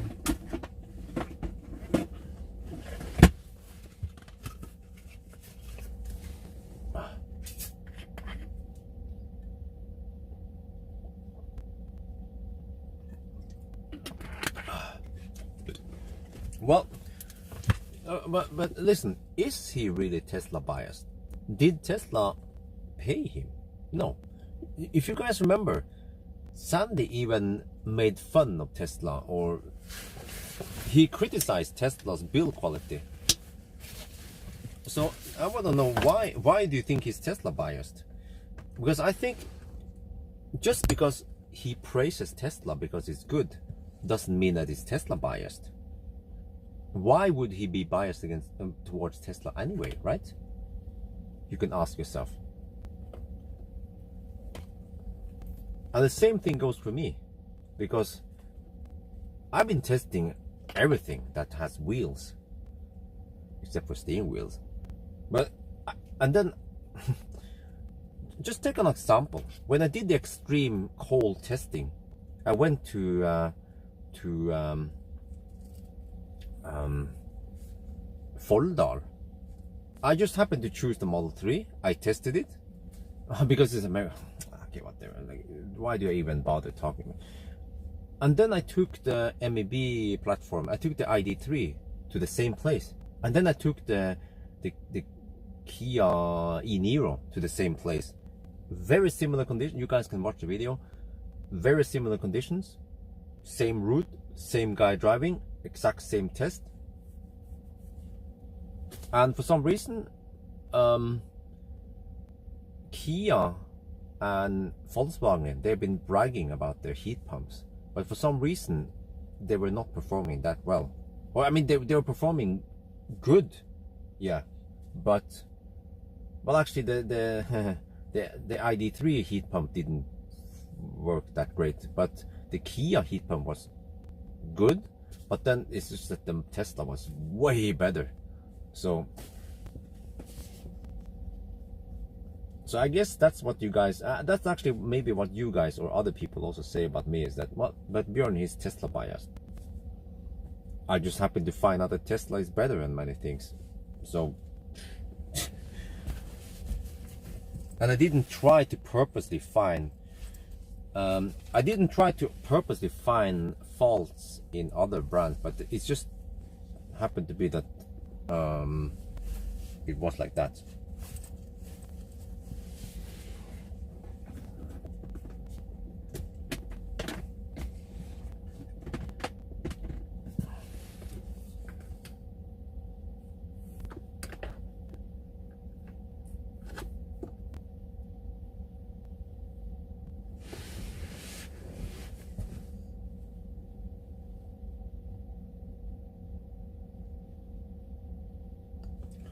Suddenly those good engineer, but not bad. Okay.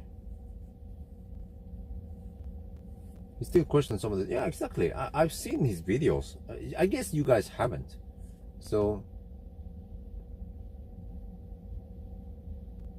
he seems to be a very unbiased guy, really.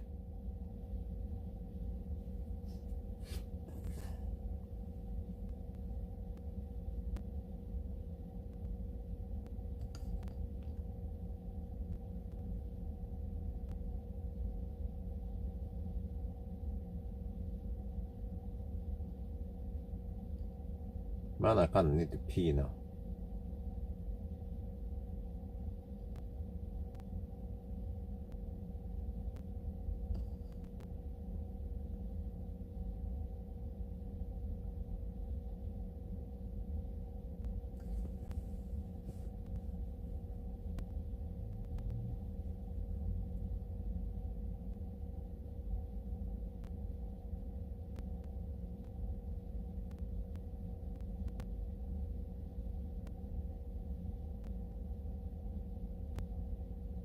Well, I mean, there is no what you going to?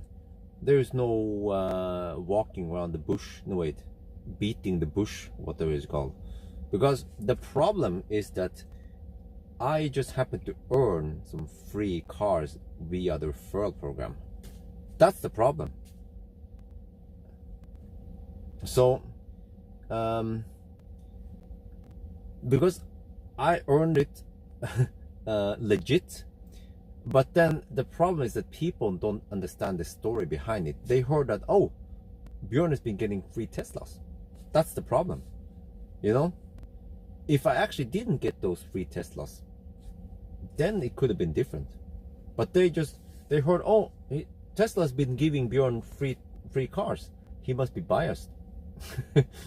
They actually they have no effing clue how much work was behind it, and that I was actually just like everything, just like Stormbike. Why did I wear Stormbike? No beat around. Yeah, why did I wear Stormbike for all these years? Because I love it. And also, why did I show off the Teslas? Because I love the car. Back then we just had Leaf and other shit and the triplets out there. So Tesla was awesome back then. So yeah, but that's the problem. I won the cars legit with the thanks of many people who helped me spread the code, the referral code, but I won it. And then that will actually be the how they put this, the thing that will beat me forever. Because people will always remember, oh, Tesla Bjørn was the guy who received free Teslas. Yeah.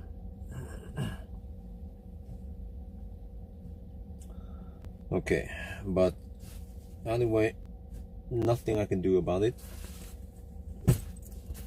Really? Let me see. Yeah, let's see. When do you think you will get it? Get what? I think we have 15 people or 20, maybe 50 people talking about different things. So when do you think you will get it? I don't know. Do you know when you will get it? Because maybe if you know, then I also know what you know, or what I'm supposed to know that you don't know. It would be interesting if you get a Stormbike jacket with your own logo. Yeah, it doesn't matter too much. I don't care too much about the logo. I just wear the Stormbike because the Roadster. Because, you know, I wasn't referring to the Roadster. I was referring to Optimus Prime and Millennium Falcon. Because I said Tesla gave it to me. That's not future. That is past. So when I say Tesla gave cars to me, I refer it to. No, it's not Optimus Prime. I mean, it's not Millennium Falcon. Sorry, I messed up. It was Optimus Prime and I call it the Millennium Falcon 2. But it's the Optimus Prime that people heard about. Not many people heard about the Model S that I received. But yeah, that's the one I was referring to. Yeah.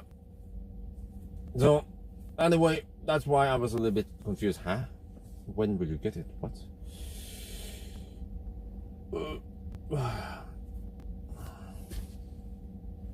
I read the article about your free cars and know you had. Well, yeah, but see, that's the problem, because people don't. They just read the headlines and they say, "Oh, Elon Musk gave Bjørn a car," and then go, okay, and then the next time it's like, Bjørn ranks the Model S Standard Range Plus to be the best car of 2021. Of course, because Tesla gave him a car. That's how internet works. Unfortunately, yeah. How are the long distance? What trends looking to what? I don't know what the heck you're talking about. So, well, I even have a wiki. Someone made a wiki about me. So I'm like, okay, whatever. I guess help yourself. Well, yeah, almost forgot. I'm gonna install now. I'm gonna install the update. Probably doesn't matter. Okay, let's see. Wait, can we? Oh, okay, it's still charging. Wait, where is it?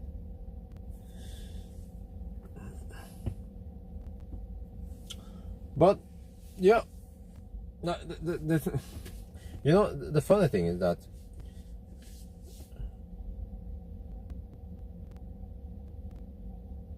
the funny thing is that ever since I tried the classic Ioniq back then, I was like, this is good shit.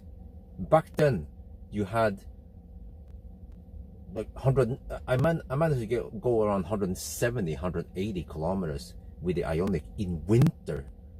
You know, I was like, this is good shit. The Ioniq. Did people say that I was Hyundai biased? No. And then I tried, what was it again? I tried something. Well, for example, the Stellantis cars. Also, like, oh yeah, this is good shit. Stellantis cars. And the people say, you're a Stellantis biased or PSA biased. No, they don't.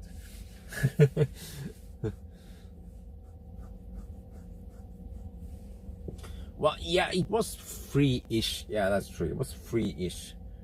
And also, I lost a lot of money on the Millennium Falcon Optimus Prime when I sold them. I've been driving them a lot. Yeah. Oh, well, it was 9 hours and 55 minutes. Yeah. I wasn't sure if that was a question because I didn't see a question mark, or it was a little bit confusing question. Yeah. Did you sleep? No, but I will sleep soon. So, good shit. Yeah, right now we're just dicking around here because I feel like it. Let me see. Do I need to open? I should open this one. And okay, maybe I should take out the shelves.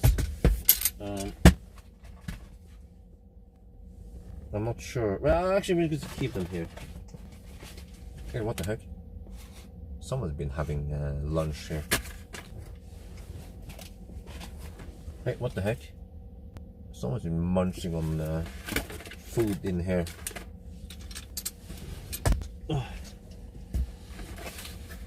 Okay.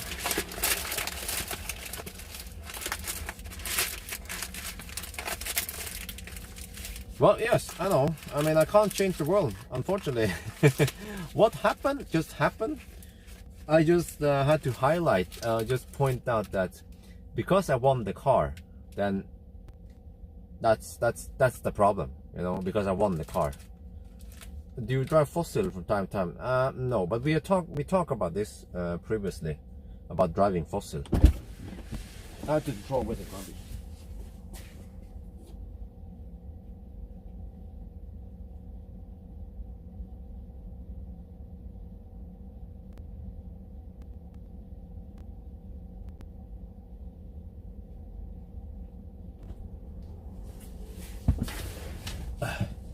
So it is updating, but Well, from time to time I test fossil, but it's not on a regular basis. So, 491. Yeah, it's a good time. I wish I was a little bit faster, but I guess maybe I was being too unrealistic in my hopes. I was hoping for 9:45. Like, ooh, that would be great, but no, that would be actually way too good. Since this car has the exact same range as the American car, how the heck can it be 15 minutes faster? You know that? Yeah. When I think about it, it doesn't make sense. Or I mean, it makes more sense that we got the result we got. So, but yeah, I'm updating the car right now to the latest software. What was I supposed to do again? I'm supposed to go to the. What do you think of the new Mercedes EGS?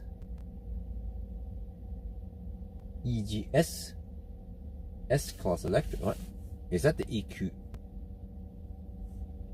Wait. Is that the EQS?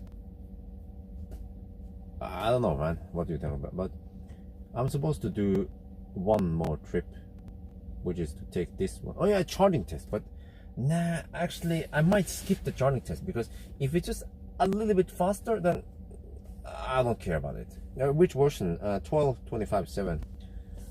Yeah, so I might not do the charging test. So that means I only have to do Arctic Circle run, and then I'm done with this car, more or less. And then of course, then I can do whatever. Okay, well, what do you mean with the EQS? What about it? Well, I haven't touched it yet, so I don't know. So, well, yeah, we've seen the prices now. You get, I mean, you get, of course, the whole tech and interior, and it's a Mercedes.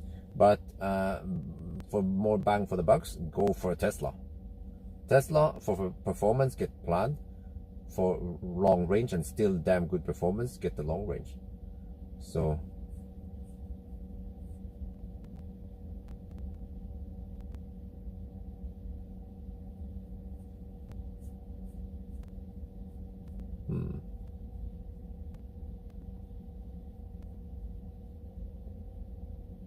well, that's not too good. One is not too good. Maybe I should also throw away this garbage. Yeah, let's do that also.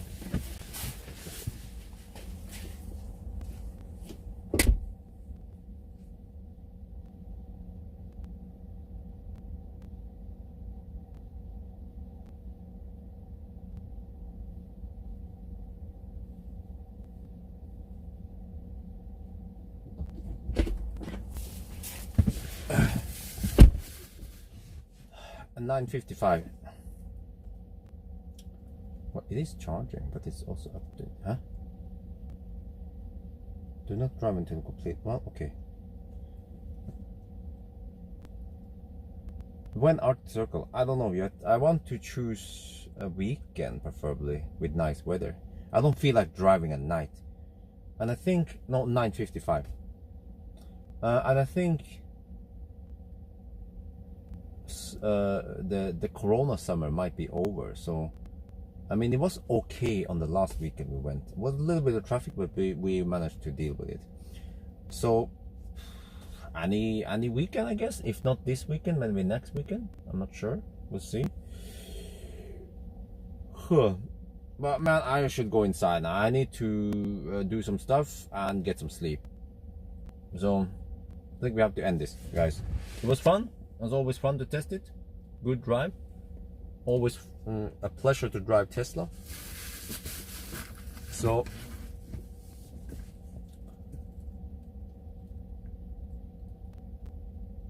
oh, wait a minute.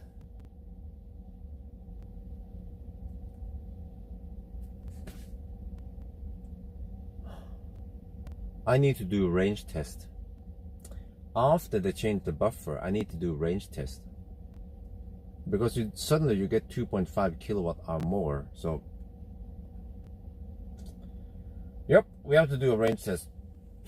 Oh, I just yeah, because I always count to 0, but of course they open up the buffer, so I need to, because suddenly now if I do the range test, we might suddenly get 420 kilometers, best case, which means that we are getting closer to the claimed VLTP of 440 something. Yeah, so I'll do that some other day. I'll do the range test. Yeah. Well, okay. Anyway, I think that's gonna be it, guys. Thank you so much for the live stream. It was awesome. And then I guess we'll see each other some other time. Yeah. Okay, let me get this one done. This one done. DON. Let's see, 2 bags. You touch that one. Okay, okay. Yeah, so anyway, guys, I'm signing.